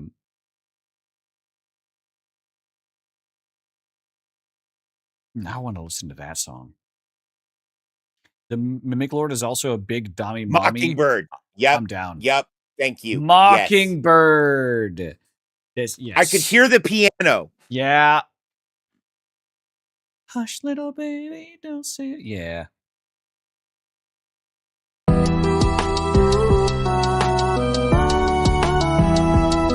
One of Eminem's best. It'll hold you through the night. When you don't know why, feel how you feel inside. Baby, and I promise it's gonna feel right. God damn. One of Eminem's best. Absolutely. Like top 3 Eminem, I think. Yeah. If you sacrifice your toaster, you also get a free mimic. I'm curious what the relationship is between toasters and mimics, but I'm not here to complain. I don't kink shame, you know? Like I'm down. Well, I'm no, down no, to clap. no, no. So, in modern society, a toaster is the size of a baby mimic, right? So if you sacrifice your toaster, you get a small mimic that is a toaster, and then you can feed it your enemies. Are there baby mimics that are just smaller chests? I guess Well, mimics so a don't mimic have to be doesn't- chests. Yeah. No. I actually, in one of my games, I have a mimic that's a house on the side of the road in the middle of a forest. All we ask is don't screw any mimics we have to pay too much with therapy bills. Mimics can be anything. Yeah, okay, yeah, fair enough. But okay, so you ask us to not screw any mimics, but do you ask the mimics to not screw any of us? Because I feel like that's a two-way street. Your lamp is a mimic, for example? Yes, we believe in consent. Okay. Oh, okay. Okay, good. Yeah. Fair enough. All right. We're done with the musics. Unless we wanted to do some more. We did kind of one shot every single one of these. The baby mixer. We could probably do some more. Let's do some more. Quick play. Alt Rock 1991. Oh, come on. There's a fucking mandolin. Hang on. Wait. Alt Rock with a mandolin. YouTube views are very similar. There's got to be titty or ass. Oh, 90s, it's ass. Ass and titty. Ass and titty. Gotta get me some ass and titty. Synth and mandolin.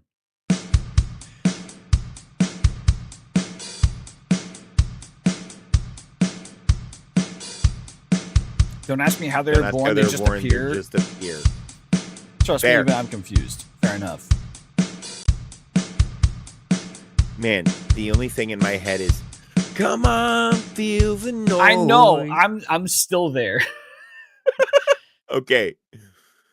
But that's not 90s. That's 80s. That's 80s, yeah. One mimic did drop a bomb in Hiroshima. Well, that wasn't nice. Well, I think it was the plane. Oh, so it didn't really. Were in.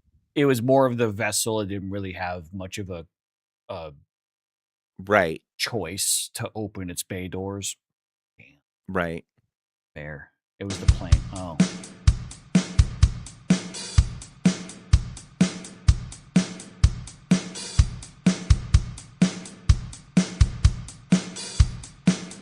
Lamp mimic? Yeah, apparently my lamp is a mimic, which that lamp I don't think actually has any usable light bulbs in it. It's never been plugged in. Actually, it comes from my roommate. It was one of his lamps. And he used to have every single one of those was a hue bulb, and he would control them with his phone. And so he'd have like a cycling rotation of colors on them. And it was really cool. And then he took half of the light bulbs when he left. Only half. And left the lamp.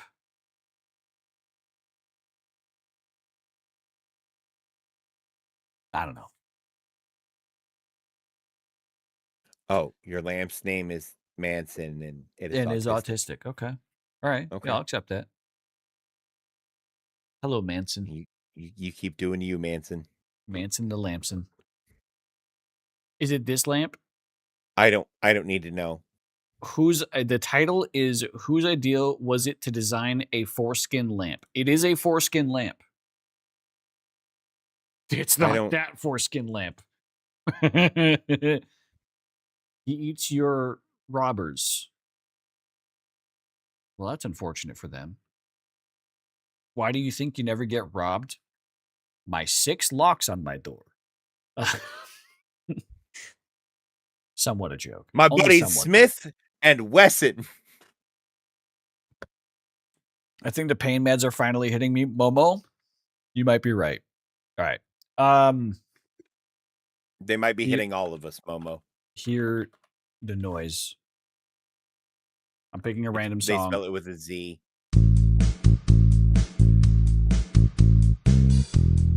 Oh.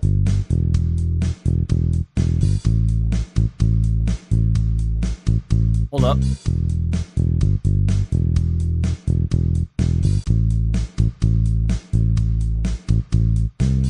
Also, Jim Carrey's indeed a mimic. I could believe that. Actually. I've seen The Mask. Yeah.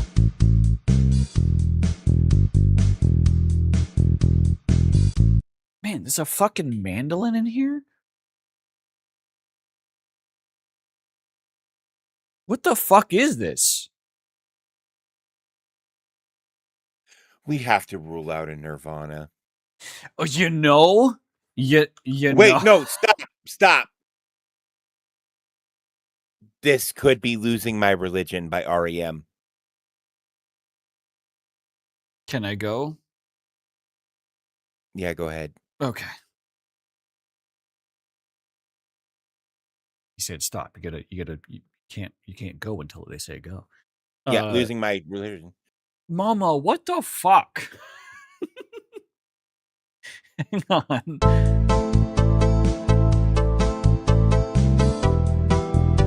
Oh shit. With the voice cover.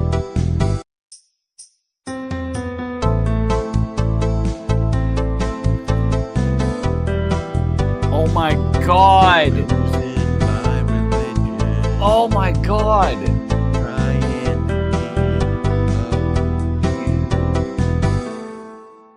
Oh. Mimicism also accepts everyone, even the Chinese. Well, thank God. It's the only alt rock song I know with a mandolin. Fair enough. But Dave was onto something with the we gotta rule out Nirvana because they do just have an assortment of instruments that they use. Just like if you say flute and rock and go Jethro Tull. Fair. Yep. And if you say piano, there are like two guys I look at, depending on when. Billy Joel and Phil Collins. Yeah. But we don't accept racists, sexists, pedos, and a very particular guy named Bob. But not all. So I'm guessing that's not all Bobs. That's just a very specific Just Bob. one guy. Is it Hydra Bob? And I understand. Because nobody wants Hydra Bob. And I bet he's bald. Bald Bob. Yeah. Okay. Fair enough. Yeah. Fuck that guy. See, Elton John always leans pop to me. Yeah. Not really rock. So I don't really think of him. But no, because Rocket Man would definitely have been rock and roll of the time. True. Uno mas? Yeah. 97 alt rock. Exact same Spotify, YouTube views. Double strings. Alt rock with strings. Okay.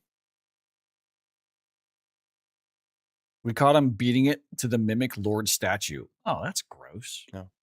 Yeah. How dare he? That's rude.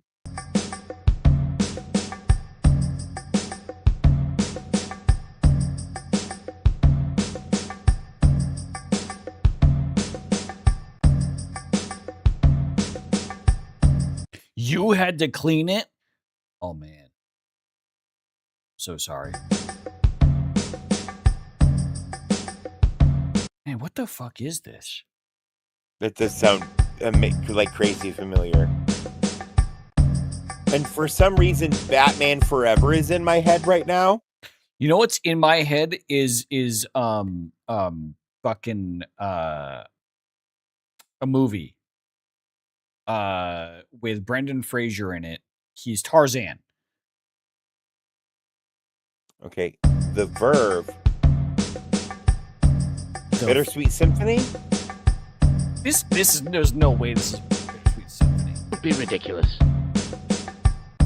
You can follow Edmund. By the way, while you're here, if you're following me, might as well give Dave also a follow. He's my compatriot down below, so he's the D&D knower. He's also live.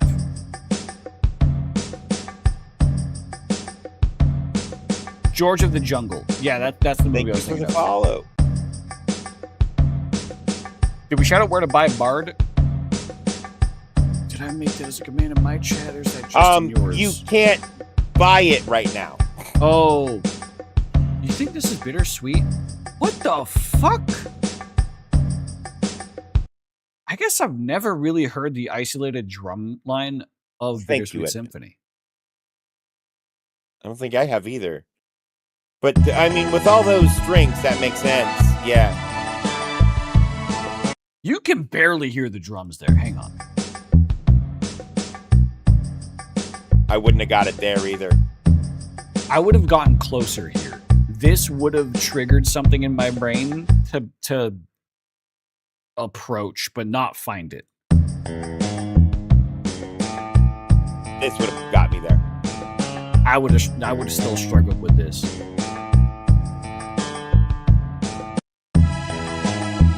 This would have gotten me.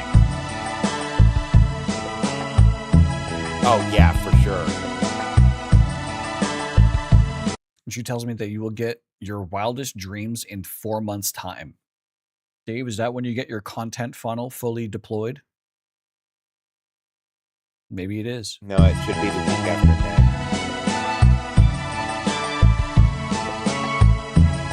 next.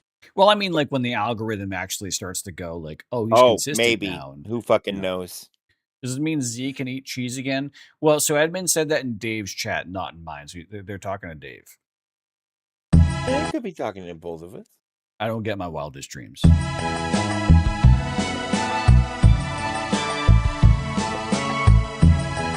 Man, I love this song.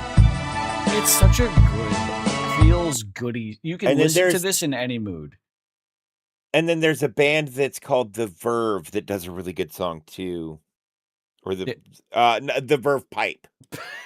I was about to, Dave is literally the Verve. No, the Verve Pipe. Such a It's a bittersweet symphony. That's life. You make ends meet. Life. And then you waste all your money and you die, I think, or something like that. I only know the Freshman. The Verve Pipe does chorus. Freshman. The Freshman.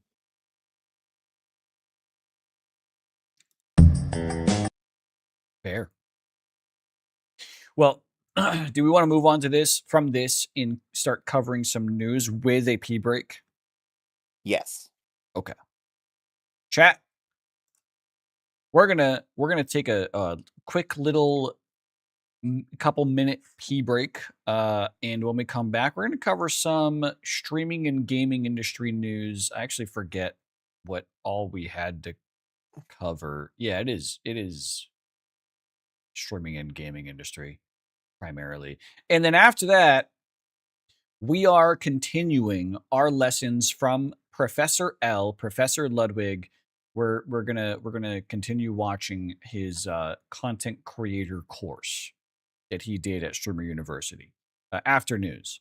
So look forward to that. She also wants you to sacrifice your Pop-Tarts. I don't have any Pop-Tarts right now. I also don't have Pop-Tarts, but now I want the s'mores Pop-Tarts. Oh, that's the best Pop-Tart. And then, okay, so you know what you do with the s'mores Pop-Tart? Instead of putting it in the toaster, you do it in the microwave with a marshmallow on it. And then you take the other one from the packet and put it on top of that. Oh. It sounds like too much sweet, but I get it also. Well, but the Pop-Tart, like the Pop-Tart pastry itself isn't very sweet. With the cinnamon Pop-Tart, same technique. Put a marshmallow on it when it's in the toaster. Oh, fuck. Okay, yep. You win. Chat, we'll be back. I have to go eat something. Time to go jerk off. Yep. BRB. Enjoy some clips in the meantime. See you folks in a few. Got him. Yeah, I was zooming. Fucking hell.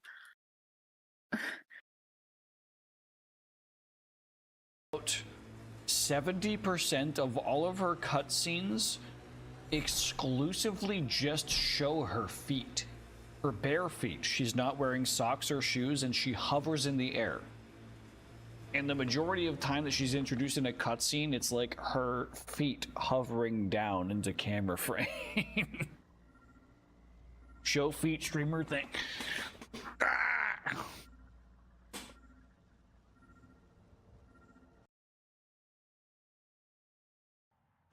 You look like you're having fun. Thought she was just gonna sit on my face. Scott, is this real? Yeah, I think the sky's real. No.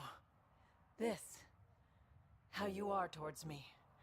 It's like you care more than a friend. I don't mind if it's no. I just want to be sure it gets Oh my god, they're messy gonna hold otherwise. hands. They're gonna hold hands. Not before marriage. You I do fucking care slut. about you. Oh my god. More than a Oh, friend. you slut. Really? I didn't want to assume. Seems so unlikely. Me, you. Kiss. And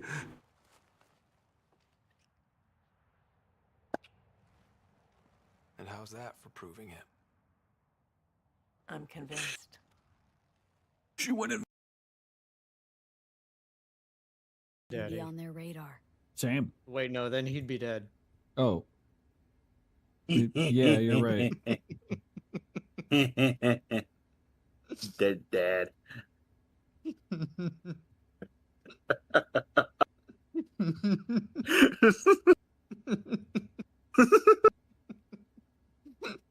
You fuckers. Look at it, dad. Look at it. Look, dad. Jingle, jangle, jingle.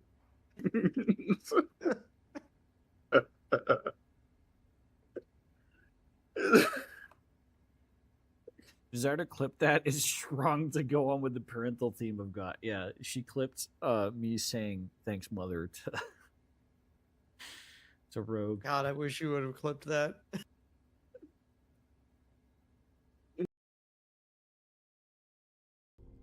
Anyways, chat, we're gonna go to break. I'm gonna hit you with some clips, so we'll see you folks in a few minutes. Yo también. Kirby. Hey, you want to talk about? Keep saying the nanas.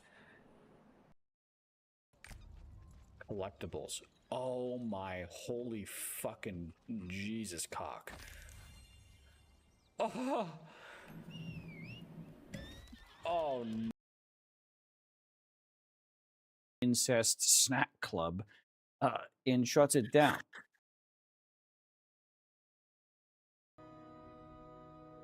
The thing is about to happen. The thing is about. She has 4 stains. She has 4 stains. I can mayhem.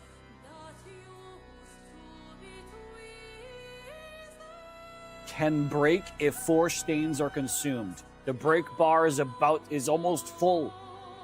Let's go!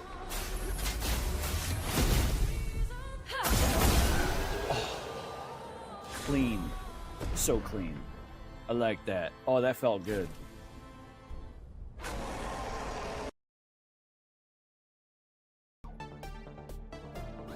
Okay, this is great.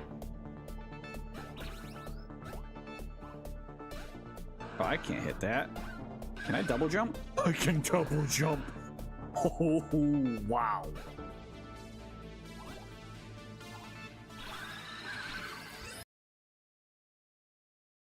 What's his name worth to him? Well, it's not worth much to me, but that's the point. I lean over to him and I go, okay, so he says we have to buy. Hey, Jesus Christ! I just noticed the little hands. It took Wait, me that what? long. Oh shit. Hold on. Well, your hands are so small anyway. It took me a minute.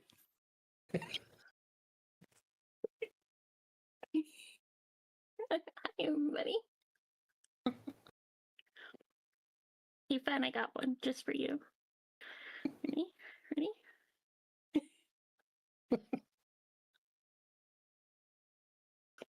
Oh, shit. I need to get that for work. Asked him. You know what? You're right. I've seen the way he looks at my ass. You don't have an ass. I'm speaking as the archivist, damn it. It's my fantasy character. He can have an ass if I want him to. Okay, he has the biggest ass ever. Even Flex shot, a thick, rubberized sealant in a dispensing can that requires no caulking gun. Ideal for tubs, sinks, and windows. God, it's so gross, but that's the option I have to pick. I have to pick the boost my batter option. And Luan's not here to see it. Fuck, he'd love this part. Can I clip it? Yeah, of course. This is, ugh.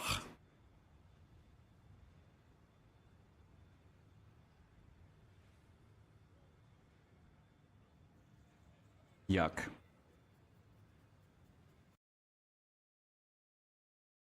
I forgot I didn't have studio mode on.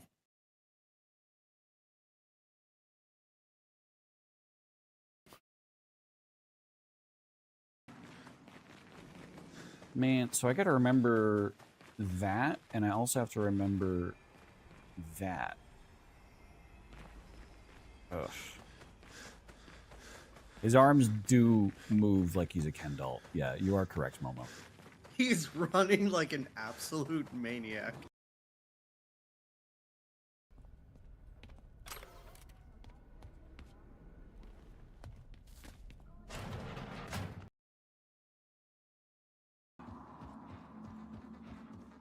If he comes back after I'm banning him, Collector weak. smile. Wait, you're. I didn't hear that. You're whatting him? Don't worry about it. Okay.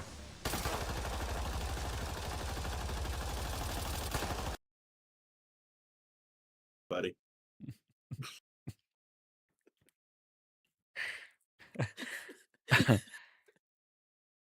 uh.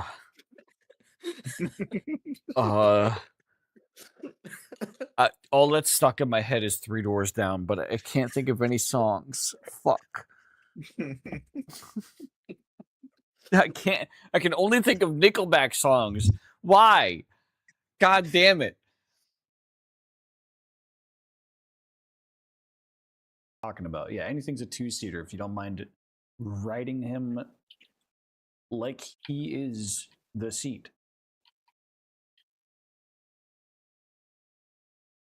And this has fucking happened. Where I'm shooting a laser out of my dick while I'm dead.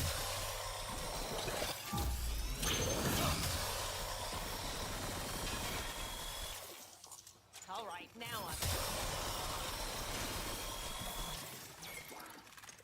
I love how now it just also refuses to shoot its acid at your friends. Yeah. It just wanted to kill.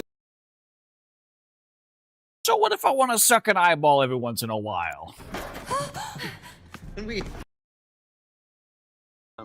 Yeah, well, I don't know. I would love to be charged at by a butt-naked, dick-slinging Shrek as I hear All-Star by Smash Mouth playing incredibly loudly, but louder as he gets closer. That's how I like to enjoy Left 4 Dead. Left 4 Dead, I fucking love the modding scene for that game. Cause I smashed like 9 tacos. They were so fucking good. why would you man. smash them? You're supposed to eat them. Dick and all. I smashed them into my face. Archivist, you want to do another? Mostly gonna getting them say- into the hole. Are you gonna What? say you smash them into your dick? I'm not clipping wiki feet. Probably for the best.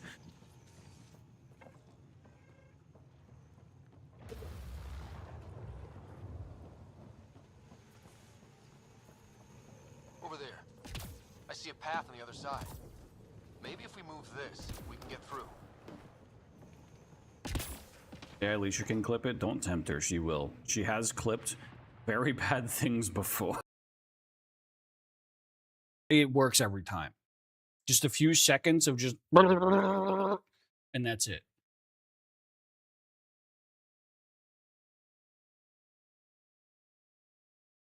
Thank you for coming to my TED Talk.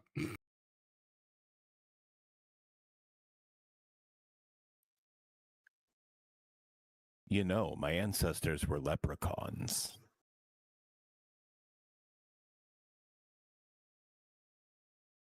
That actually makes a lot of sense.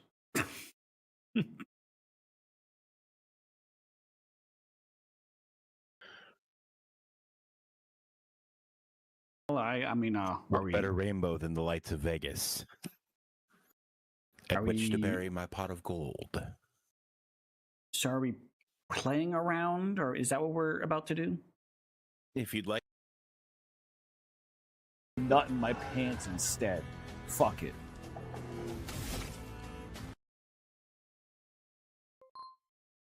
Hygiene. Vinegar. Man, my brain was reading vagina. Yeah, I think. God, if it just had a giant cock from this perspective, and like veiny balls, giant veiny balls underneath a giant cock.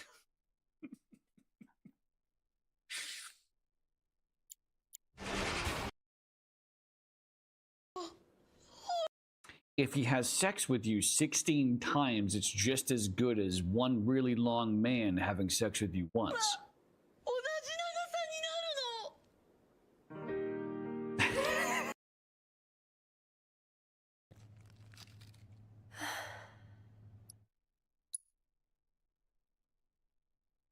What the fuck just happened? What the fuck was that?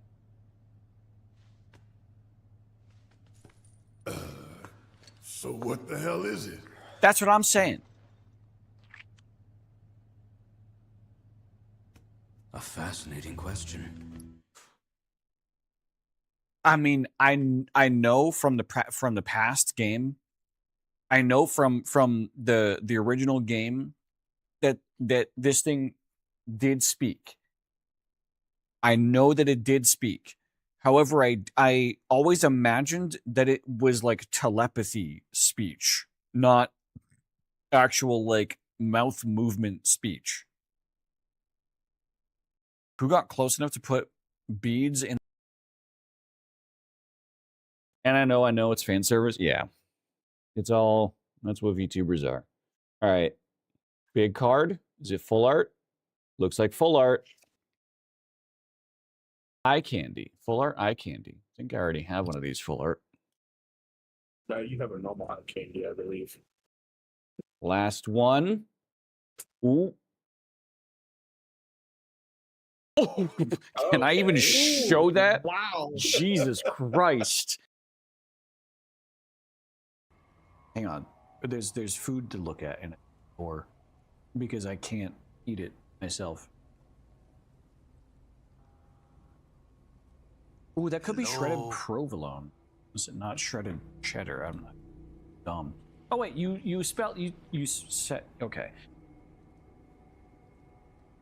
Pasta fiocchetti with braised oxtail, fig balsamic glaze, and fresh parm. Oh, that's parm? Oh, that does not look like parm. Okay. In my defense, I immediately clicked on the image so it was like full screen on my Discord, so I didn't see the words. Leave me alone. I'm just a girl. All right. Fuck. All right, we're back. And Dave has food. I have food. What you got for food?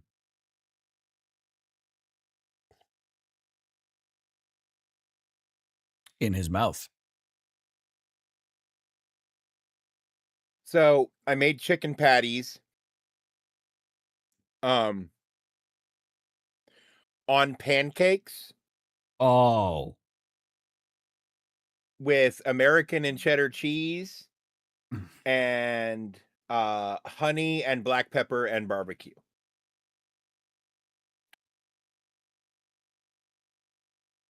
God, I am so alone in my life.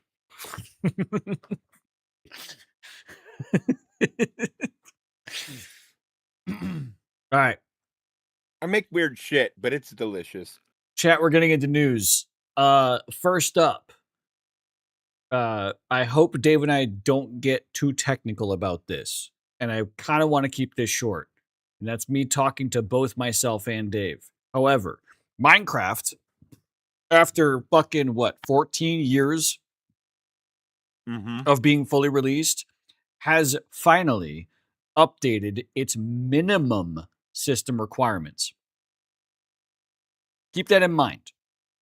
14 years, it didn't change its minimum system requirements once. In 14 years, we went from computers that have a maximum of 4 gigs of RAM to computers that have a maximum of 128 gigs of RAM.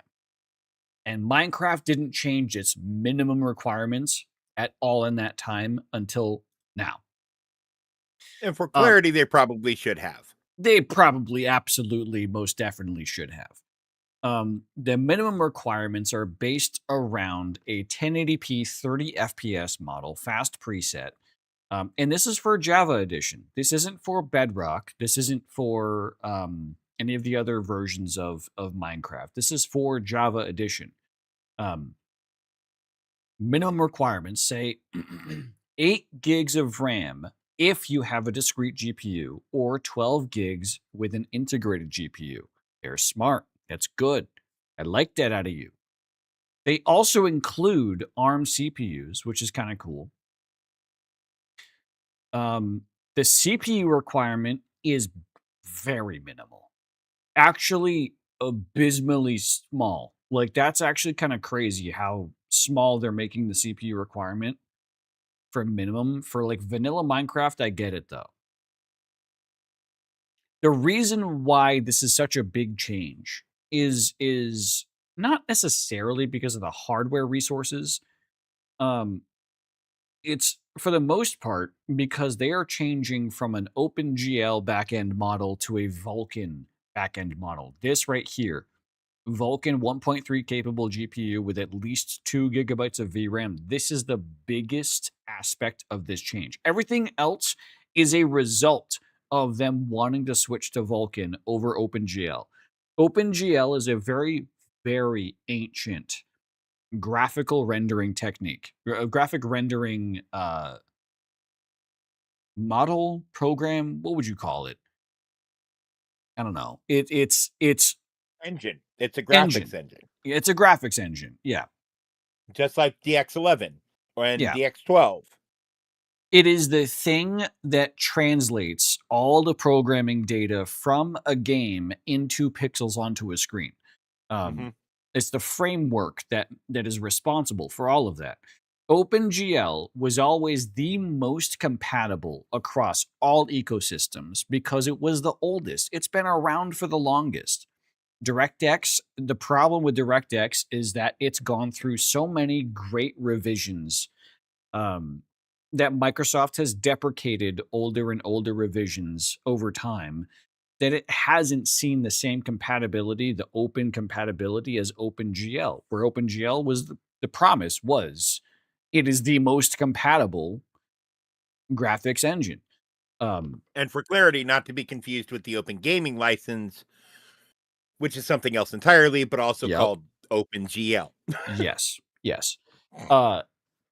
So Vulkan, the I promise. think GL stands for graphical language. Yeah, I think so in this case. Vulkan, the reason why it is now more scrumptious, more tasty, is because of its optimizations on both modern and antique hardware. It is not as compatible as OpenGL, which is a problem. However, for all the crossover hardware that both Vulkan and OpenGL can run on, Vulkan runs better every single time. Almost every single time, depending on the workload. So This is a I see this as a positive change for Minecraft, and the fact this is actually the most surprising. The recommended RAM being 16 gigabytes. OpenGL and Dave and I have had arguments on this in the past about mod packs and how much RAM you should give it, because there was a problem with Java Minecraft where if you gave Java Minecraft 16 gigabytes of RAM as an option, it actually ran worse than if you gave it 10 gigs of RAM, for example. That was an OpenGL issue. Vulkan is going to take all 16 gigs of that and go, ha, I can stretch my legs. Oh, thank God. It's going to be a lot better. Well, and to be fair, when I was running 16 gigs of RAM, it's because I wasn't using OpenGL as my rendering engine either. Right. Yeah, you could replace OpenGL. That's where like a lot of shaders replace OpenGL. Yeah. People made their own rendering engine to replace OpenGL in Minecraft to make it look like fancy, hyper realistic with fancy shadows and ray tracing and all that fun stuff. And that's the kind of shit I've always liked to do. But Vulkan can just do that natively. Right. Now this comes with it doesn't say what Minecraft version that it is, but we won't see this in mods for a generation. We've talked about this before. Right, but now that there is a Vulkan framework, I'm sure we will see mods adding Vulkan to any compatible. Backporting it. Yeah, people can backport it because Vulkan is very, very developer friendly. It's not open. Vulkan, I don't believe, is open source, but it is very developer friendly. If people want access to it, they can get access to it.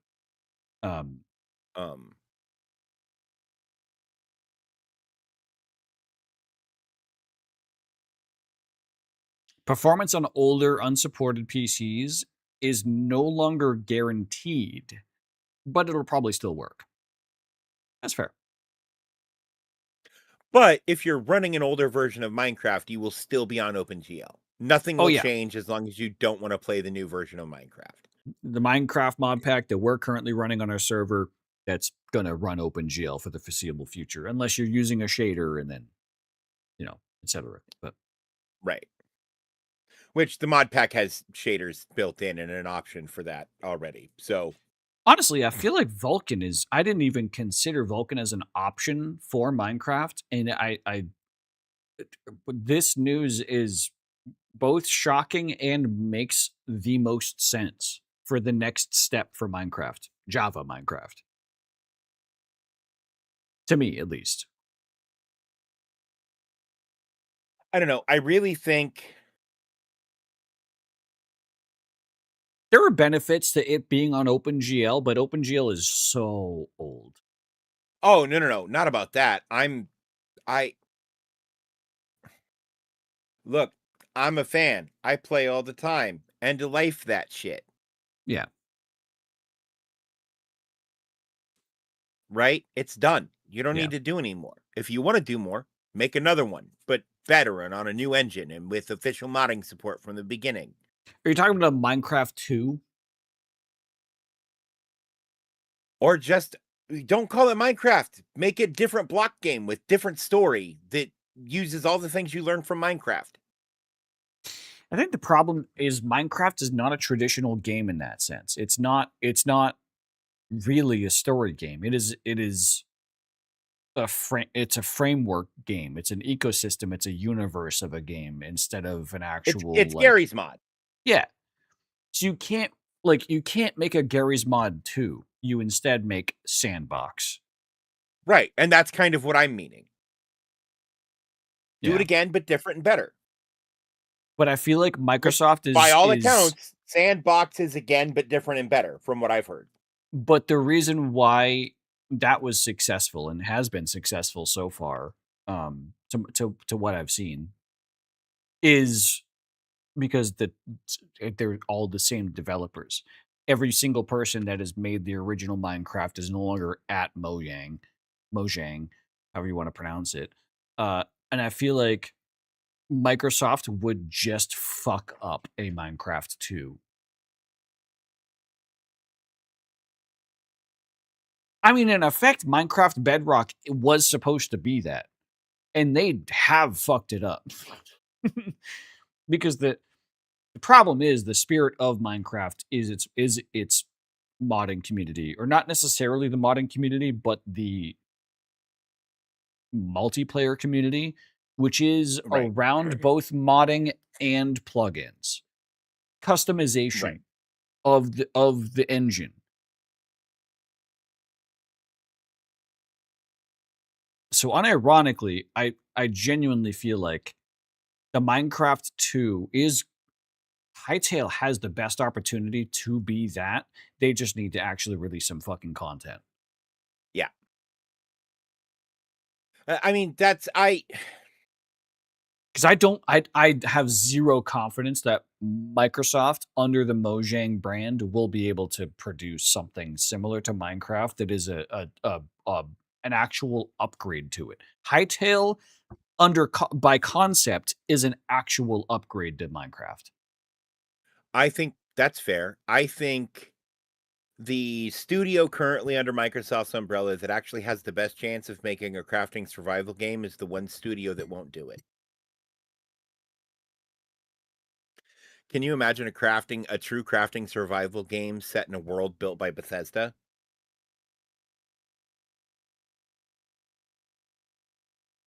Yeah, it's basically Fallout 4 but modded. Kinda, yeah. But that'd be pretty good. Yeah, but they got the fucking Fallout 76 microtransaction bug now. I have my trepidations around, but like the next couple of games that Bethesda produces. Starfield was I was happy that they didn't, like, in terms of microtransactions, they didn't fuck up Starfield. The DLCs were equitable.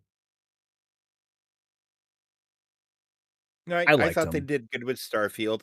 Yeah. I thought they did good with Oblivion Remastered, honestly. I've seen some like hate for Oblivion Remastered, but it's primarily around the fact that like people complaining that original game bugs are still in the game. But that was the point. To me, that was the point. Yeah. Yeah. No, that was the point. They wanted to make the game, the whole point of a remaster to them in that case, and they said this, was to make the game look better while preserving the gameplay. It's kind of what I did with the original Legend of Zelda for how I plan to play that moving forward on stream. There are also a lot of complaints around the performance of Oblivion Remastered, which I do understand. It is a game running two engines at once. It's running both Creation Engine and UE5. It's hefty. It is hefty. And I can only play the game myself at 60 FPS, but it's Oblivion. I'm okay with that. Yeah. Well, and not only that, man, base Oblivion doesn't like to run above 60 FPS without falling apart. Yeah. I'm used to Creation Engine games being locked at 60 by the physics. Right. So. Because the physics simulation is based on the frame rate. Yeah.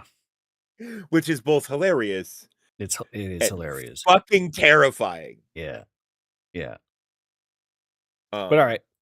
I think this is a I think it's going to be cool. I think moving forward, it's going to be a good thing overall. I think it's honestly going to be better for older versions of Minecraft than newer ones. Yeah. Because rendering in Vulkan kind of opens up a lot of opportunities in the modding community to do some really wild shit. Yeah. With Minecraft, like for instance, Create isn't going to bog down your fucking visuals anymore. Yeah. Just like isn't. Minecraft isn't exactly open source. It's accidentally open source where people can it's not the developers like specifically make the entire code base completely public. It's that by releasing the game, the code base is public because it's just the files. Java, you can't obscure the code to the extent of like modern applications in like C plus and C sharp and whatever. So them releasing this for even a modern version of Minecraft is going to allow some very crafty developers and programmers to backport this if they would like, especially shader developers, especially people with the heft behind them as create. As in like the create folks are going to be looking into this. Oculus, yeah, the guys behind the Oculus mod are going to be looking into this. Yeah, but you know who I think is going to be looking into this the most? The Java Minecraft VR people. Ooh. Because moving from OpenGL to Vulkan gives a much better VR supported video line. I have played Minecraft in VR and it runs smoother than you would expect, but it's still kind of jank.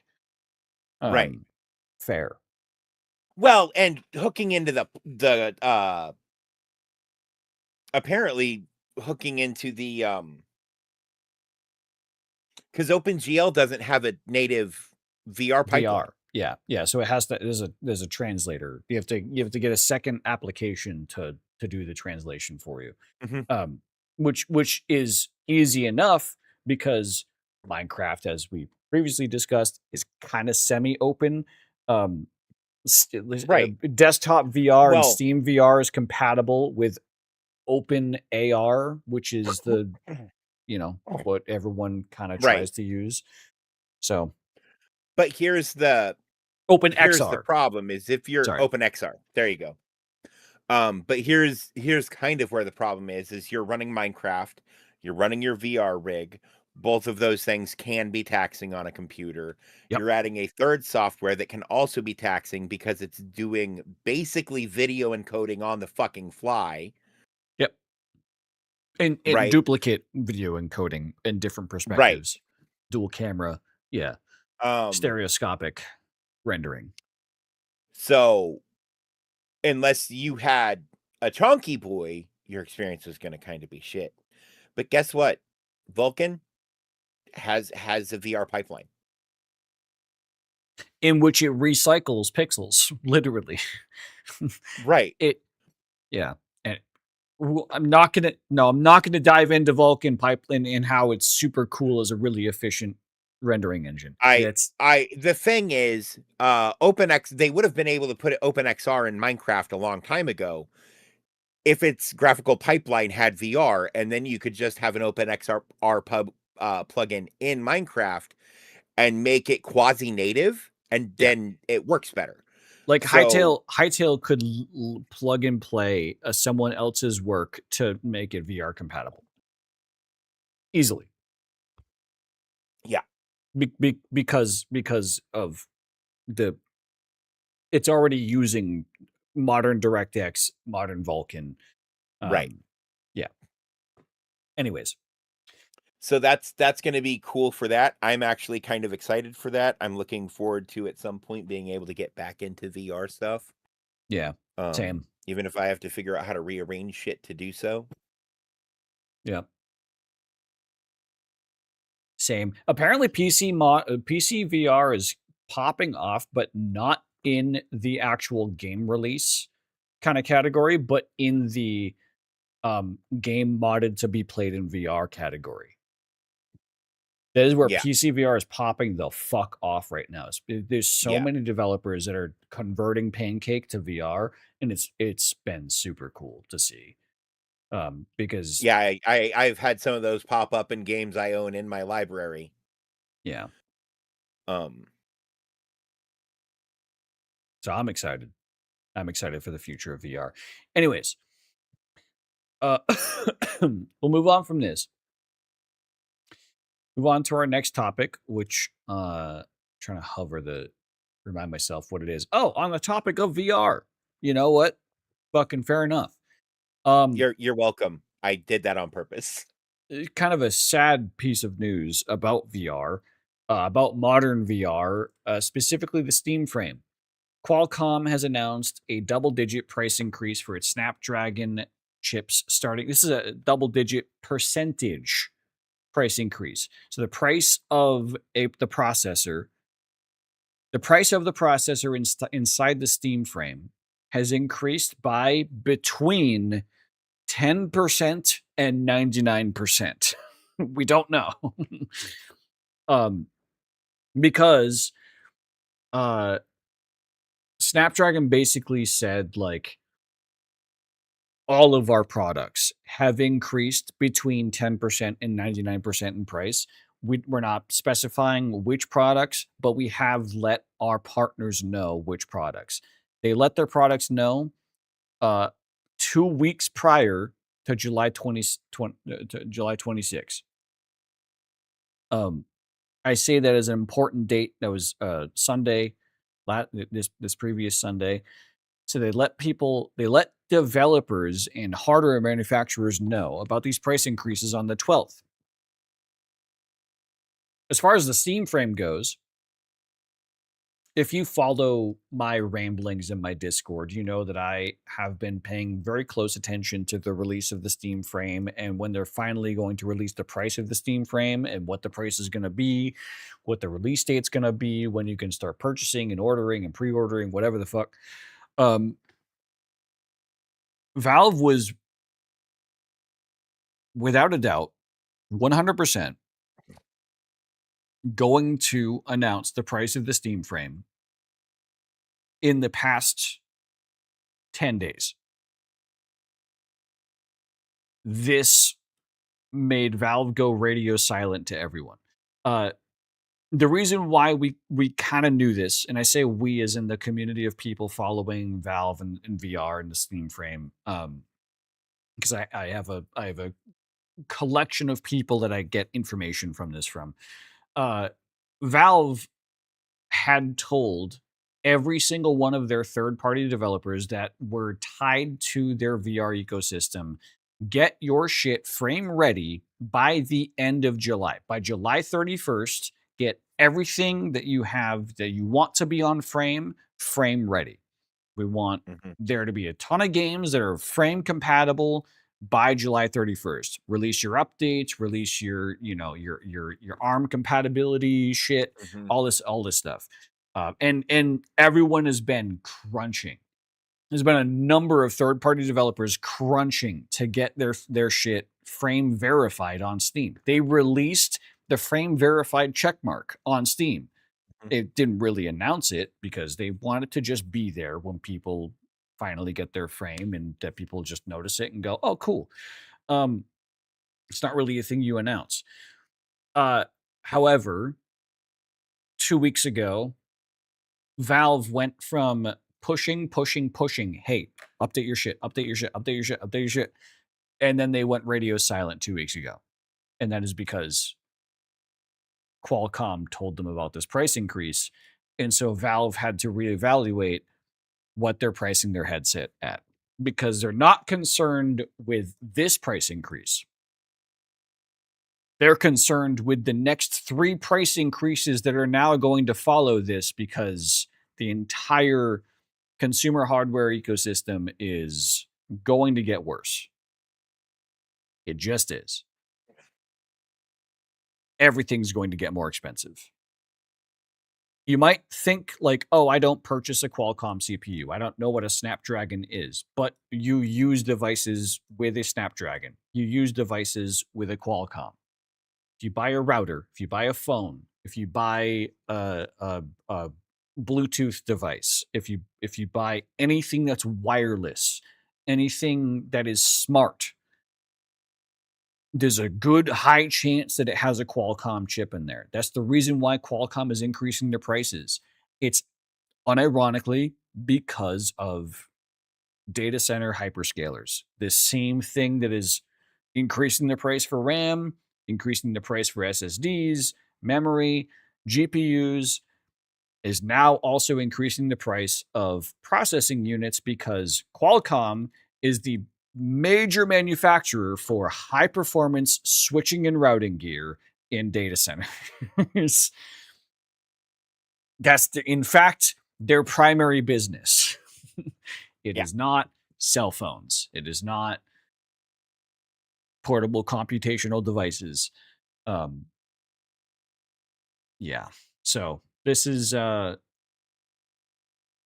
has gone radio silent and has halted their plans, paused their plans once again to release the frame because they're waiting to reevaluate. They're trying to calculate what price that they can set the Steam frame at that's going to be a stable price for the next 6 months at least. You can't release a product and then 1 month later increase the price. They know that. Right. They want to make it at a price that is going to be equitable to them, that's going to last through the insane ecosystem we have right now. And I don't envy their position. We are, and this is not confirmed, but the predicted price of the Steam frame is around $1,200 to $1,600, depending on what kit you want. Bottom tier Now- full kit is $1,200. Some people may hear that and think, well, that's what VR stuff cost when it first came out and it was bad.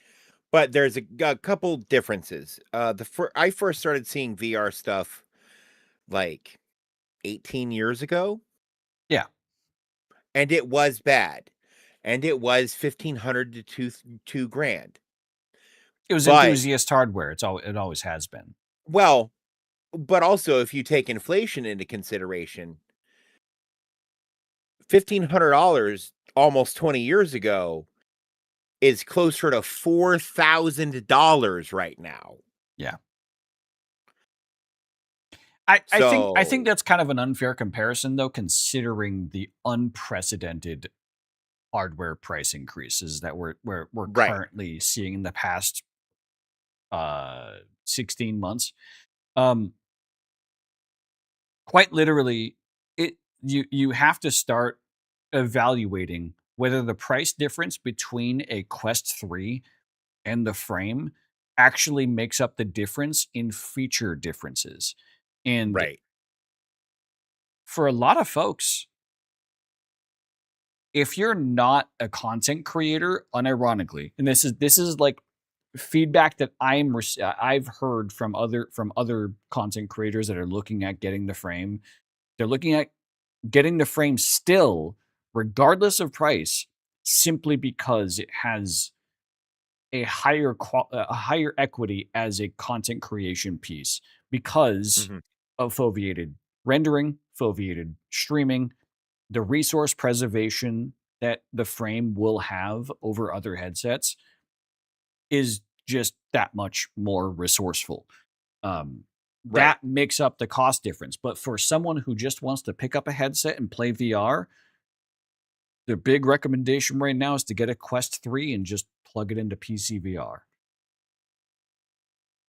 And I can't even argue with that anymore. I used to tell people, like, I would try to steer away from Quest because of the privacy concerns. Index is still pretty pricey. It's still $1,000 for a full kit. If you can find one in stock, they don't even produce them anymore. Oh, fuck, that's right. Yeah. So aftermarket, maybe you can get a decent price in an Index, but they don't make Indexes anymore. Well, when I was trying to replace parts in my computer, I tried to sell mine. I couldn't even get a bite at what I deemed a pretty fucking reasonable, like $650 at a like starting point, right? Full kit, like for the full kit, controllers, trackers, and all, including the extras I bought, the front cooler and the grip expanders. Okay, because I would consider like $600 to be, but if you had the extras with the front cooler, $650 is fine. Yeah. But I never even got a call about it. Like if someone were to send me like, hey, is this worth it? $650 for full kit, Index with front cooler and expand like controller grips and everything. Yeah. And it has 250 hours on it. because that's Yeah. how many hours I have in Steam VR. You know, that's a great deal from my perspective. Yeah. But you know what it is. The Yeah. problem is there isn't really a secondhand market for high-end VR. Right. Not unless you are literally selling it at like Quest like equatable prices. Yeah, which there's no shot I was gonna fucking do sell that. a full kit index at $300 is no, absolutely. No, you can go fuck yourself with a shovel sideways in your asshole. Yeah. I While the devil plays the Marriage of Figaro's opening song. Figaro. I am still interested in buying a frame, but I am very worried about I guess I'm not very worried about the price. Because I will just save up for it. I still want a frame. I do. Same. But this does make me sad, just more as a perspective of the consumer hardware market for electronics. So that's why I had this as a topic. More not necessarily about this processor in general. It's more so about we're about to enter the dark ages of consumer electronics. Again, yeah. Part This will be the- 2, the Electric Boogaloo. Well, no, this is like the 5th time in my lifetime. About to? You're right. We are currently there. Yeah. We left it the first time? We did. No. So there was a consumer electronics crisis when it came to like crypto mining and like GPU availability, but that only affected consumer GPUs. Exclusively consumer GPUs that affected. And then things calmed down because Nvidia started to release anti-crypto GPUs that started to swing things down low. And GPUs actually started to hit MSRP for once in a while. For once in a for the first time in a while. And that was about 18 months ago. And then hyperscalers started to, do their thing in hyperscale and consume all of the memory on last year's market, this year's market, and next year's market. And then everyone else went, but I want 8 gig modules. And so everyone else was like, kind of lost. It's a whole thing. It waxes and wanes, and right now we're getting whacked. Yeah. Anyways, moving on. We have, I think I have 3 tabs to one topic here. And that is a topic that we covered previously. Stream Elements has been going under. And this is something that's maybe not transparent to viewers so much, but Stream Elements has been a tool used by 60% of all streamers, millions of streamers. I would say it's been the most used streamer resource to date in all of streaming, over competitors like Streamlabs and other like smaller third-party developers. StreamElements has been the primary person to be there as like I want to get started with streaming. What's the best like bot that I can institute to like help me with streaming? Stream Elements. They went under because their pricing, not their pricing model. They were a free service for a good 3 years. They had a primary funding model of like $200K or something like that. But then over time, they kept adding services adding shit that they were doing, but they didn't adapt themselves to be profitable. Mm-hmm. And so that's that's a ticking time bomb. They eventually went under. Well, and I- like Zach and I talked about earlier, right. not on stream, but before stream started, they had basically started to figure out how to make this work. Yeah. But it was too little too late. Yeah. They were starting to facilitate sponsorship deals with the people that used their service. So Dave and I could go into Stream Elements and we could grab a sponsorship deal via Stream Elements. Effectively, Stream Elements being our agent in that case, they'd take a cut, we'd get some benefit, we'd get some whatever the rewards were for the deal. That program had an estimated 24 million active users, by the way. Yeah, I saw the figure somewhere. It was pretty widely used, and like what you got as like a lot of those sponsorships were mobile games that were hyper monetized mobile games, which I think was to its detriment. Yeah, because I looked at a lot of those and went, I don't want to advertise this to people. I don't want to advertise people like into a microtransaction ecosystem. Yeah, every sponsorship that they got could typically be looked down upon by people who wanted to be a bit more ethical with like who they wanted to partner with. Now, when Stream Elements partnered with Twitch to do the same combined effort with Twitch, man, I had high hopes. That lasted 6 months, and then Stream Elements shut down. And that just tells me that that was a last ditch effort. That was every last dime and dollars spent was put into that deal, and then they had nothing left, and nothing really happened from that. So it's sad. But Razer being the company to pick up the remnants of Stream Elements, I'm not upset with. No, it could definitely be worse. It could have been worse. I know some of the people. Been Tencent.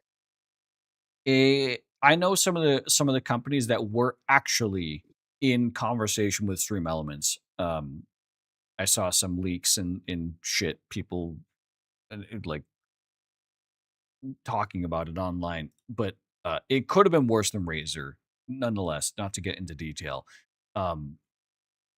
Not that I think Razer's the best company, but it's for the most part. Razer seems to want to keep all of Stream Elements' services and features in place as they are. I actually found this tweet while we were on break. Now that the asset acquisition is closed, short answer, no major changes. So this is the biggest thing. Razer's acquisition of Stream Elements is not a corporate acquisition. They acquired their assets. Razer acquired the assets of Stream Elements without acquiring the corporate entity of Stream Elements themselves. That means that Razer is not held accountable for any of the debts that Stream Elements had. However, they are making sure that any debts owed by Stream Elements are accounted for. So any creators that had bills that or any owed dues from Stream Elements, those creators are getting paid out 100%. Stream Elements gets to keep its software stack independent. Live tools that creators are now using it, like overlays, alerts, etc., stay free. This was the biggest thing that I was warning multiple creators about.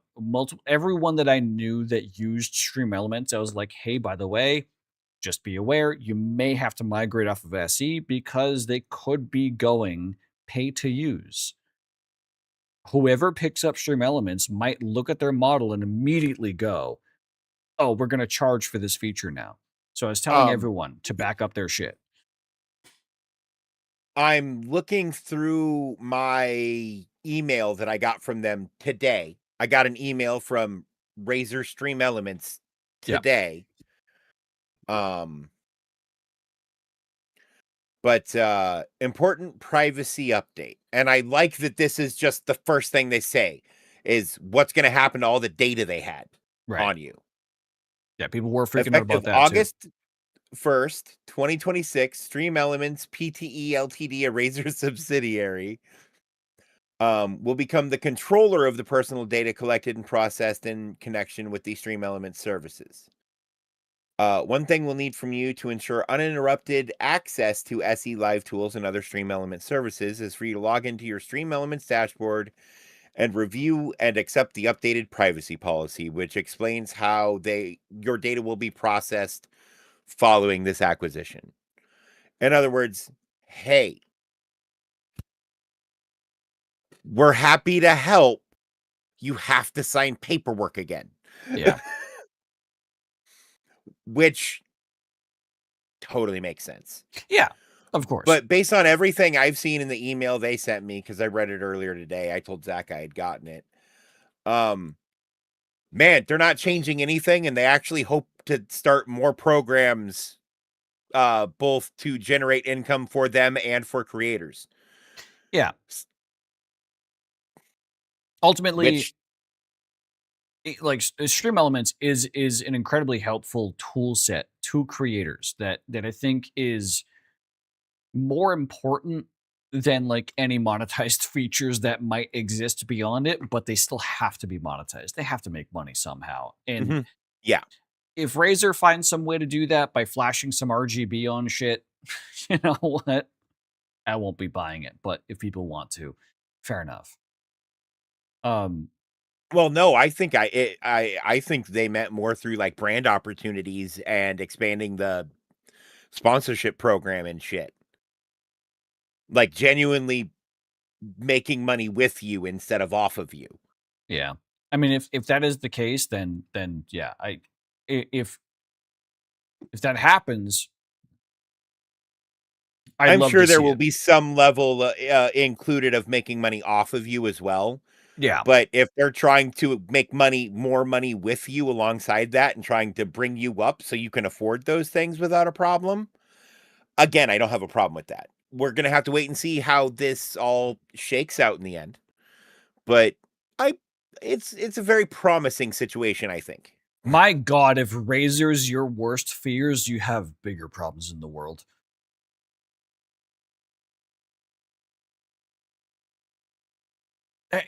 Man, this is the kind of thing like most of the people commenting are not going to be happy immediately, but this is ultimate. It could have been worse. I was going to say they don't understand what other names could have been there. I do. I told you one of the names that I genuinely would have been like, nope. Right. I'm done. I might return to Stream Elements and accept their new policy and see what maybe Razer add some new features. Who knows? I use Razer products. You know? I was going to say, I don't use Razer shit. peripherals because I have bad luck with them, but I'm like the only person I know who has bad luck with them. So I'm just chalking it up to a bad luck thing. Yeah. My mouse, my keyboard, and that's about it, actually. And so the thing is, I've never even interacted with this Razer. I interacted with the first Razer. Yeah. Who released the Death Adder mouse that came in the tin can. That was like the cookie tin. Yeah. Because they didn't want to waste any money on packaging. I got 3 of those before I got one that worked. Once it worked, it was fucking great though. Yeah. No, the Death Adder was a legendary mouse. Still is to this day. Oh yeah, if you can find one that fucking works. To the point that they resurrected the line. Yeah.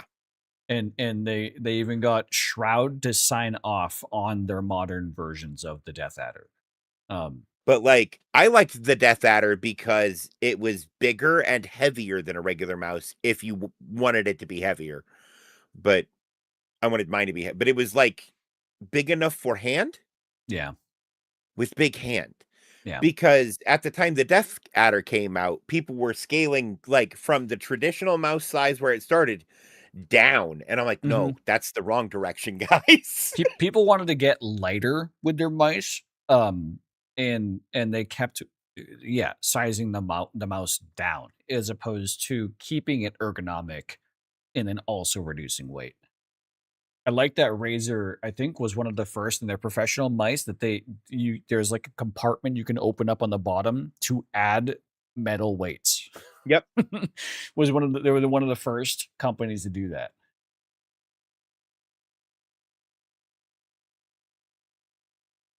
Yeah, Razer also already has connections. Is I think what a lot of people are missing here. Maybe people are fearing of Razer just because they think that they have like an edgy business model, but they actually have really good connections in the creator space already. Yeah. Also, I like that he notes that he has a partnership with Streamlabs, which is a direct competitor to Stream Elements. Yeah, he does. Yeah. And man, he's disclosing things now. Look, Zach, I still think you are from time to time a piece of shit who does glorious misdirects with sharp language that means nothing. He tosses in a at least you're single trying word. to admit to it more. He tosses in a single word every now and again that I'm like, that's emotionally charged, bud. Yeah. But you are getting better, and I both appreciate and applaud your efforts, sir.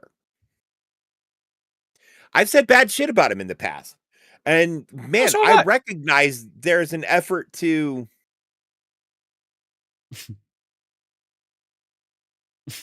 This is funny. I like that. Stop. Man, that's shit he used to say in his posts, though. Yeah. That's the fan base he built.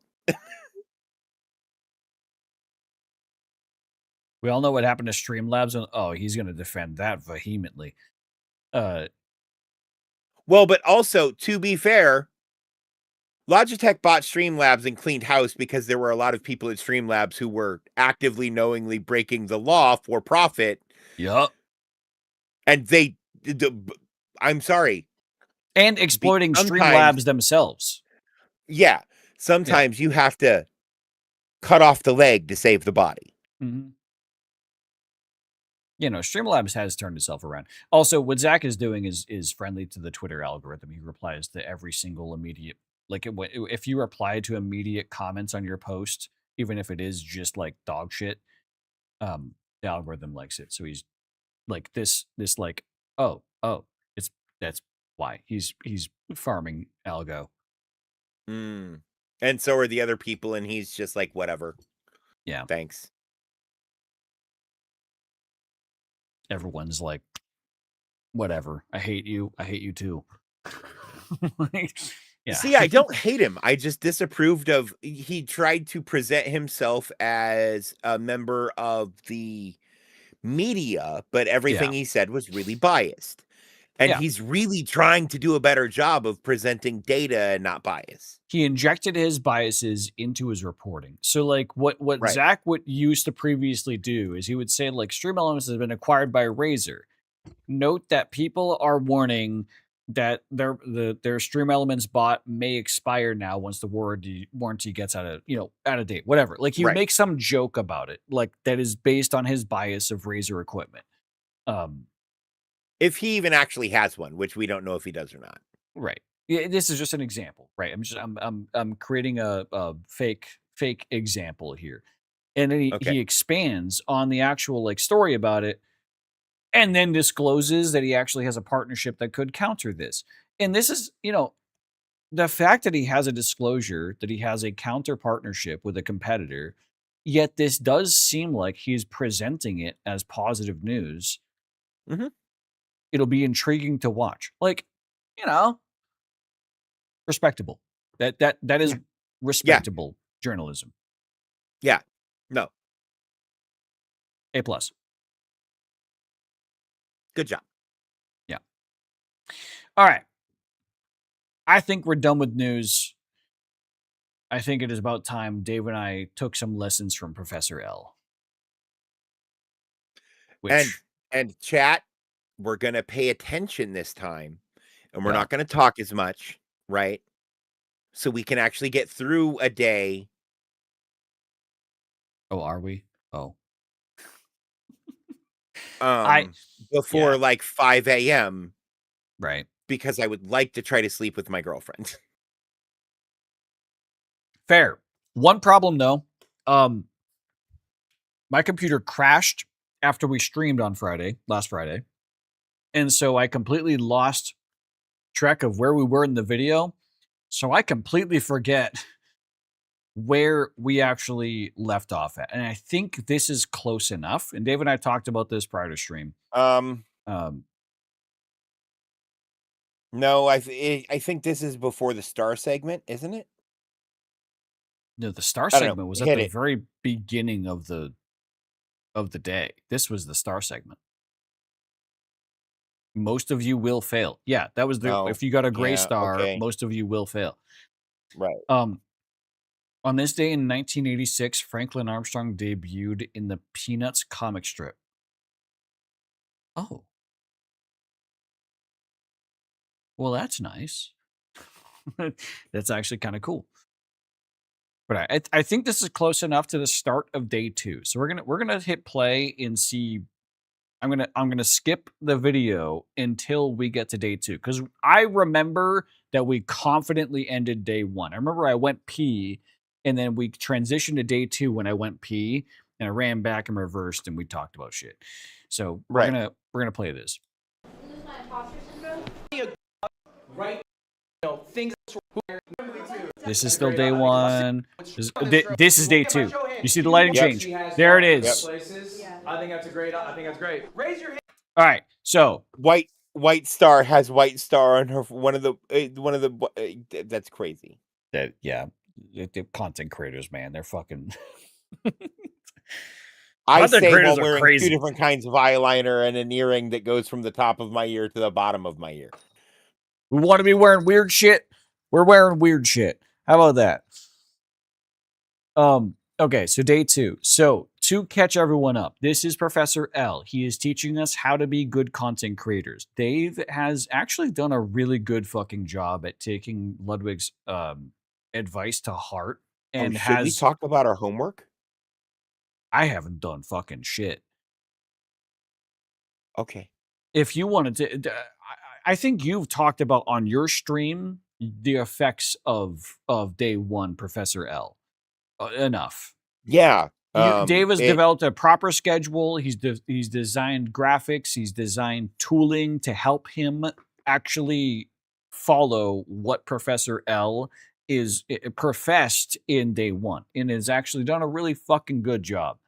And I'm actually Dave has done more work in the past 1 week in content creation than I've seen him in the past couple months, which is great.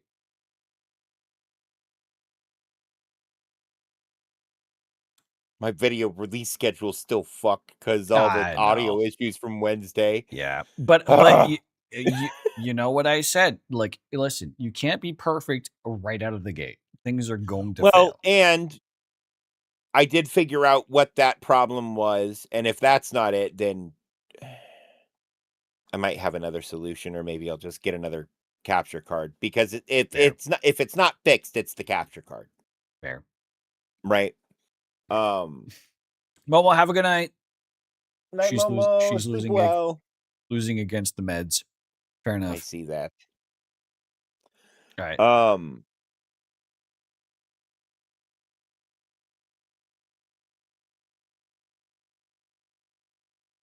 No, I actually was really surprised when you, like, by Tuesday you were like sending stuff to me and I was like, oh damn. Oh, he's actually like doing the homework. I was pretty surprised, and I applaud you for what you have put together and what you've been doing this past week. And what I would say is, don't exhaust yourself. Don't, like, it's like man, I've spent so much time this week going, I don't know what to do with myself because I'm not live. I have nothing but time when I'm not streaming every day. I know, but think about it like quitting something cold turkey. You can't just immediately digitally go from 1 to 0. You have to slowly pan yourself from 1 to 0. You're a human. You're organic. You can't just snap into a new entire thing without expecting your body, your psyche, your emotions to just be like, okay, yeah. You can't do that.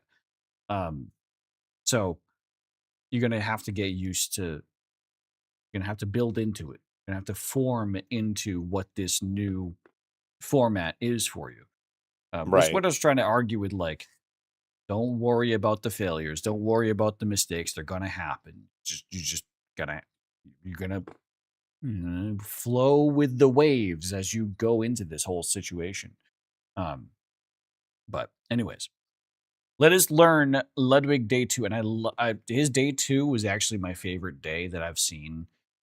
And I didn't see the remainder of his days on purpose because I was like, oh, I'm going to react to this later.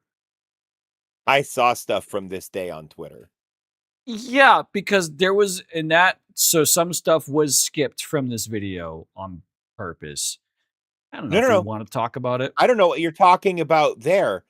I'm talking about the part where There's he a talks heckler. about he talks about how much money he makes. Oh. And how much money everything costs and all that bullshit. Yeah, that's fine. No, I'm talking about there was a heckler in the class that he like daddied on. He fucking verbally bitch slapped this dude in the face and shut him down so hard to the point that he slapped the bigot out of this guy. Like, actually. But he cut it out of this video. We don't have to talk about it here. It's not worth talking about because the guy actually genuinely turned around. In my mind, at least. It was a video from like 2 years ago that he admitted he fucked up, made a mistake, deleted the video, removed it off the internet, like apologized to Ludwig, apologized to everyone here. Is trying to actually recover.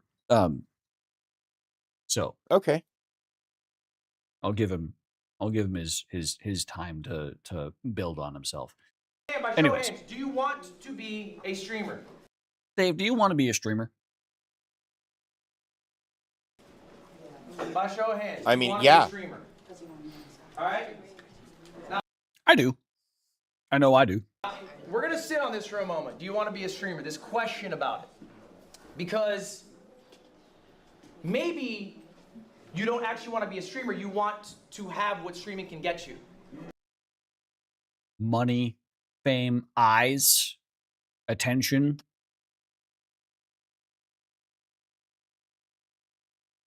Well, no, the wanting attention is the one thing to be a streamer, I think. I think it is. I think primarily it comes from a draw of attention. Like when I think about why I stream, even if it is to just like 2 or 3 people, it is so that I have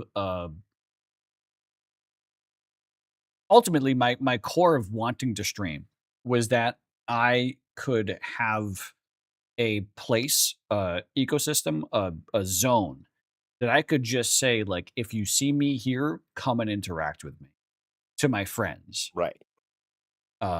As like, I am available when I do this and you can come and blah, blah, blah, like fuck with me, like play with my balls, whatever. I don't know. And that is I am streaming, so I am in a come do things to me mode. I'm seeking attention. I've clicked the go live button. I'm in my seeking attention mode. Kind of like, I boil it down to when I'm streaming, I'm in the mood of wanting to seek attention from my peers, from people that I know or from people that I don't know. Seeking interaction with other people, which is attention. And for me, right, and wanting attention isn't necessarily a bad thing. It's not a bad thing. Yeah. But I think for me, part of it's also like I've always thought of myself as an entertainer, so I don't necessarily like I also want the attention, but in addition to that, I also have always liked to be entertaining. That's why I was in theater. That's why I was, whatever. I don't look at streaming as like a oh, come here and interact with me because I'm bored. It's Oh, right. it's not that. It's come here and interact with me so that we can have fun together. Right. That's my thinking. Exactly. Is I want to have an ecosystem where I am both being entertained by the people in my chat as Mhm. much as I am hopefully entertaining them. And man, Right. I'm having such a good time with that lately because like Momo, Foot, and Luan, they make such a good time of that. They make me feel good. I'm glad. But there's obviously like if there was more of that, then that would be better. Like I hate that Right. I absolutely do not look at Luan and Foot and say like, "Oh, you have to be there on stream or in order for me to have fun." No, like I don't Oh, rely on no. them. Um, they can have they can have their day where they're doing other shit, and I'm still gonna figure it out. Right. That would be easier if there was more people around to like fill the gap of figuring it out. Right. That's where the more viewers comes in. Well, so one of the things I hope to be able to do more, and I'm probably going to be able to do more now that I'm not streaming every day, and I intentionally am not streaming on a day I know you stream every week because I want to be able to start showing up to your streams, Hmm. which wasn't possible previously because I was always live when you were, and it's really hard to watch somebody when you're live. Yeah. Um, And my days are pretty static. I don't usually budge with my schedule. And that's something that I was very steadfast on from the beginning was hard set. Someone should know that if it's like a day, oh, what day is it today? Oh, it's Tuesday. Oh, Zach should be streaming. But when is he going to stream? It's always 8 p.m. Like Right. I'm always going to stream at the same time on a day that I'm going to be streaming. And the days that I'm going to be streaming is so like regular that people are going to know, which is So that was my idea. But on Mondays and Wednesdays, on Mondays I start at 4 and on Wednesdays I start at 5, but that's because I'm playing games that I am trying to hit the people I know watch me play those games sometimes when they're Mhm. going to be available to watch me, Mhm. right? And for like on Wednesdays, retro gaming and Mario stuff, the earlier you can start in the day, the better, because then you're not Yeah. butting up against people like Carl and Juz and Yeah. fucking, all You- those lads. Well, you could also so there's two ways of But you're thinking not of so that. early you're hitting like a Grand Pooh Bear, right? Well, there's two ways of thinking of that where like you either start before those other creators start or you start where those other creators end. And so you start to catch the tail end of the viewers that stay in the category but hop to other creators in the Right. same category. But one of my rules was when tonight is like the exception night, right? But Of like course. I want to try to be able to go to bed when my girlfriend does. Game Or Gremlins close is to. Game Gremlins is terrible for a content creation schedule. The way that we Yeah. format this show. Why do you think I have Saturdays off of everything? Right. It's fucking stupid. Right. Yeah. Because half the show is on Saturday. Yeah. No, I've always known that we just get into we yap so fucking much. Mm-hmm. And it's not I know it's both a problem, but also not a problem because we're having fun at least. Right. But yeah. Anyways, All I right, like Professor. I've never, and I sorry, go just ahead. want to say, I've never seen you streaming at the same time as me as a problem. If you want to stream at the same time as me, I don't see it as a problem. Oh, no. I know. I want to not stream at the same time as you so I can actually watch one of your streams. Fair. Because I Fair used to be enough. able to do that more, and then I started streaming more and more and more, and now I don't get to do that as often. Well, and now I kind of semi-open Discord my streams. So it's a bit more it's a different format than what I used to do. That's Which fair too. I'm having a lot of I think that is actually a really, really fun. Which is kind of like your stream team. Like you always hop into stream team for like Ricky to like hop in or whatever. But I like it. I like even if I'm playing a game and I'm like streaming that game and they're like the people in the Discord with me are playing their own game and distracted, but they look over once in a while or they make their own commentary on what I'm saying. Like it's just additive. It's just pure additive, Right. is what it is. So I like it. It's a good format. Anyways, Professor L, why should I not be a streamer? But there are quicker, better, more efficient ways to do that. Maybe you actually just want to be rich. Maybe you want a large social media following. Maybe you want to have a creative outlet.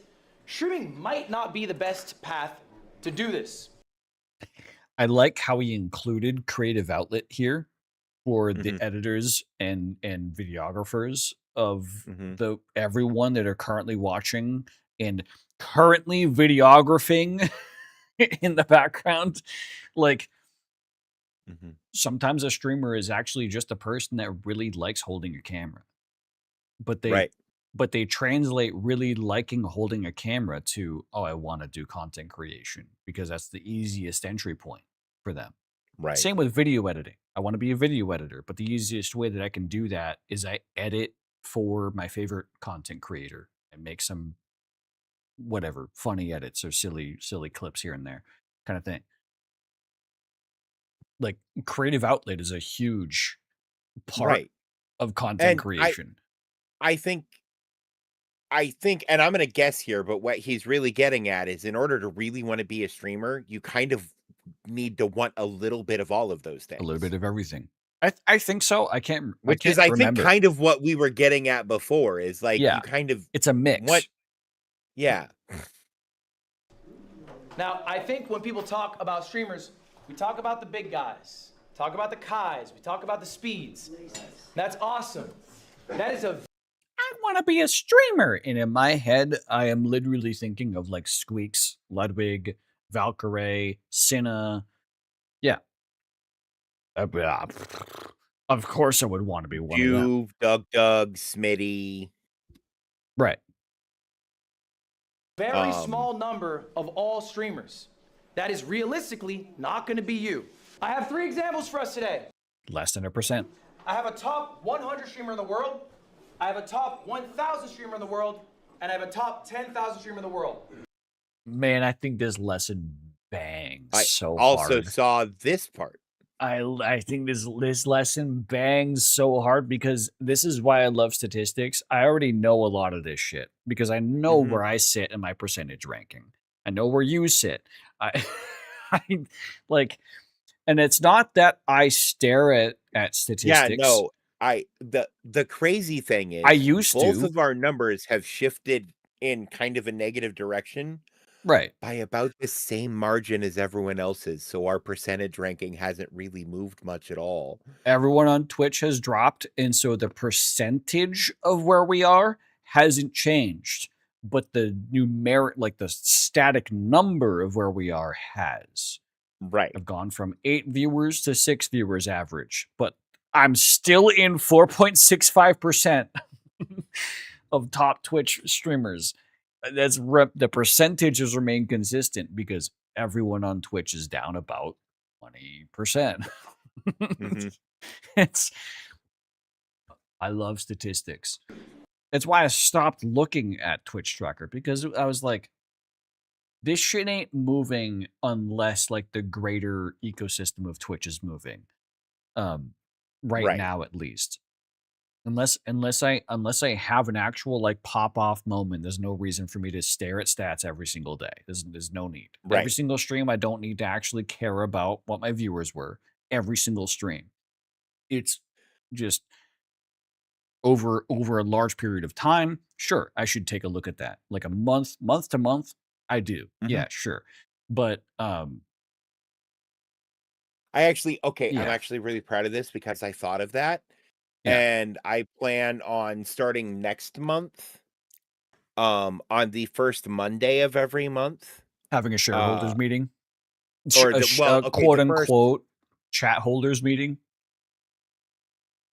Like, are you talking about doing this like on stream, like covering your stats on stream, or No, just Oh. going over them myself and then asking you what they mean.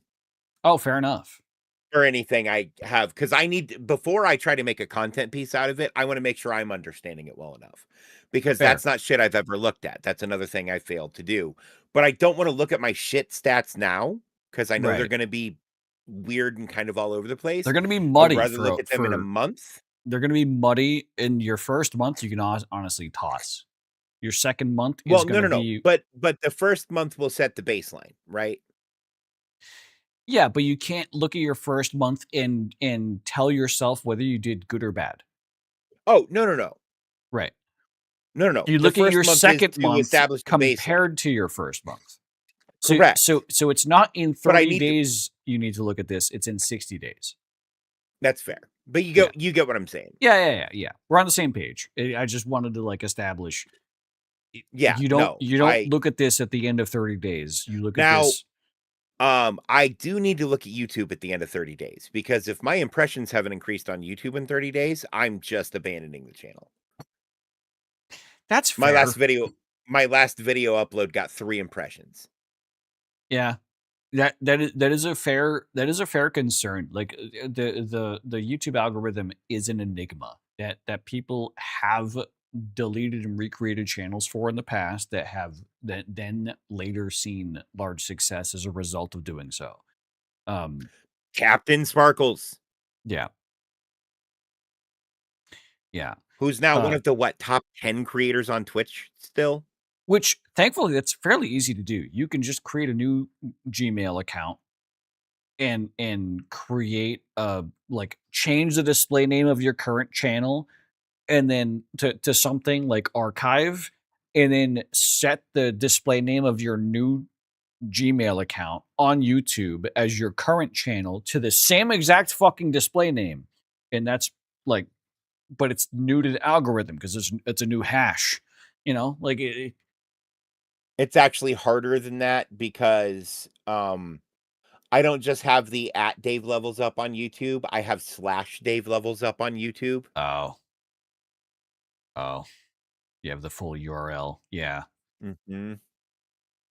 Because I've been on YouTube long enough and have a large enough video base that they're like, hey, do you want this? And I'm like, fuck yeah, I want that. My / is still Invader Z117. My @ is Mr. Zi-Fi. Yeah. It's hard to get those slashes changed, and I would have to get the / changed to do a new channel with an @, otherwise it all gets really muddy and gross. Yeah. Markiplier's done that before, though. He had to. Markiplier did that like 3 years into his like initial burst of YouTube popularity. His old channel, I can't remember what exactly happened to it, but he had to create an entirely new channel. So a lot of his stuff is on an old, like he just renamed his old channel to like Markiplier Archive or whatever it is, Markiplier Old. It has to be possible, is all I'm saying. But oh yeah, I'll look into it if it becomes apparent that that's a down the road thing. Yeah. Yeah. But I mean, to be fair, you only have like what 1 or 2 videos out at this point, so it's hard to draw a conclusion off of what you have out there so far. Because the algorithm might just not have liked the other video, or they might not have liked the fact that I tried to do A/B testing.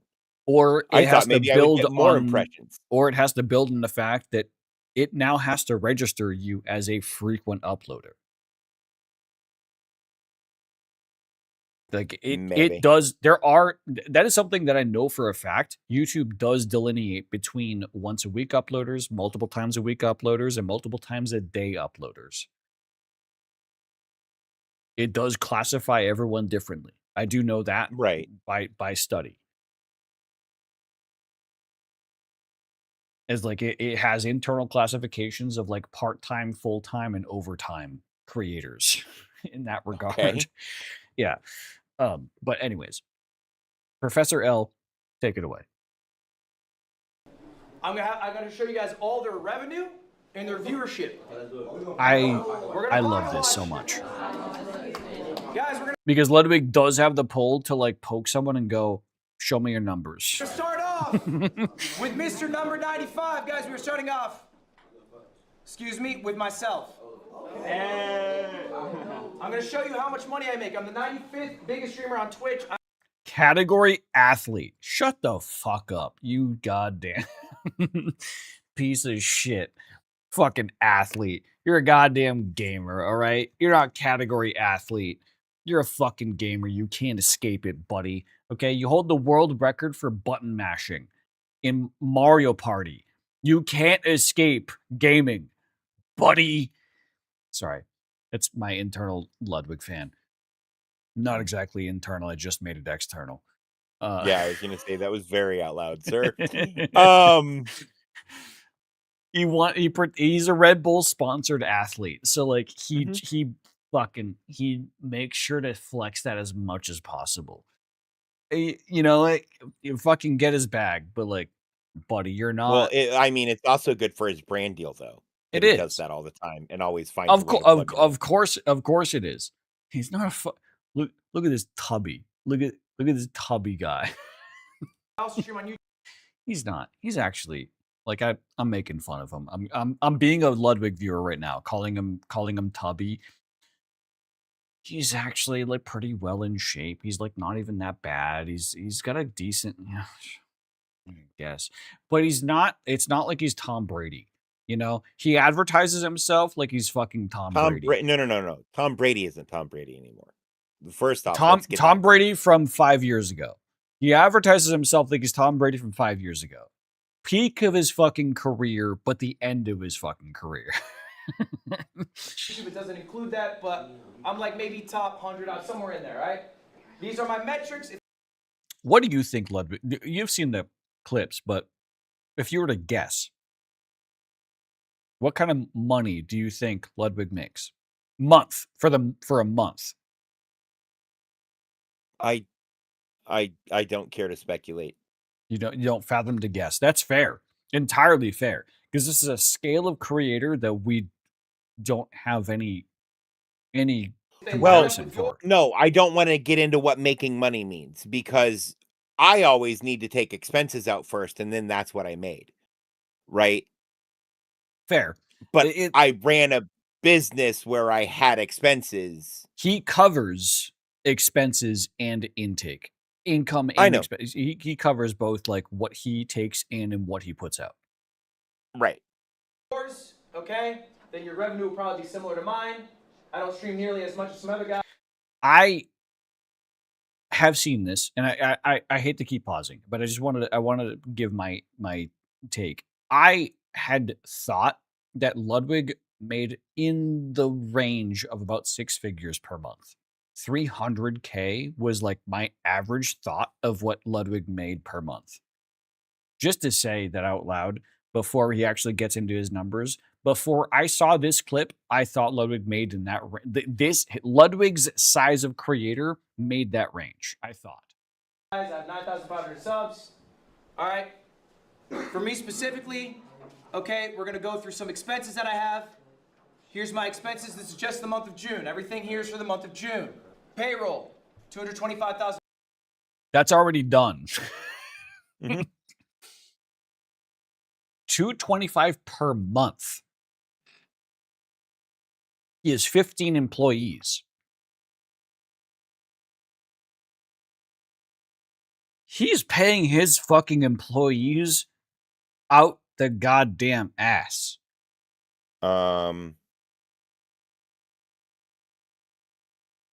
Per month. Yeah, if he has 15 employees, let me open a calc. I got the calc. 225. Yeah, what's that number divided by 15 times 12? Is 15. Oh, times 12? Yeah. 180,000. That's what he pays his average employee a year. So his average employee makes 6 figures a year. Yeah. He's paying his That makes fucking sense. employees out the ass. To be fair, though, at the size he's at with the number of employees he's at, his employees are probably also his friends. He wants to make sure they're taken care of well. Almost all of his employees are French. Like started as friends, became employee, with the exception of who he had to hire as HR because he now has 15 employees. Right. That was like, yeah, no, if you have 14 employees, your 15th employee is an HR person. It has to be by law. Yeah. By regulation, Depending not on by where law. you're doing business, but yeah, in most places it's in that neighborhood.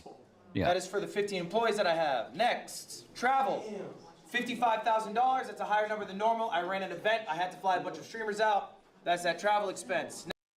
The event. What event did he run? He talks Next about up, events. That is the production of the event. Nice. Nice. Next, marketing. Again, similar for the event. It's another 10. So travel, events, marketing, this is all accentuated for this month because in the month of June, he was running an event. So he's saying that this is probably 5x higher than what he would typically do for an average month. Right. This is a very high expense month for Ludwig to an extreme margin. $10,000. Also, this weekend, he's running streamer games. So this was last month in June. And this month, he's running streamer games, which, to his own admittance, is a 7-figure event. Final total for the month of June is just the expenses, what I spent. So last month, he spent $400,000. And this month, he's spending millions of dollars. Right. 360. Yeah, we'll run. Yeah. $159,000. This was just for the month of June, yes. All right, now's the fun part, guys. Now's the fun part. How much do you get to make? How much do you get to make, y'all? All right, this was the event that I did, by the way. Surely it's all worth it. Surely. Normal. I did an event called MCSR Ranked World Championships. It's a Minecraft. MCSR Ranked, Minecraft Speedrunner Ranked. It is a speedrunning category for Minecraft speedrunning that is curated seeds. So you have a curated like village spawn or sunken ship spawn or a like it's randomized, but you are versus someone else that has the same exact spawn, and you versus them with the same exact seed. You have to speed run against them to beat the Ender Dragon, to kill the Ender Dragon. Right. Honestly, an incredible adaptation on the model of Minecraft speedrunning because, like, to do Minecraft speedrunning raw is that it's a means to an end. It's going to end. It's like SM64 16-star speedrunning. There is an ultimate cap. But MCSR 1v1 ranking curated seeds is like such a wild competitive, like it opens up a competitive scene. Anyways, Ludwig, I like that he got into that. It was a really good event. I liked it a lot. And that's what he spent $360K on for the month of June. Speedrunning event. Anyway, let's talk about how much I made. How did I pay for all of that? Well, good news for me. Merch sales.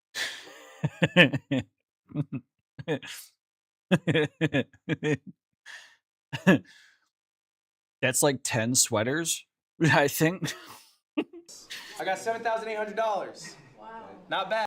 It's not 10 sweat. I'm making it just sweat. Hoodies Right. are so expensive. They really are, but they're not that expensive. Mine are like $30. Yeah. YouTube. Okay. YouTube. That's just the YouTube revenue. This includes YouTube live streams, shorts, and videos. 270,000. That person that just said "holy shit" is FaZe Lacey, or previously FaZe Lacey. Twitch gonna be smaller for me, guys. I do not make as much on Twitch, 57,000. I only run about 6 minutes of ads an hour. I have 9,500 subs. That's about what you make for that. AKA someone who should also be making that much on YouTube is Lacey. Biggest bulk of my money, though, I made a pivot in my life. I decided I wanted to stop being viewer funded. All right, I did a subathon, had the most subs any streamer did. I had like an average of 20, 30,000 subscribers. I ran a higher density of ads. And then I said, you know what? I don't feel good as a multimillionaire getting these people to Yeah, he's just bragging at this point. Fucking jackass. pay me money. I didn't like getting 100 gifts. It made me feel weird. I'm going to start pivoting to get most of my bread. Oh, God, I hate receiving so much money. I want to receive less of it. Ugh. From sponsors. That's the biggest cut of this. Okay, I'm a Rebel athlete. I have an AT&T sponsorship, and I'm kidding. I also have an Alienware partnership. These are long-term partnerships. All right, and I do one-off deals as well, as you guys do. This number's 800,000.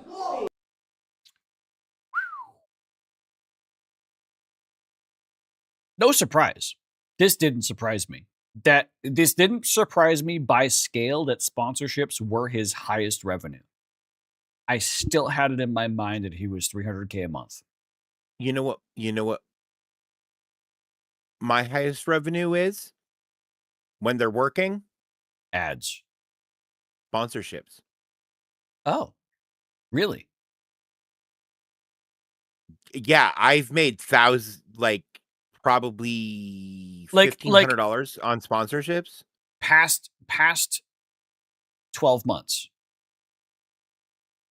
Stream Elements was falling apart. There weren't any sponsorships in the last 12 months. Right. Okay. So that's what I was curious about because like there were some banger sponsorships when Stream Elements first started their programming.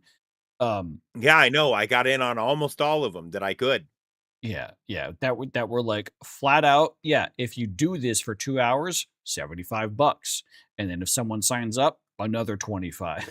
It's like, oh, really enticing. And then if it's been long enough now. I think I made like $750 off the raid sponsorship. Yeah, no, that's for a guy who averaged 10 viewers through the whole stream. Also, I think you did a pretty damn good job, like actually talking positively about the game. I wouldn't be able to. There are lots of really cool positive things in that game. None of them are the gameplay loop. Yeah. You spent 10 minutes talking about the hilt of a sword while staring at the ass of the female model. I didn't even notice her ass because I love sword breakers. I know exactly what you're talking about. I know. And they're so cool. They're not weapons, but they're so cool. I know Dave better than to think that he was actually staring at her ass. He wasn't. He was staring at the swords more attractively than he was her ass. That being said, it still made a great clip. Yeah. Because it sounded like I was talking about her ass the way it was clipped. Yeah. But no, 2-3 years ago, I figured that's like you were making pretty good cheddar for doing what you did. Past 12 months though, I imagine it's just ads on Twitch. Yeah. Because you haven't really been doing much for YouTube, so I can't imagine it's YouTube. Also, are you monetized on YouTube? Nope. Yeah. Sorry. You have to hit 1,000 subscribers. Yeah. They turned the subscriber threshold back on. Yeah.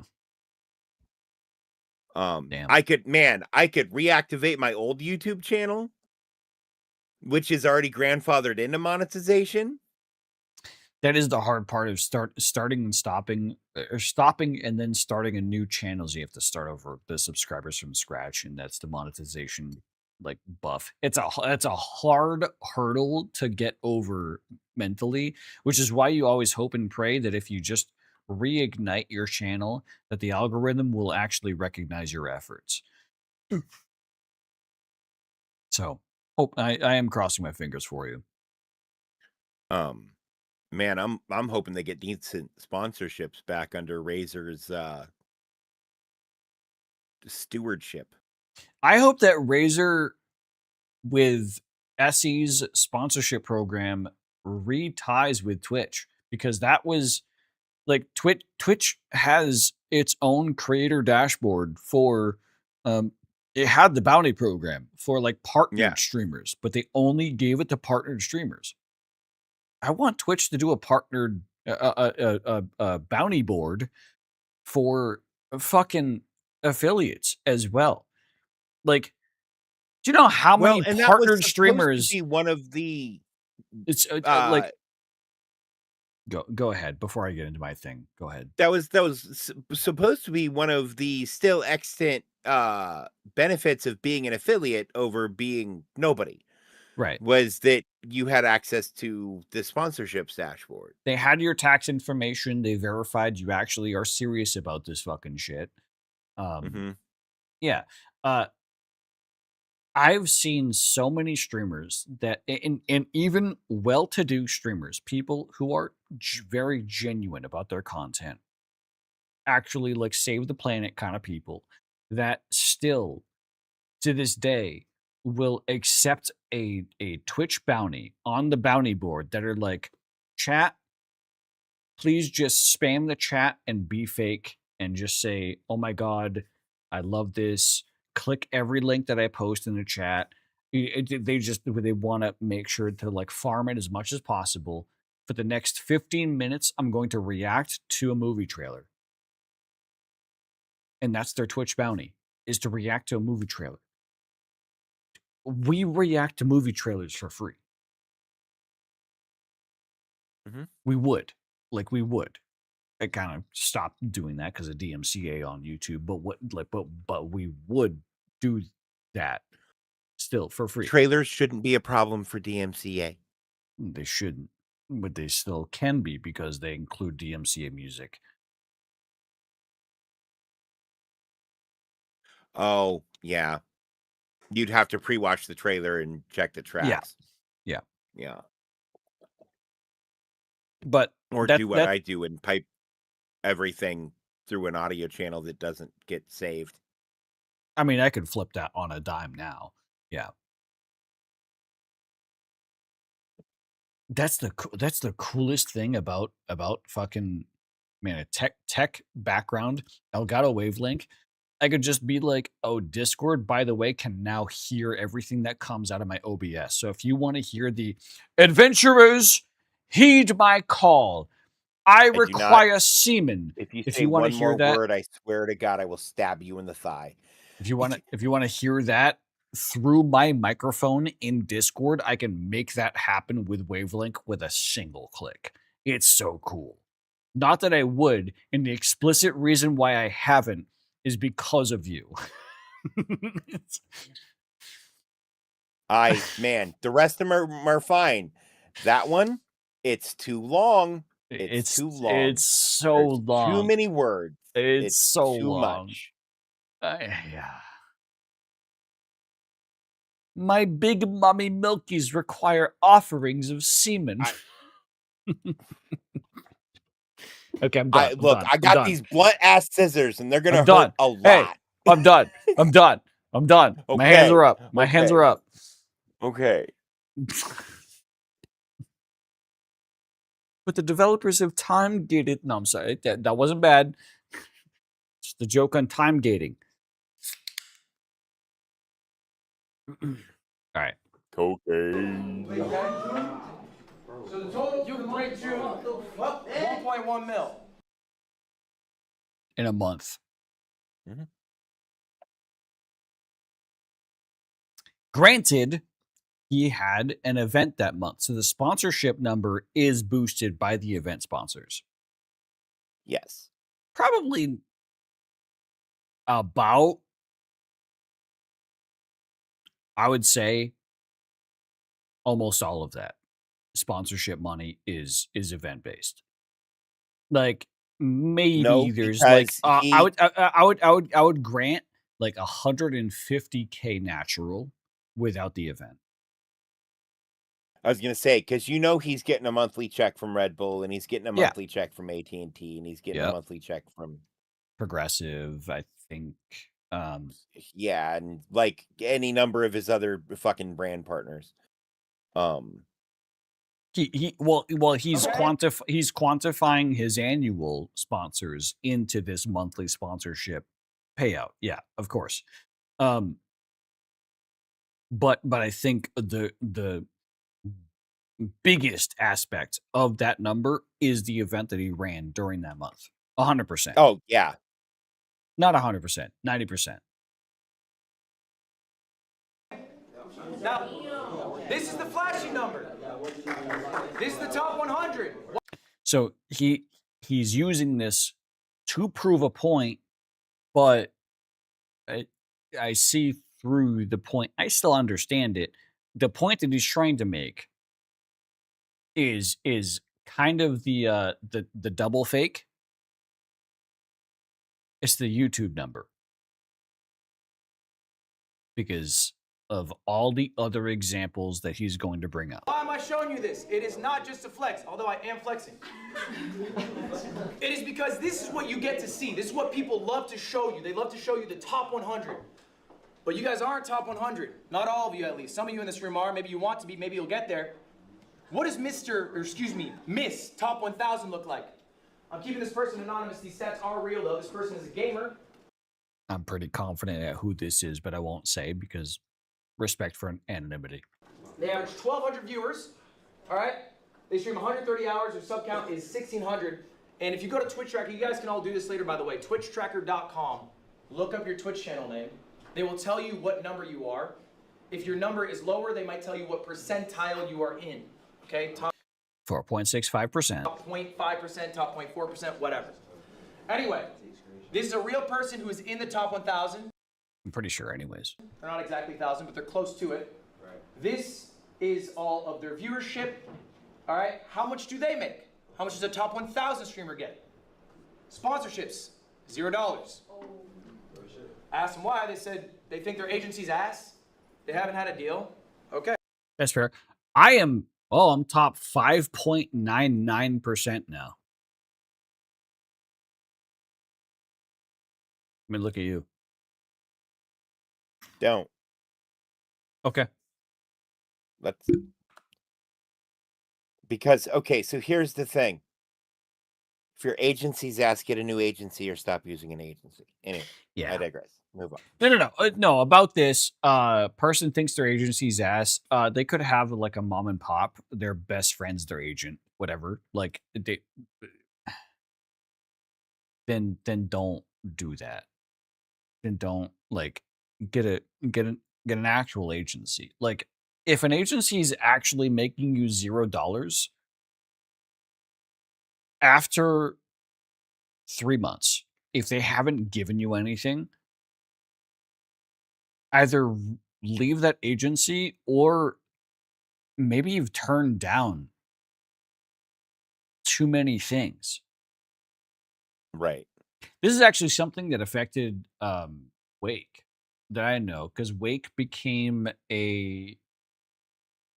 Wake started to use Mythic Talent as his agency, but he started to turn down a lot of the sponsorships that Mythic was giving him because he didn't ethically believe in the companies that they were giving him.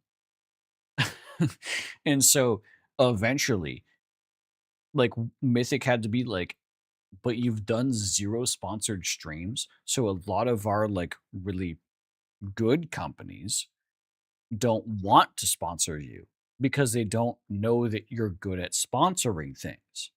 Mm-hmm. Because you don't have the chops in sponsoring these like less ethical company.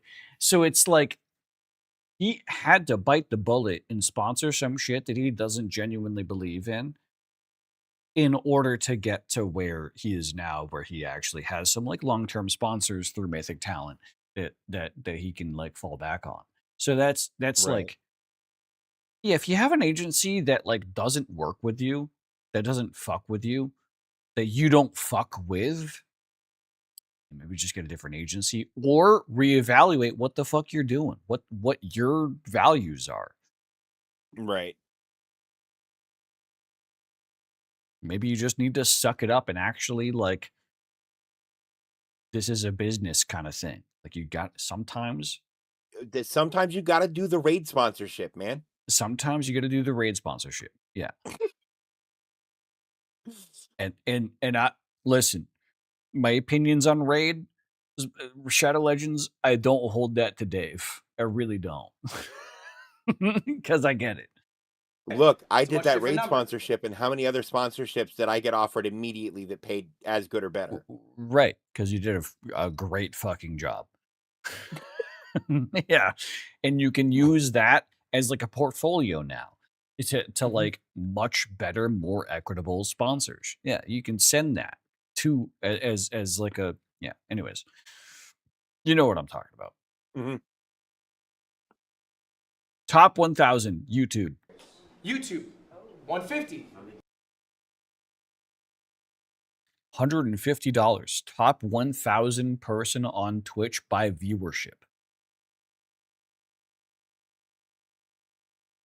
But what are they doing on YouTube? Just posting clips as shorts? Well, given that you know that their response to their $0 sponsorships was that they maybe I just have a bad agency.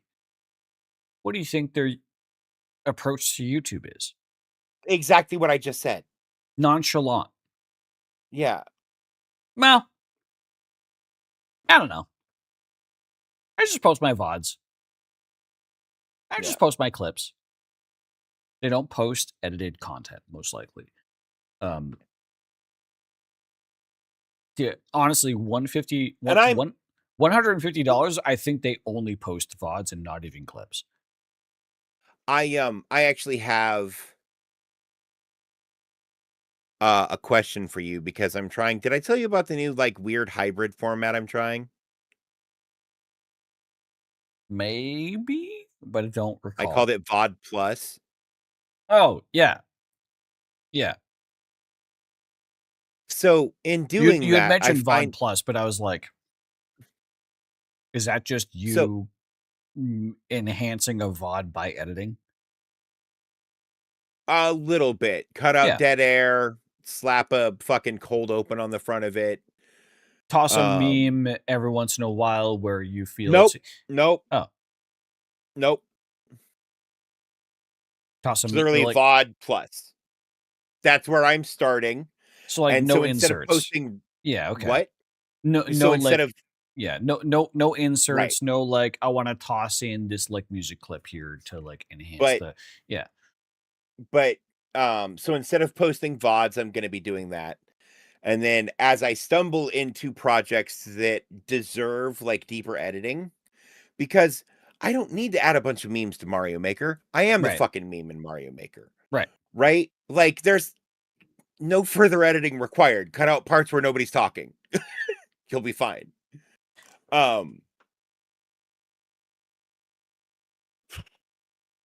would say to an experienced person, like and I mean this legitimately, TikTok sound effects and zooms. But you don't know what your audience is and if they would enjoy that or not. Yet. You don't know. Right. So you just gotta put shit out raw.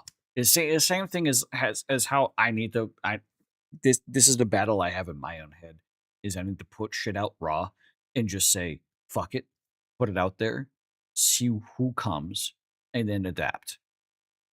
Right. Is Well, and the thing is, I know a lot of people who still like, you know, like 30 to 45-minute content, which is where these videos are landing. Right. But there aren't a lot of people making episodic 30 to 45-minute videos anymore. Well, and also the YouTube algorithm doesn't like episodic titles. So if you put episode 1, if you put part 1, part 2, like that type of language in your title, YouTube, the algorithm doesn't like it these days. So you have to put in a unique title that is about what happens in that episode without the title actually containing the fact that it is episodic. You have to, in your editing, remember that it's episodic, but what you actually publish as the YouTube video, it is the topic is what is encapsulated in what is published in the YouTube So, video. okay, so here's my problem with that. If somebody posts episodic content, but they do not include episode numbers, I will not watch it. Yeah. I think that is a horrible practice. I don't care whether it's in the algorithm or not. Man, I think it's asinine that people aren't properly cataloging things. If you're How doing the fuck else are they supposed to catalog them? by I mean, yes, I doing- realize there's a playlist, but nobody Yes. knows how to fucking make it do the I was playlist in the gonna correct say, order. So by most doing people's playlists. playlists start with the most recent fucking video, and then they play backwards, which is fucking stupid. Yeah, that's YouTube's answer is if you want to do episodic content, every single episode should have its own unique purpose, but it should be playlisted. And That's I do playlist YouTube's all that shit. answer. That's YouTube's answer. Yeah, But I know, that's they're not so necessarily that's not necessarily what creators do properly. Which, if you have a displeasure with what creators do improperly, that's a sign of what you should then do properly. If you have Oh, no, and I frustration do. with creators that do playlists improperly, then do playlists properly. You know, like then you're the difference. You're the better side. You know, like Right.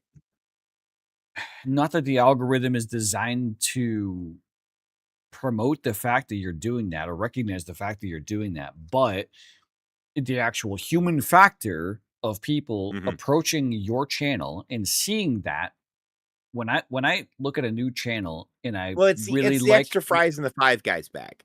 right. When I look at a channel that I've never experienced before and I'm watching an episodic series and I go to their channel and I'm like, "Oh, but I want to see like what happened in the past 3 episodes."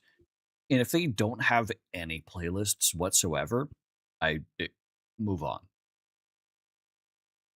Yeah, no, I have playlists. I probably have too I too move the fuck on and say, and I don't look back. I say, I give up.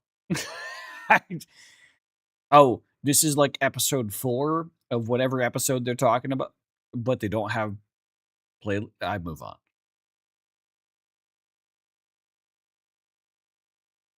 That's one thing Game Grumps does really well is playlists and episodic content. But that's why Game Grumps doesn't show up in the algo, doesn't show up on my homepage, because almost every single one of their videos that they put out is like episode 16. And so the algorithm doesn't put that content on my homepage.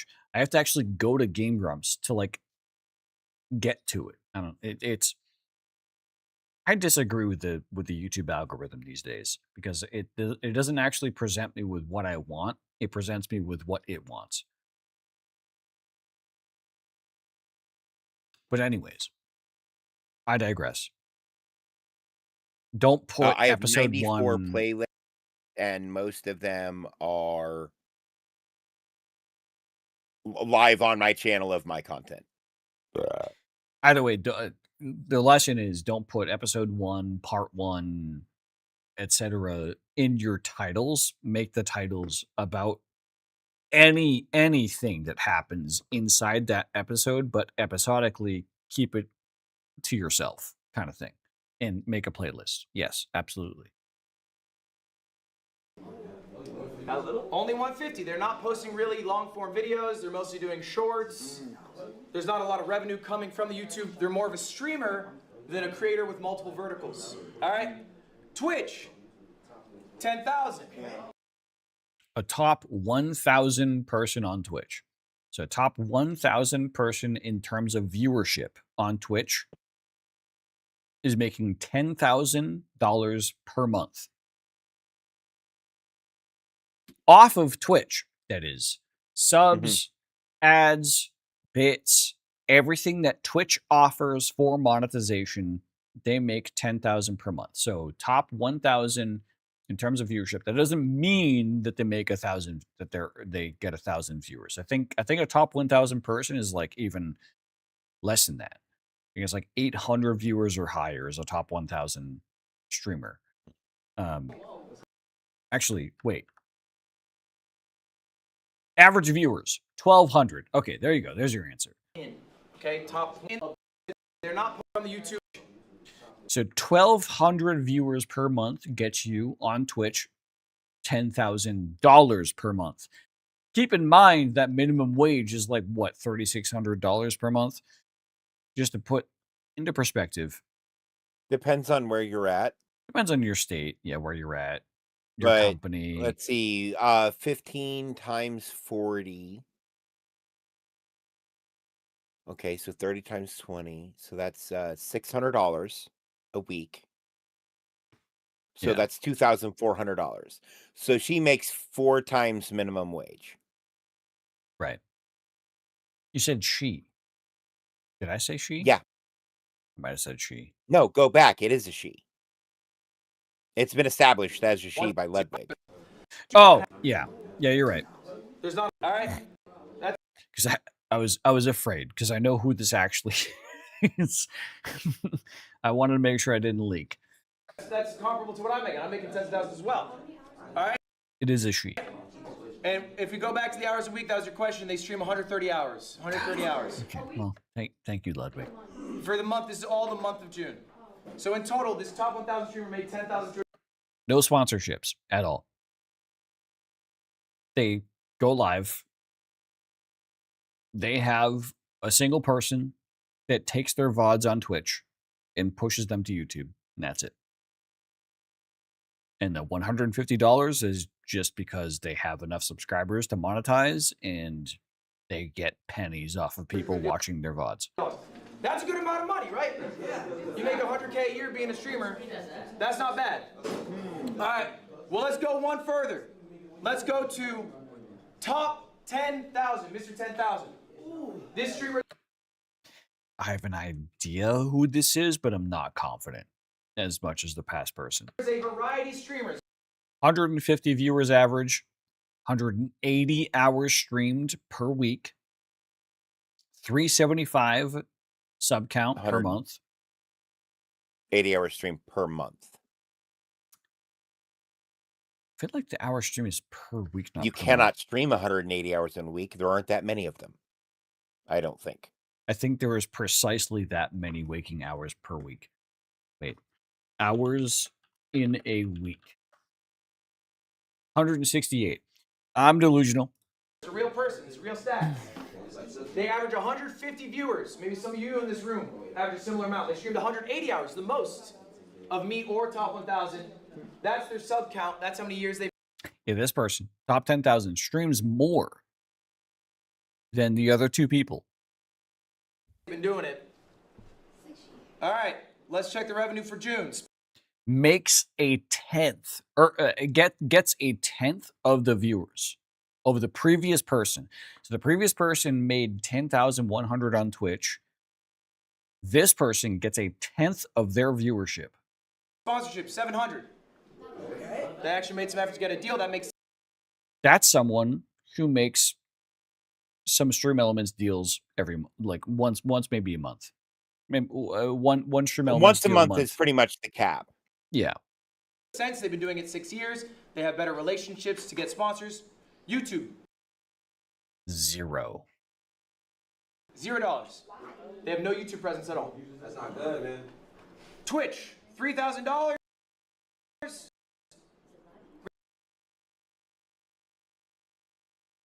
So they have a tenth of the viewership of the previous person, but they have a third of their earnings on Twitch.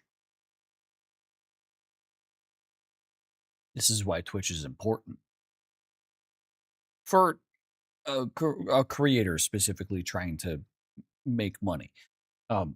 This is subs. This is bits. This is ads on Twitch. Twitch is very easy for low effort people like this fucking asshole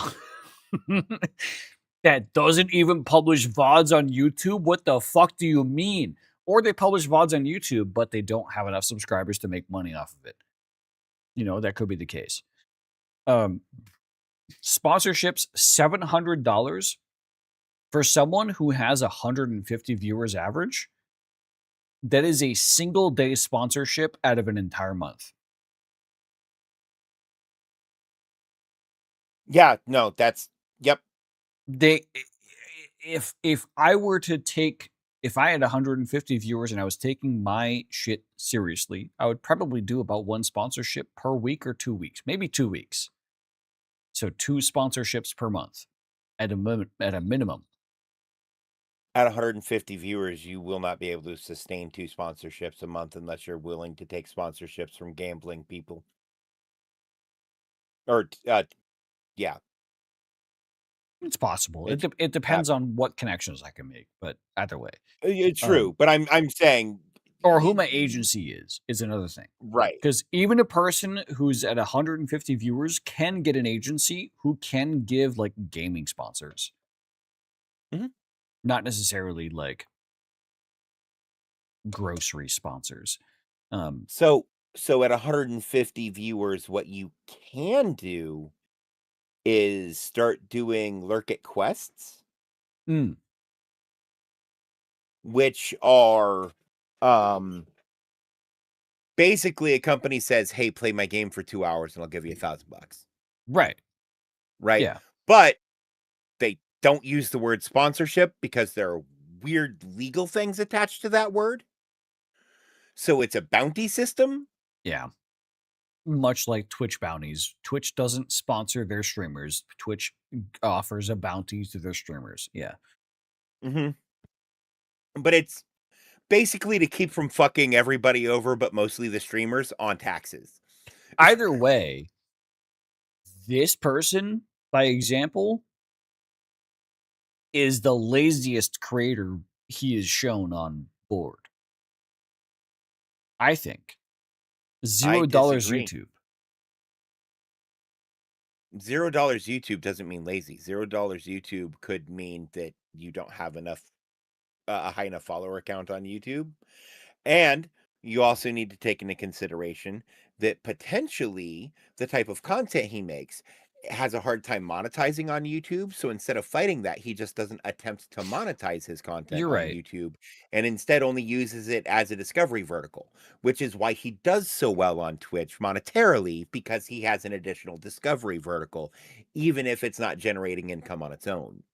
No, you're right. It was the previous person that is lazier than this person, because the previous person made $150 on YouTube, 0 sponsorships. Right. You're right. They go live on Twitch and just make money because people click on their stream. Right. Yeah. That is the lazier person. This person puts in effort. I was going to say, this motherfucker is out here hustling. Maybe not the right effort, though. Like, maybe they could facilitate better, like, shorts content. Maybe they could change how they stream to be better about YouTube, and then that could grow what they do. Yeah, they could use the revenue from a better Twitch,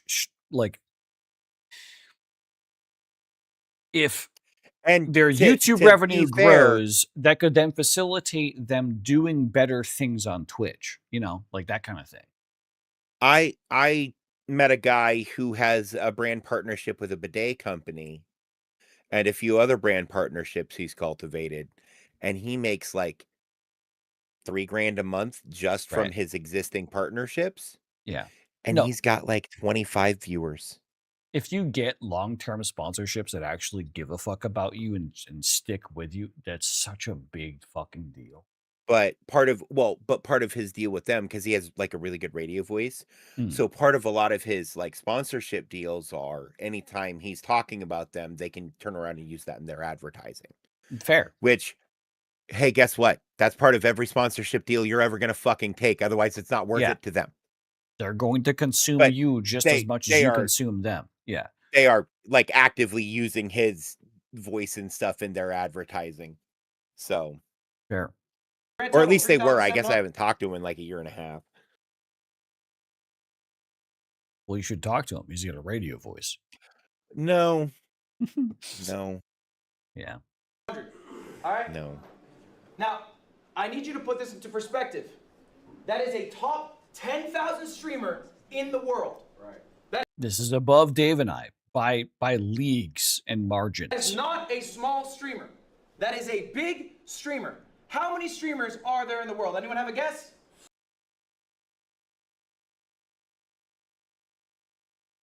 I forget what Ludwig says here, but I study stats all the fucking time. It depends on what you would consider a streamer. I'm going to assume. What does he say? Hang on. 10,000 streamer in the world. Right. That is not a small streamer. That is a big streamer. How many streamers are there in the world? Anyone have a guess? I think he's talking about specifically on Twitch. He's talking specifically on Twitch. I want to know what scale of time he's talking about, but all of his statistics that he's shown on screen is monthly. Mm-hmm. So I'm going to assume monthly active streamers on Twitch.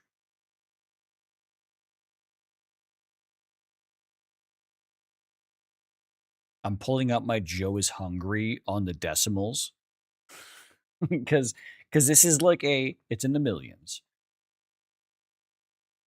What do you think, Dave? Probably in the neighborhood of 50. I think it is about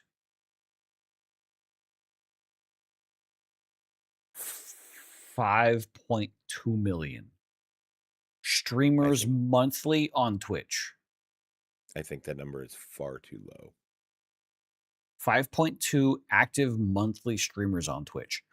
As far I as think it's like 10 active times that. yearly streamers on Twitch, probably 10 times that. Someone give me a guess. 100,000. Million. Just in the month of June, how many people went live? Okay, just in the month of June. 5 million. Just on Twitch. 5 million? 5 million. It's not a bad guess, Jason. You're wrong. 6.2 million. Okay, I wasn't far off. Good, so it wasn't Jason. It's kind of lovely. It's kind of rude. Anyways. You know, anyone could have guessed 5 million, Ludwig. Jesus. 6.2 million people. That's on Twitch too, right? On Twitch? I have a bookmark on my Chrome for Sully which is the bigger stat collector for Twitch. It is primarily just for Twitch. So past 30 days, active channels, 4.4 million. I've looked at this a lot. I won't get into this, but I look at Sully. I used to look at Sully Gnome a lot, and I do look at it every once in a while. It's a very good gatherer of large scale statistics. Twitch Tracker is good for looking at a specific streamer and their statistics, but Sully Gnome is better for large scale collection of data. And that guy is better than 6.24 million. Top 10,000. That's a good. He makes a good. Right. How many streamers are there in the world? Anyone have a This guess? this whole segment as a whole needs to be watched because it's important. All right. Now, I need you to put this into perspective. That is a top 10,000 streamer in the world. Right. That is not a small streamer. That is a big streamer. How many streamers are there in the world? Anyone have a guess? Someone give me a guess. 100,000. Million. Just in the month of June, how many people went live? 5 million. Just on Twitch. 5 million? 5 million. It's not a bad guess, Jason. You're wrong. 6.2 million people. That's on Twitch too, right? On Twitch? And that guy is better than 6.24 million. Top 10,000. 6.24 million. Is he making? 3,000. 3,000. They're making about 40K a year, right? Roughly 40K a year. And that's... Yeah. Yeah, just about. So that's why, like, whole segment, I think I like the pacing of Ludwig's lesson here, because playing that all outright just puts it into perspective. It's a top 10,000 streamer you just looked at. And in comparison to all active streamers in June, holy fuck. That's not surprising necessarily to me, but it is still like, if I were to take myself out of all the research that I've done, if I were to take myself out of that and looking at the statistics that are against me by comparison, even as I'm in top 5.99%, holy fuck. That's a lot. That's a big hurdle to gap. But even still, I am so much farther ahead. Literally, like, I'm not top 10,000. I'm No, top but 400,000. You're actually like top 300,000. It's my rank is 374, 342. I am much better off than 5.8 million streamers in June myself. What the fuck? It's like, and even better so that I've gone live twice in June. Most of those streamers only went live once in June. Mm-hmm. That's fucking insane. Top 10,000 in the world. Okay? The numbers aren't wrong. People trick you. They say stream makes a lot of money. It does. Right. For me. Yep. But this whole streaming system is rich gets richer. The top makes a fuck ton. Yes, sir. When a sponsor wants to do a deal, are they going to small streamers? Nope. They're trying to hit up iShow Speed. Then they go, that's out of our budget. Then they go down the list. They go down the list. Until eventually they're stuck with me. All right? So Ludwig considering himself lesser than iShow Speed was not what I put on my 2026 bingo card. But in the eyes of sponsors, he's right. He is lesser than iShow Speed in the eyes of sponsors. I just need you guys to internalize this. I'm going to ask you one more time. Do you want to be a streamer? Are you happy with the lifestyle? Let's say for the rest of your life, you are a streamer who's the 10,000th biggest streamer in the world. That is a successful streamer. You're making 4K a month. All right? Are you happy with that? And fuck no. You're saying fuck no. Okay, but what if that's the reality? Is it only worth it if you're top 100? Or are you happy doing the act itself? Is what you are actually chasing being rich, being famous? Actually, I'm pretty damn confident who that 10K streamer is for Ludwig. Famous. And yeah, I would be happy being them. I would be. Or do you enjoy Is it streaming? queso? No, God, no. Okay. Queso is top 100. You fuck. I know, Queso is I'm bigger kidding. than Ludwig. Kidding.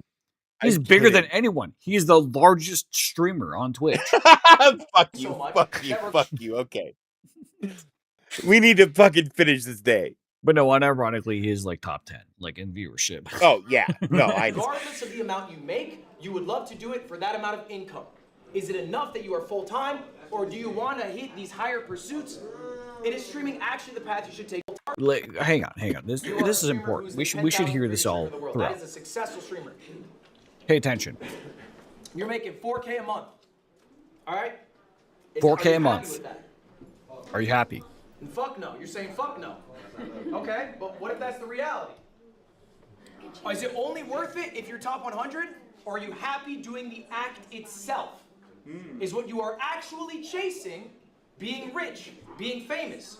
Or do you enjoy streaming so much that regardless of the amount you make, you would love to do it for that amount of income? Is it enough that you are full-time, Or do you want to hit these higher pursuits? And is streaming actually the path you should take to do that? That's what I'm asking you. Are you trying to be a streamer in 10 years who's making $5K a month? That's the question. And I don't know the answer. You got to ask yourselves. There's some people in here who are streaming for the first time at Streamer U. Maybe they're trying out. You don't have to be a streamer, yo. I know it's the buzz, but like, there are a bunch of other paths. You can be a YouTuber. You can just be a short form creator. You can be just a social influencer. You could be a real estate mogul if you want to make money. Like, there's a lot of other paths you can take in life. You can just work a 9 to 5 and real you're talk passionate. though, I don't care whether the market's up or down. If you want to make money, get into real estate, period. Yeah, there's no wrong in that. There really isn't. I- But real talk, Ludwig is spitting some fucking tea. Like, does it matter what viewership you get if you're just clicking the go live button? I'm sitting here, I would just click the go live button. I do genuinely enjoy this method of interacting with other human beings on the internet. I think it's so fascinating, and I can utilize it to do so much good if I had the sway that I wish that I had. And that is like charitable content. I would love to get into charitable content as my end goal. Man,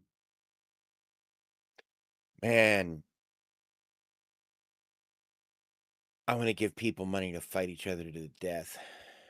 Hell yeah. I'm kidding, obviously. They did that at Streamer University. You know, fantastic. You pointed that out. No, they actually had Jason the Ween had like a unofficial fucking fighting ring where they had like really massive foamed gloves and big massive foamed head, like the most like ridiculous regulation protection That gear. sounds fun. He just had like people with twigs for arms throwing haymakers at each other. So what I'm hearing is they wouldn't have let me play. No. No, this was like to settle like content beefs. It was fun. But I like Ludwig's whole diatribe here. Like I really do. Because do you want to be a streamer? To a lot of people, maybe they just don't want to be a streamer. They want to be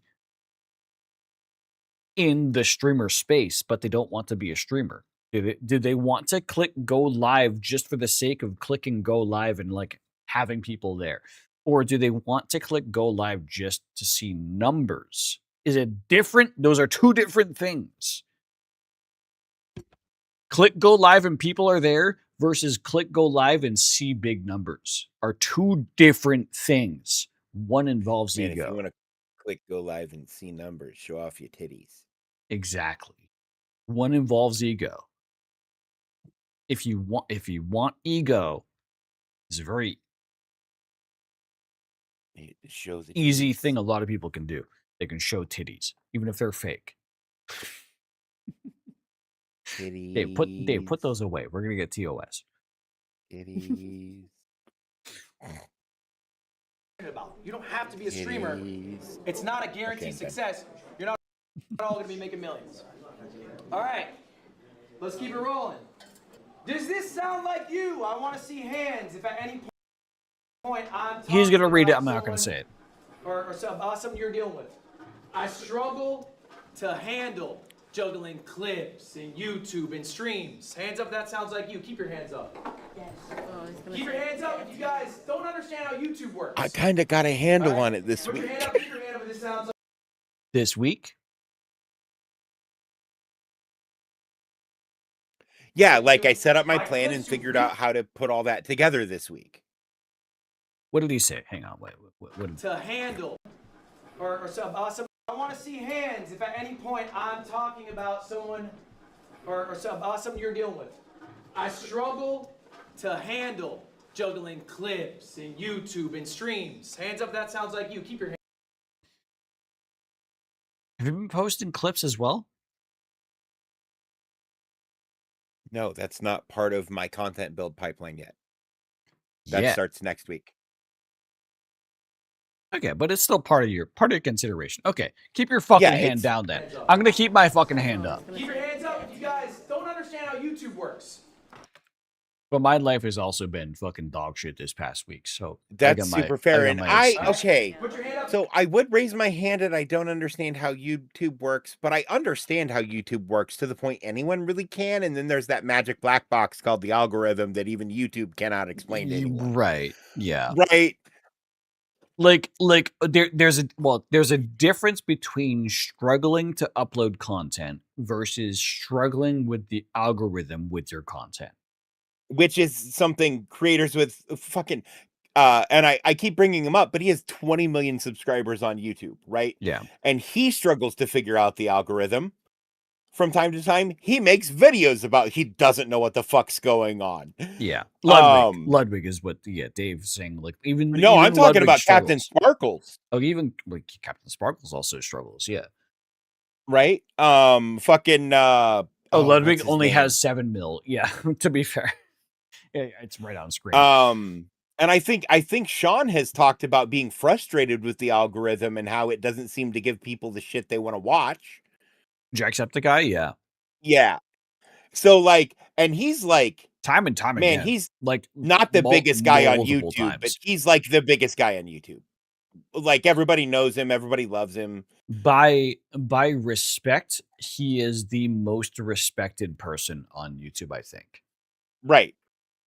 Because he is the most homegrown, still down to earth, even through his success person. Mm-hmm. Even And when he's Markiplier, still going... even Markiplier, as much as I love him, is not like as down to earth as he used to be. Right. But and even Sean, Sean talks frequently about how crazy YouTube is. Yeah. So like, man, if these guys who are successful and have made huge careers of this complain about this shit, I'm not going to be hard on myself for it not working for me either. Precisely. Yeah, you should. You absolutely should. Yeah, if they can't figure out the algo, then you shouldn't beat your head around trying to... Right. Should I use this word or that word in my title? Just set a fucking title and maybe set an A or B and just see what works. Well, so after I did a little research, unless you're already getting hundreds of views on your video, setting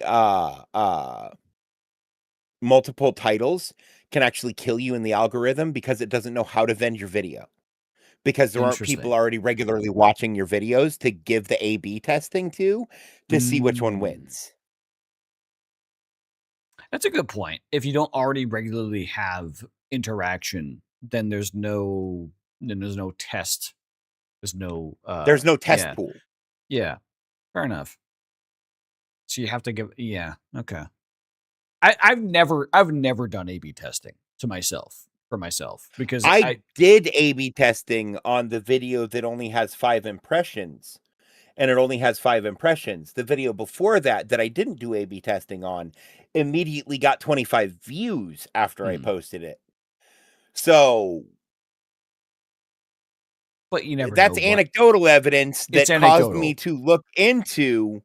And other people are saying, no, it really seems, unless you are over the threshold of, X number of viewers, which seems to be arbitrary and based on account age and other things as near as anyone can tell, it doesn't do anything. And trying to A/B test will just stall out your video. I think that is anecdotal, but it's hard to tell by definition because YouTube doesn't admit what its algorithm does. I have to pee. Do you have to pee? I also have to pee, but I don't know how much of this we have left. So let's pee, and then we'll come back and watch the rest of this. Yeah, we'll do that. Okay, because my bladder's about to explode. So fair enough. Chat, we'll be back. Be right back. Enjoy some clips. Go piss, girl.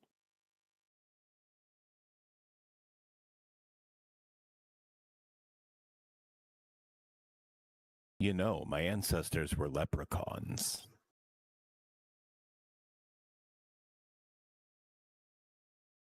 Well, that actually makes a lot of sense.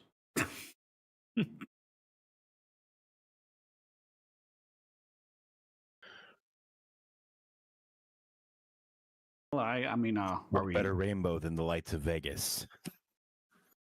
At which to bury my pot of gold. So are we playing around, or is that what we're about to do? If you'd like. Morta had things in hand. Didn't need a relic like me around, so I set out to hunt Ken. Mortal had my thing in his hand, and I had his in mine.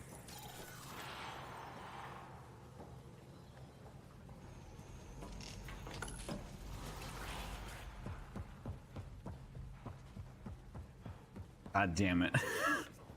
By the end of this, we're going to have enough clips that there's just going to be a whole ass... I smashed like 9 tacos. They were so fucking good. Why would you smash them? You're supposed to eat them. Dick and all. I smashed them into my face. Archivist, you want to do another... Mostly getting them into the hole. What? You're going to say you smashed them into your dick. Copious amounts of semen. My big mummy milkies require offerings of semen, but the developers have time-gated the amount of semen you may offer to me. Please, adventurers, write this in Your boner is laughing and I am you living your life knowing this fact. The red dragonfly specifically me. Give me your semen.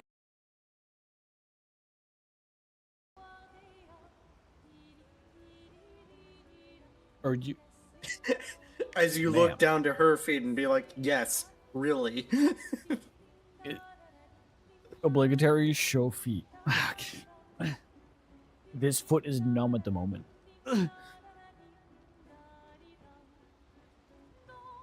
Because I have my legs crossed and it has been crossed for too long, and so it was numb.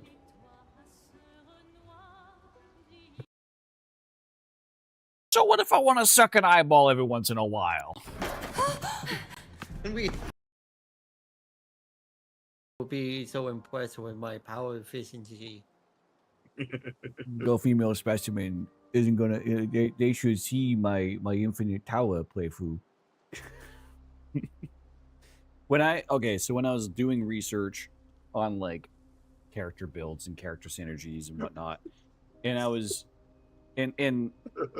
like, why do people try like min-max so much? Why is there such an interest in min-max in this game? Why? God, it's so gross, but that's the option I have to pick.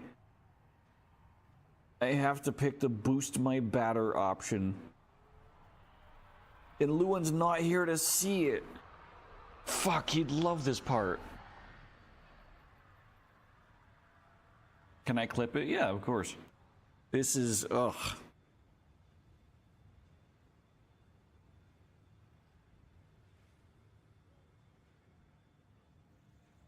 Yuck.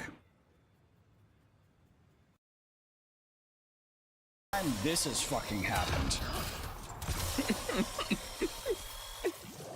Where I'm shooting a laser out of my dick while I'm dead.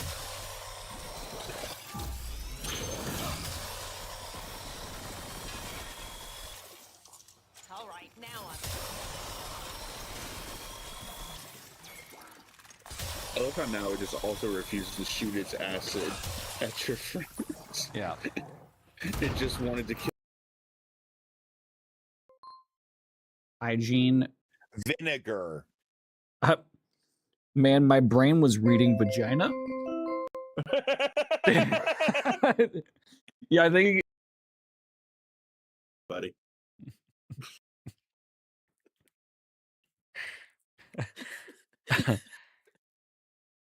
All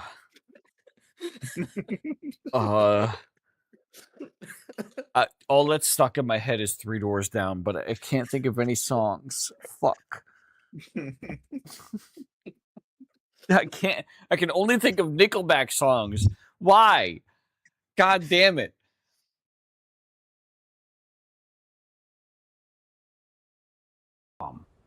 Oh, it was pepper jack. It's always bomb. Like pizza with pepper jack and ground beef with onion. Ooh. I just love onion on pizza. We're adding a stat, a derived stat to the character sheet called evasion. Evasion is the target number you need to hit another character in combat at the correct range. So with a melee weapon, you have to be within melee range. With a ranged weapon, as long as you are within the ranged category, that's your target. Evasion is Dex plus luck.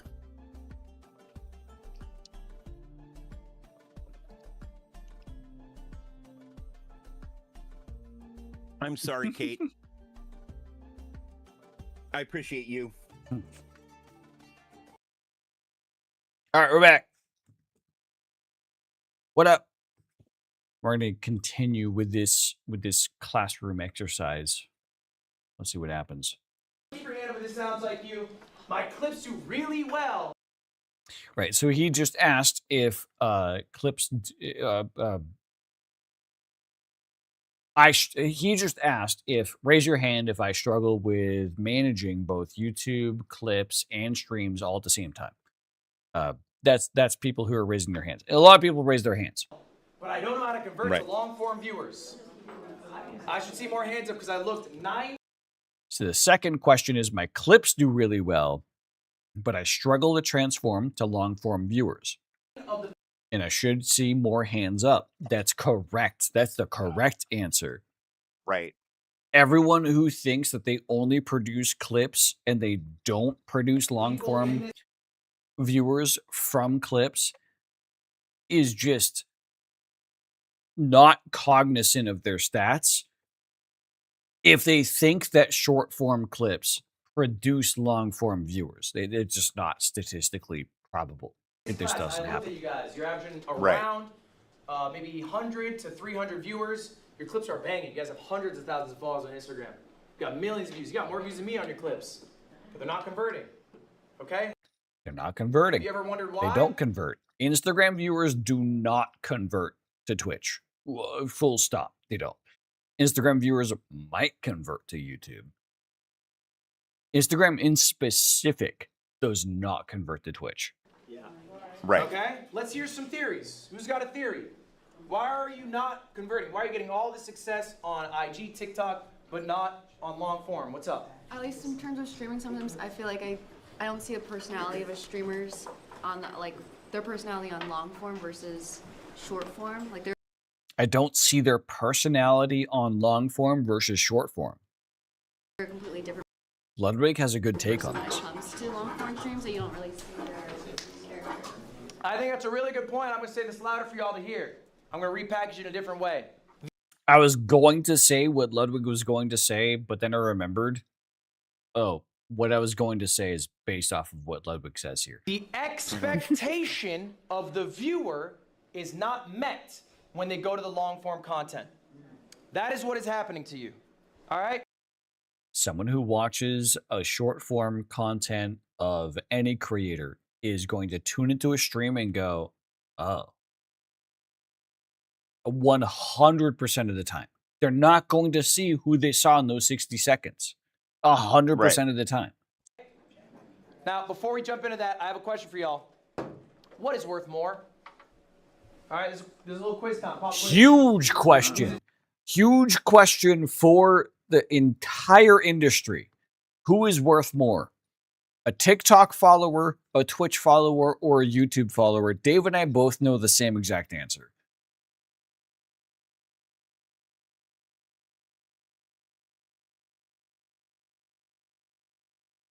Oh, were you expecting me to say it? They're all worthless. Well, it's Twitch.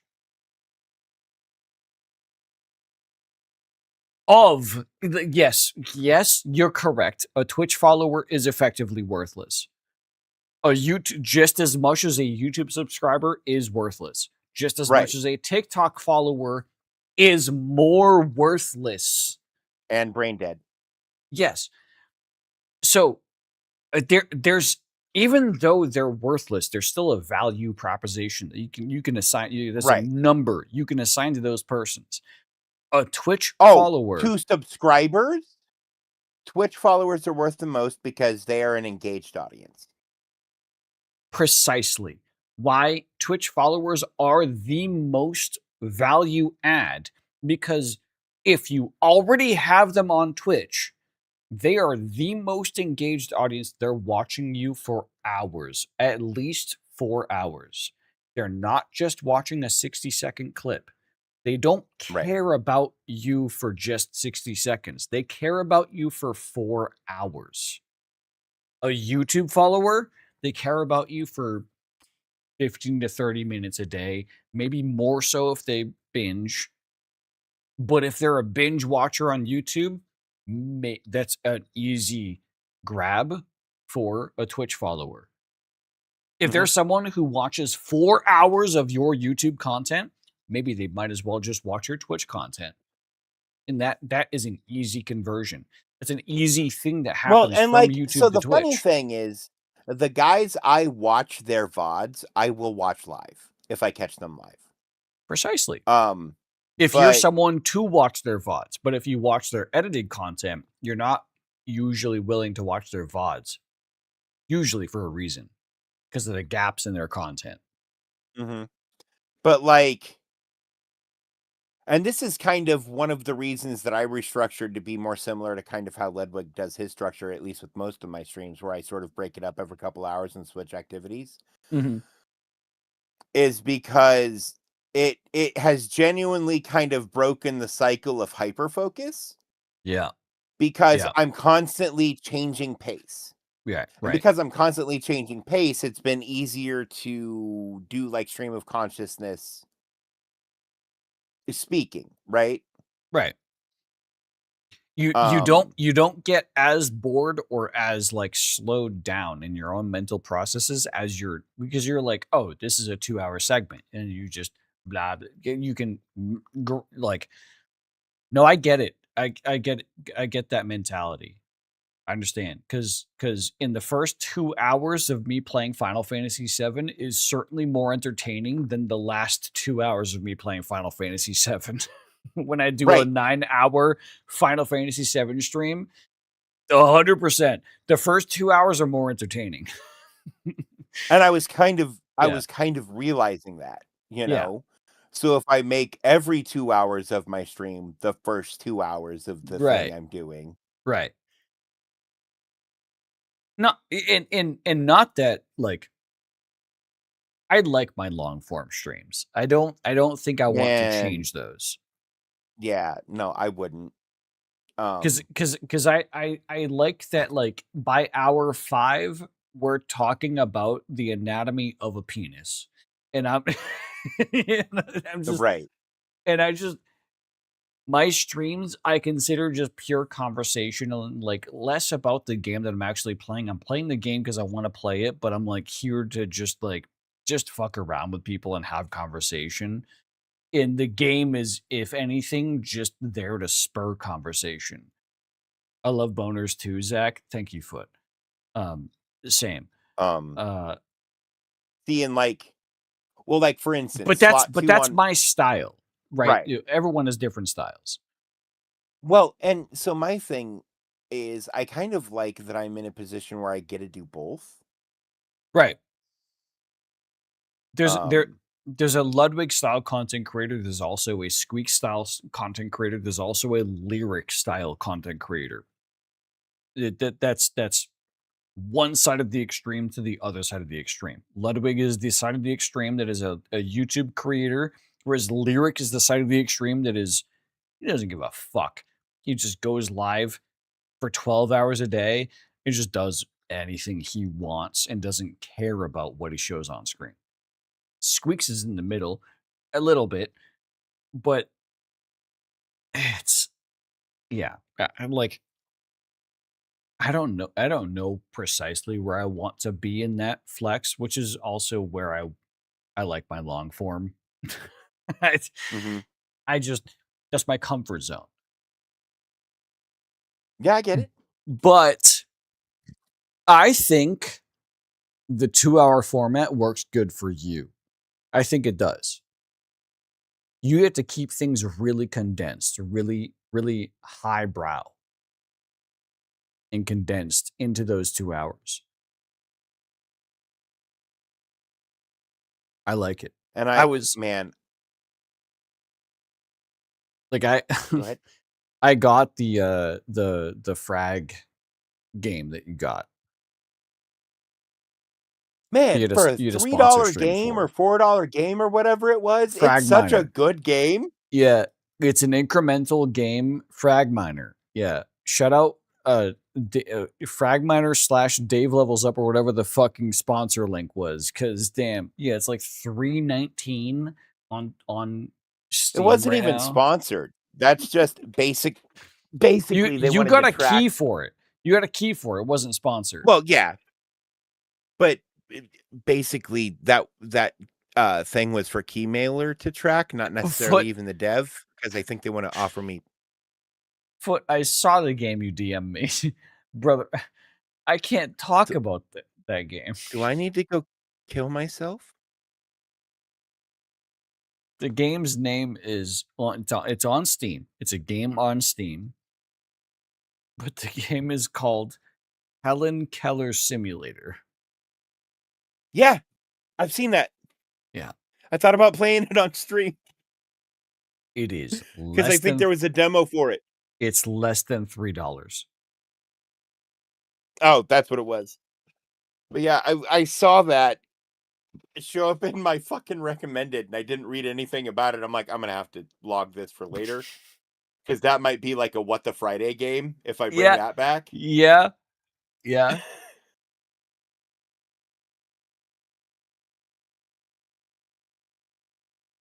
It's fucking crazy. It's a crazy. So what is it? You stumble around in the dark, screaming into the void. It is an experimental exploration game where you navigate a world without sight or sound. With no visuals and no audio cues, you must rely entirely on whatever you stumble upon. So it's tooltips. It's a menu simulator. You're driven by tooltips. Man, there are Yeah, it sounds like a achievements. good- Don't tempt me with Foot, Hey, you know me, and look. that pisses me off. I'm an achievement hunter. And There are I also know you know achievements that. for Cactus Simulator 2024, and it has multiplayer. Foot knows what I'm talking about when I say they're pissing me off. You're pissing me off. All right. Anyways, Twitch followers, like, okay, if you were to assign a value to a TikTok, Twitch, and YouTube follower, all three are the Twitch free because they're the option. most Is Twitch? engaged. Yeah. They're the Twitch person is the person who is most likely to translate downwards the content funnel. Right. A Twitch person is more likely to watch your YouTube video versus a YouTube follower being more likely to watch your Twitch stream. The Twitch follower is going to watch everything that you do because they're more dedicated. They're more here for you. They're more here to watch you for hours and hours on end. They're the more dedicated. Right. Yes, 100%. They are the most valuable follower.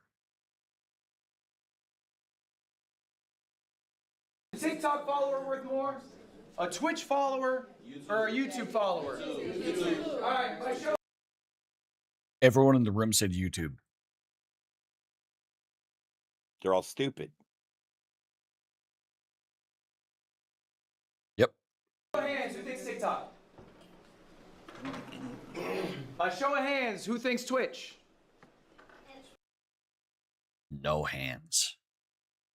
Damn. And what I'm surprised by is this guy in particular. This is fuck, what's his name?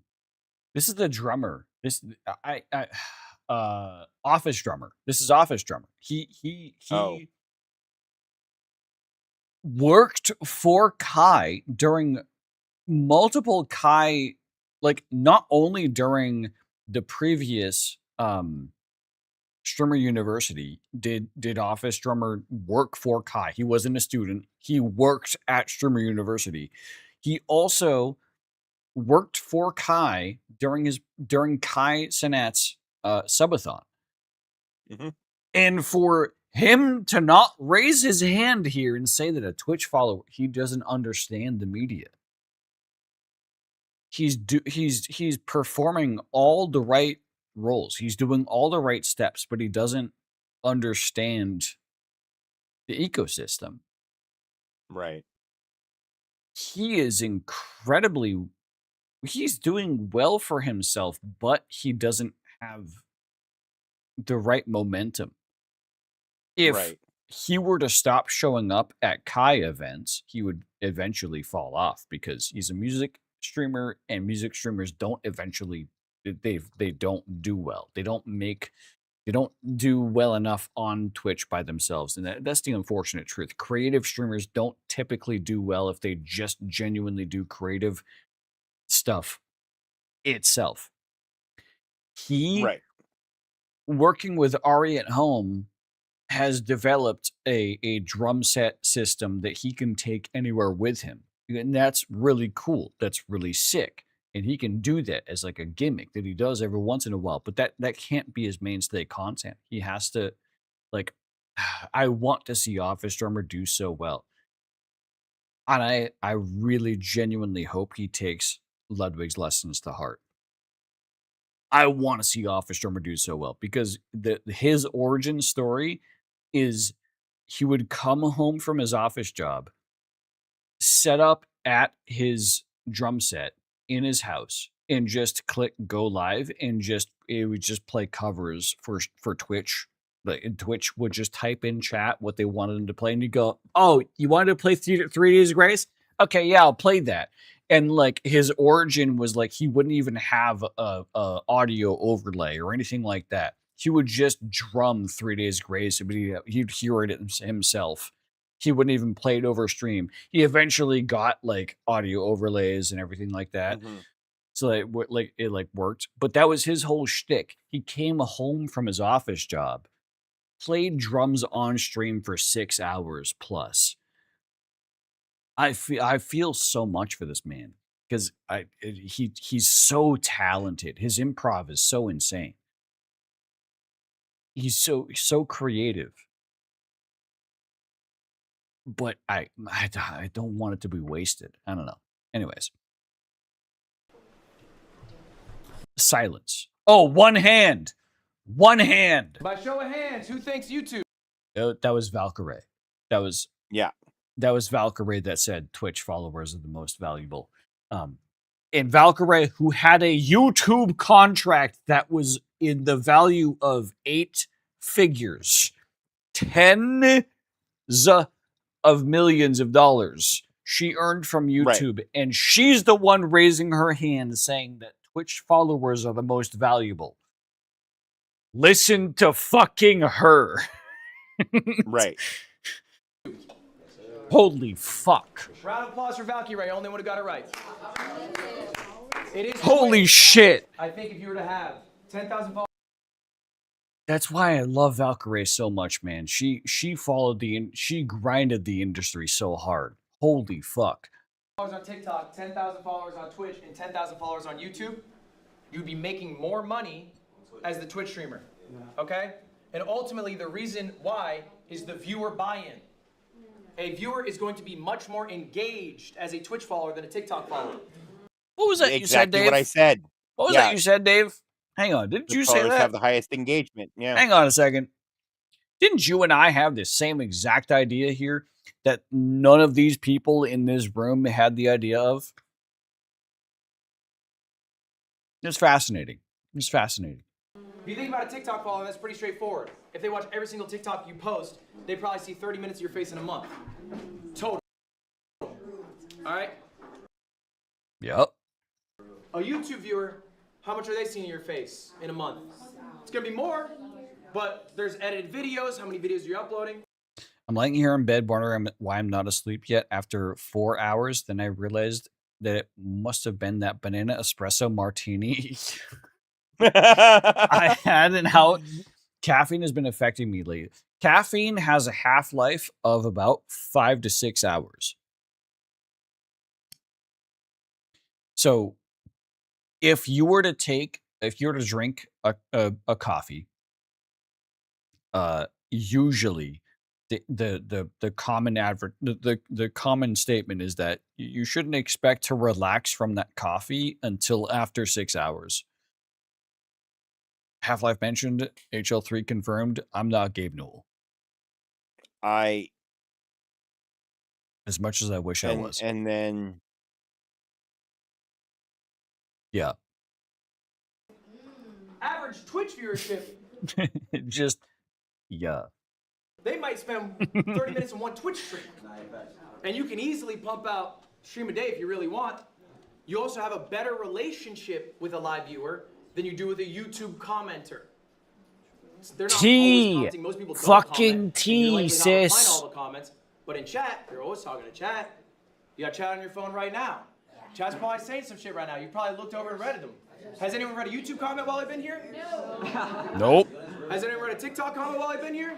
Fuck no. So if you need to sell merch and you have 100 Twitch viewers or you get a 100 view YouTube video, which one's better?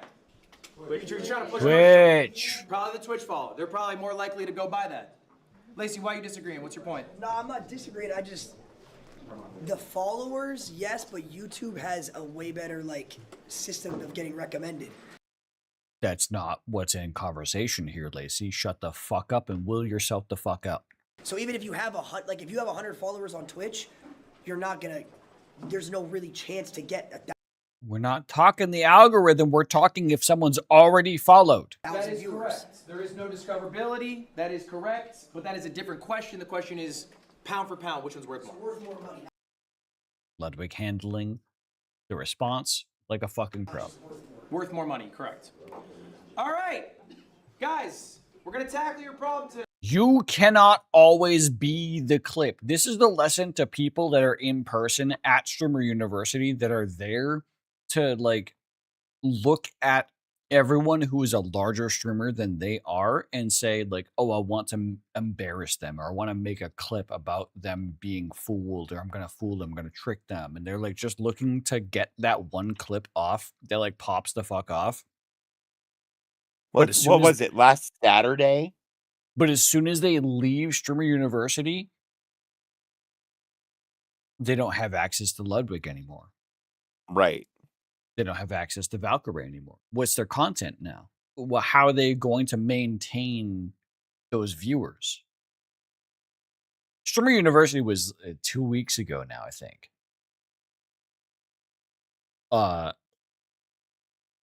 And fuck, I haven't seen clips of many of these creators that were at SU, which is kind of unfortunate, but it is what it is. The mechanism is what it is. But you cannot always be the clip. This is Ludwig saying, if you want to try to show up to a larger creator's stream and do your thing just for the one clip, the next time someone you might think, oh, they had 20,000 viewers. That means the next time I go live, I'm going to have 20,000 viewers. You might for maybe an instant, and then everyone's going to leave because you're not always the clip. You're not always who you were in that clip. You're not always just as funny as you were in that clip. Okay. My clips are great, but I can't get No, if you want, actually pause it for a second, because this is kind of something that I've been talking to some other people about. Go off. So if you want to cross-pollinate, right? Yeah. If you want to make Ludwig's viewers your viewers. Yeah. Okay. First, you have to put yourself in a position where Ludwig's viewers can get to know you. Yep. That means you have to do a genuine collab. Yep. And then another one, because Ludwig likes you. A consensual collab. Right. So if you approach Ludwig on SU grounds, if Ludwig is doing an IRL and he's transferring from his class to the lunchroom and he's going between classes, between segments, and you approach Ludwig, do you think that the clip that you're doing with Ludwig, should it be detrimental to Ludwig, or should it be more genuine? I'm not going to try to get a clip with Ludwig. I'm going to wait till Ludwig isn't on stream and walk up to him and be like, and this is what I would personally do, right? Because I don't want You see Ludwig walking from building to building. You see him with a cameraman shooting him, walking backwards. And you're looking at him. You have a camera facing yourself because you're also streaming. You're saying you're not going to in that approach case, him. I would walk. Okay, like, so the way you said it at first, you made it sound like he was trying to do a segment. No, And like I'm not going to interrupt saying, somebody when they're trying to do a segment, right? So They're like trying to get shit done. Genuinely, Streamer University ecosystem, the whole purpose as to why it exists is to put large streamers in the same court, in the same universe as smaller streamers. The whole purpose is that larger streamers are streaming at the same time as smaller streamers. That's fair, so I that guess. cross-pollination happens even accidentally. So if you see Ludwig going from one building to another, camera person involved, and you're also like doing your thing, but you might have a content idea in mind that you want to introduce. So here's my elevator pitch to Ludwig, right?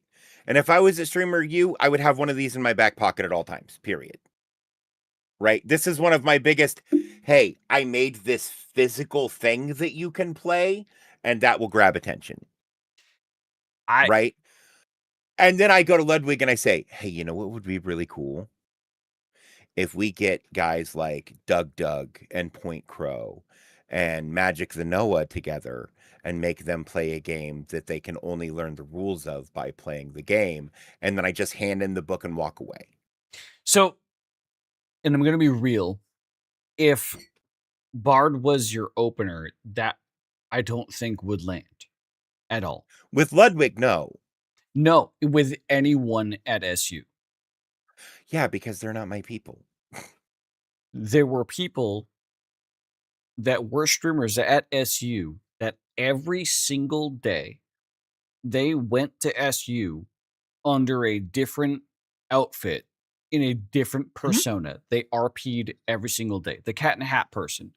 There was two people that went. There was a Cat in the Hat person. We talked about it last time. Batman and Robin. Person. Batman and Robin. There were two different people that every single day they each had their own persona that they went. You go not as the person advertising Bard. You go as the person advertising yourself. And then when people pull to you, then you pull them to Bard. That's the funnel. Yeah, but okay, what I've seen of the lion's share of the students at Streamer U, they're not people I would associate with. Then you wouldn't go to Streamer U. This is then this just genuinely isn't the place for you to be in. But other than what I've seen of Ludwig's class, I've seen people acting a fool. Right? Right.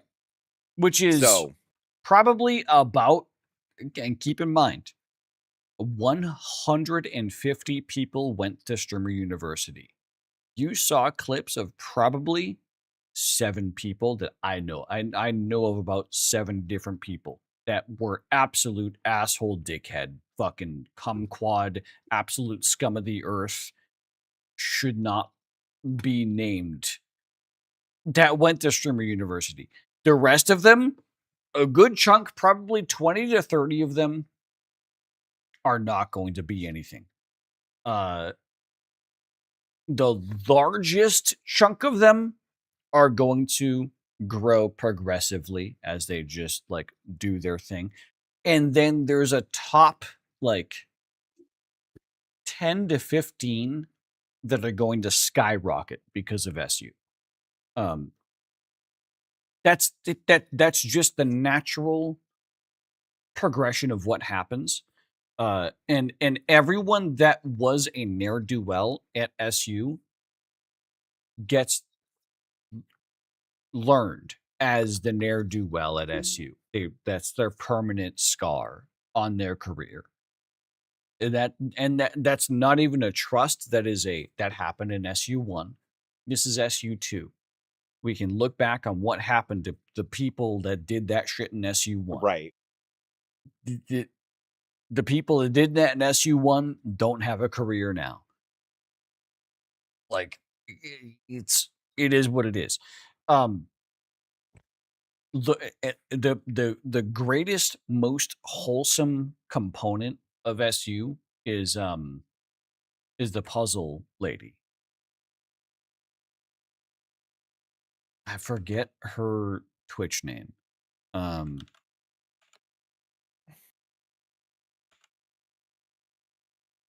Kai, yeah, I just love puzzles is her Twitch name. I just love puzzles is her Twitch name. She had a connection with Kai just off a random chance. She was DMing Kai being like, "Hey, I hope you're doing well," etc. when he was on his break. She is the most wholesome woman you could ever interact with. The most lovely person. Genuinely wants nothing but the best for anyone in the world. All her streams were at Streamer University was she just went live in the library and just did puzzles. And other streamers could like come to the library and help her build puzzles. And they just did. That's cute. It was so cute. That's really cute. Yeah.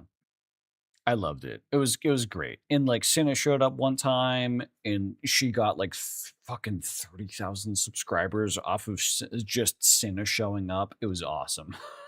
it was great. But yeah, anyways. We'll get into this. Here's the deal. You can't always be the clip. You cannot always be the clip. Except for one guy. Stable Ronaldo is just kind of funny in almost every scenario. Even if he is an asshole sometimes. He's still funny. But this is real. What happens to you guys is you're really good at farming clips. I think at this point, a lot of you really understand intrinsically when a moment happens that, oh, that was the clip. I'm going to tell my clipper, or maybe you are your own clipper, you run your own clip account. Tonight, I'm going to post that. I fucking nailed it. All right? You guys feel pretty good about that at this point, I imagine. Yeah. You probably know exactly, you might even be able to set up these moments. The issue is, you get that clip, how long is that in your 4-hour stream? A minute? 30 seconds. Seconds sometimes? Yep. All right? So then what happened? Cinna walked up to, I watched Cinna's stream as she walked up to multiple smaller creators as they were literally having kind of an emotional attack of like, they were crying to themselves being like, well, that's all they're going to see of me. Like, what can I do? They're streaming themselves. They're literally, they got a selfie camera pointed to themselves. They're streaming themselves and they're crying. They're in shambles going like, that was the only clip I'm going to have because I just had like 20 seconds with Ludwig and I fucked it up. I fucked up my moment with Ludwig. That's not. And Cinna's like, girl, you're beautiful. You're funny. You had a moment with me earlier that got clipped. I saw it on Twitter. Like, you don't even understand what actually is a good clip or not. Like, come on. Right. It's like, you don't know it's going to be clipped. That person sees you on IG, you get an awesome clip, they go to your stream, and what are you doing? Are you farming a clip at every moment? Exactly. No, you're a person. No. Even when you're not farming, you could have a good clip. You don't know. All right. That's why it's just important to be yourself. We're not always exciting. We're not always on. I know I'm not.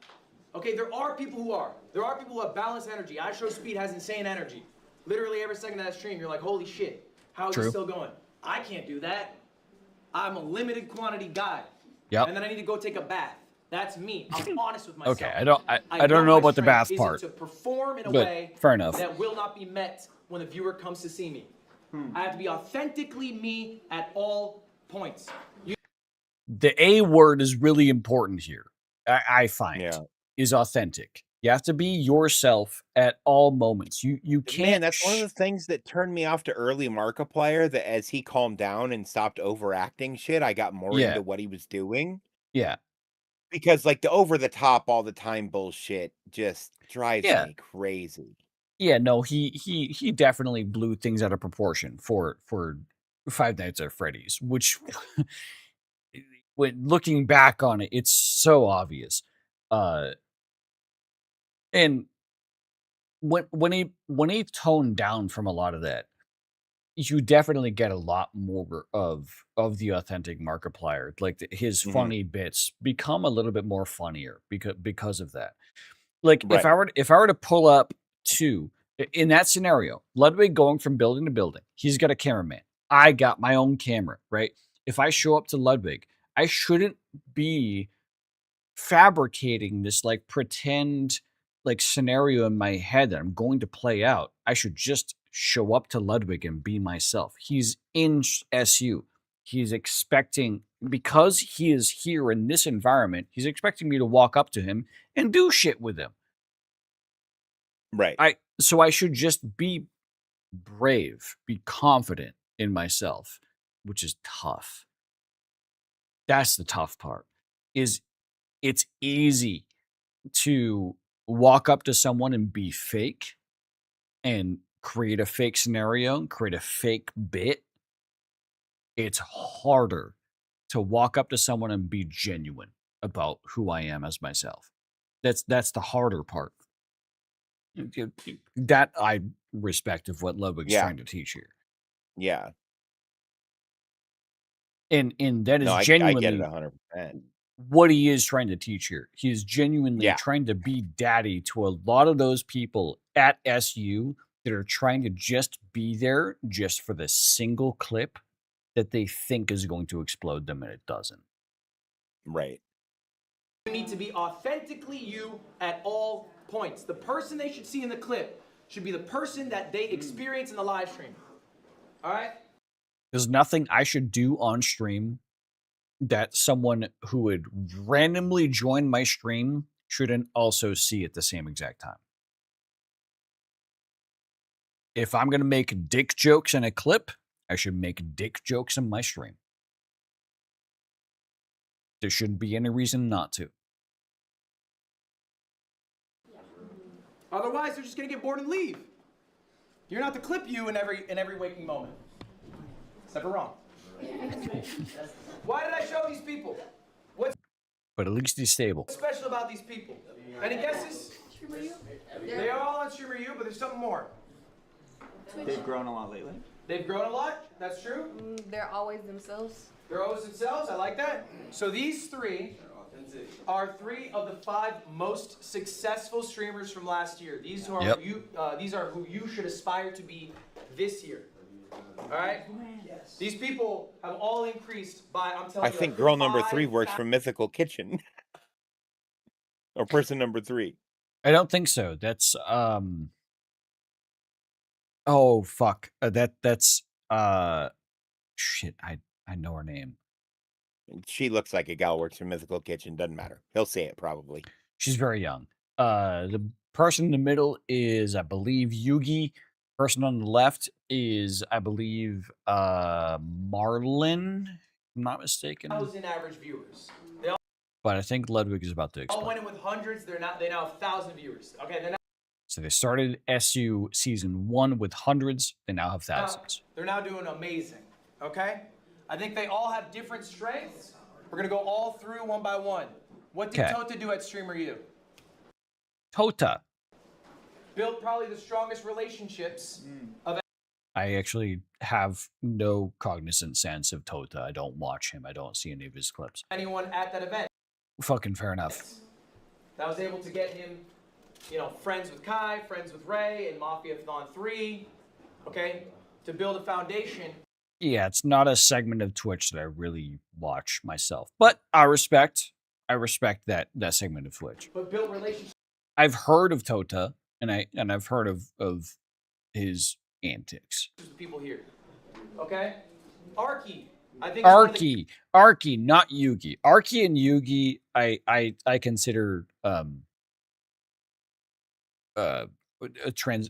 What's the word? Like they're both the same to me in my head.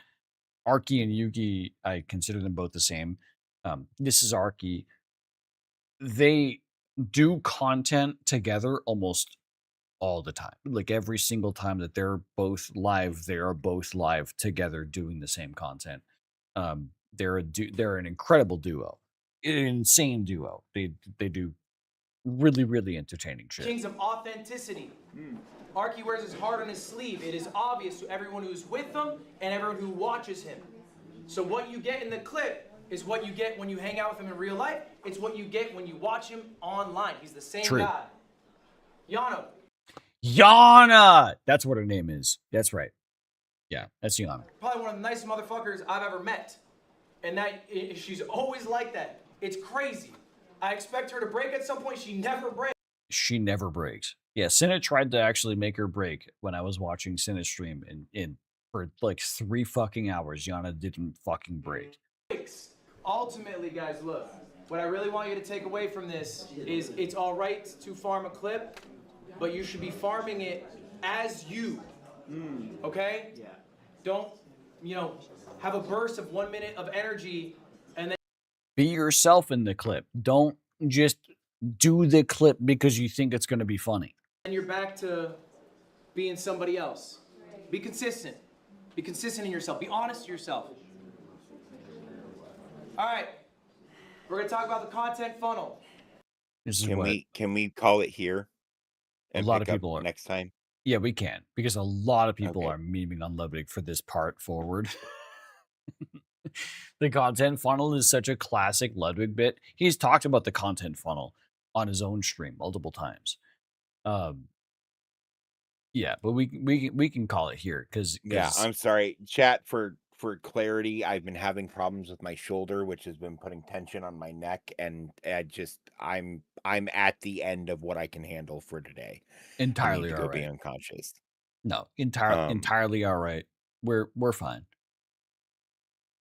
The fuck is This is a good stopping point because we're done talking about creators and Ludwig is talking about more conceptual things. So fair enough. Right. All right. Chat, thanks for hanging out. I love you. Never stop leveling up. Zach, I love you. Have a good night. I'm sorry I called you Jack. It's okay. I've been called Sean before. That's weird. When I answer the phone and I say, "Hey, it's Zach," and they say, "Hey, Sean." No, those people are just dumb. Yeah. All right. Have a good night, Dave. Mine was a slip of the tongue. That was the transmission and their brain breaking. Yeah. I don't even know. But yeah, have a good night, man. Okay, bye. Get some rest. I'm gonna try. Right. Yes. Shut off, you piece of crap. All right. Chat. That's going to be it for me this evening. We didn't get all the way through day 2. Man, we are, I'm not going to lie, we are 34 minutes through this fucking video. But genuinely,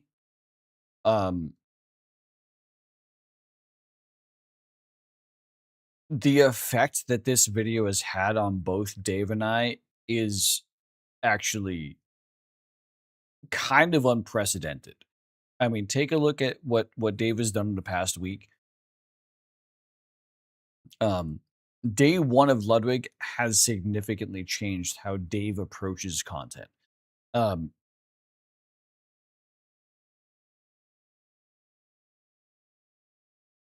And it has also affected me. This is why, and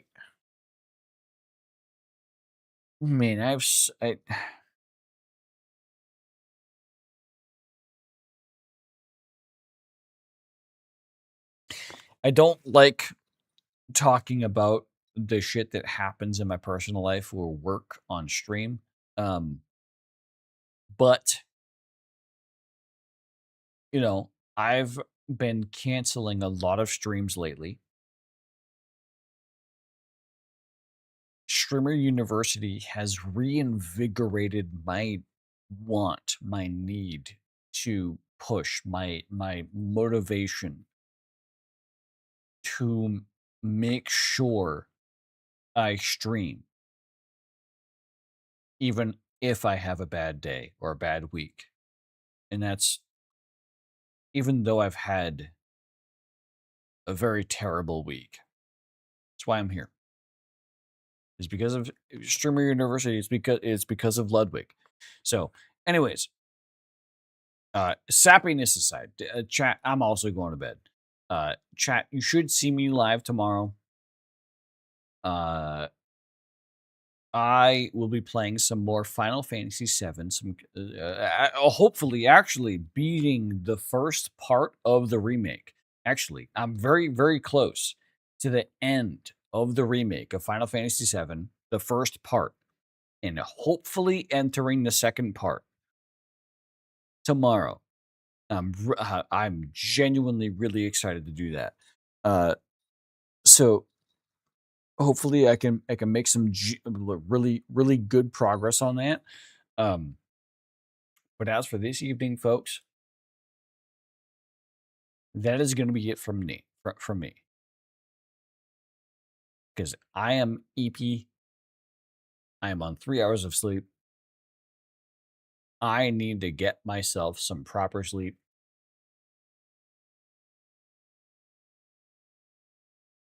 So that I can be a good gamer tomorrow. So chat,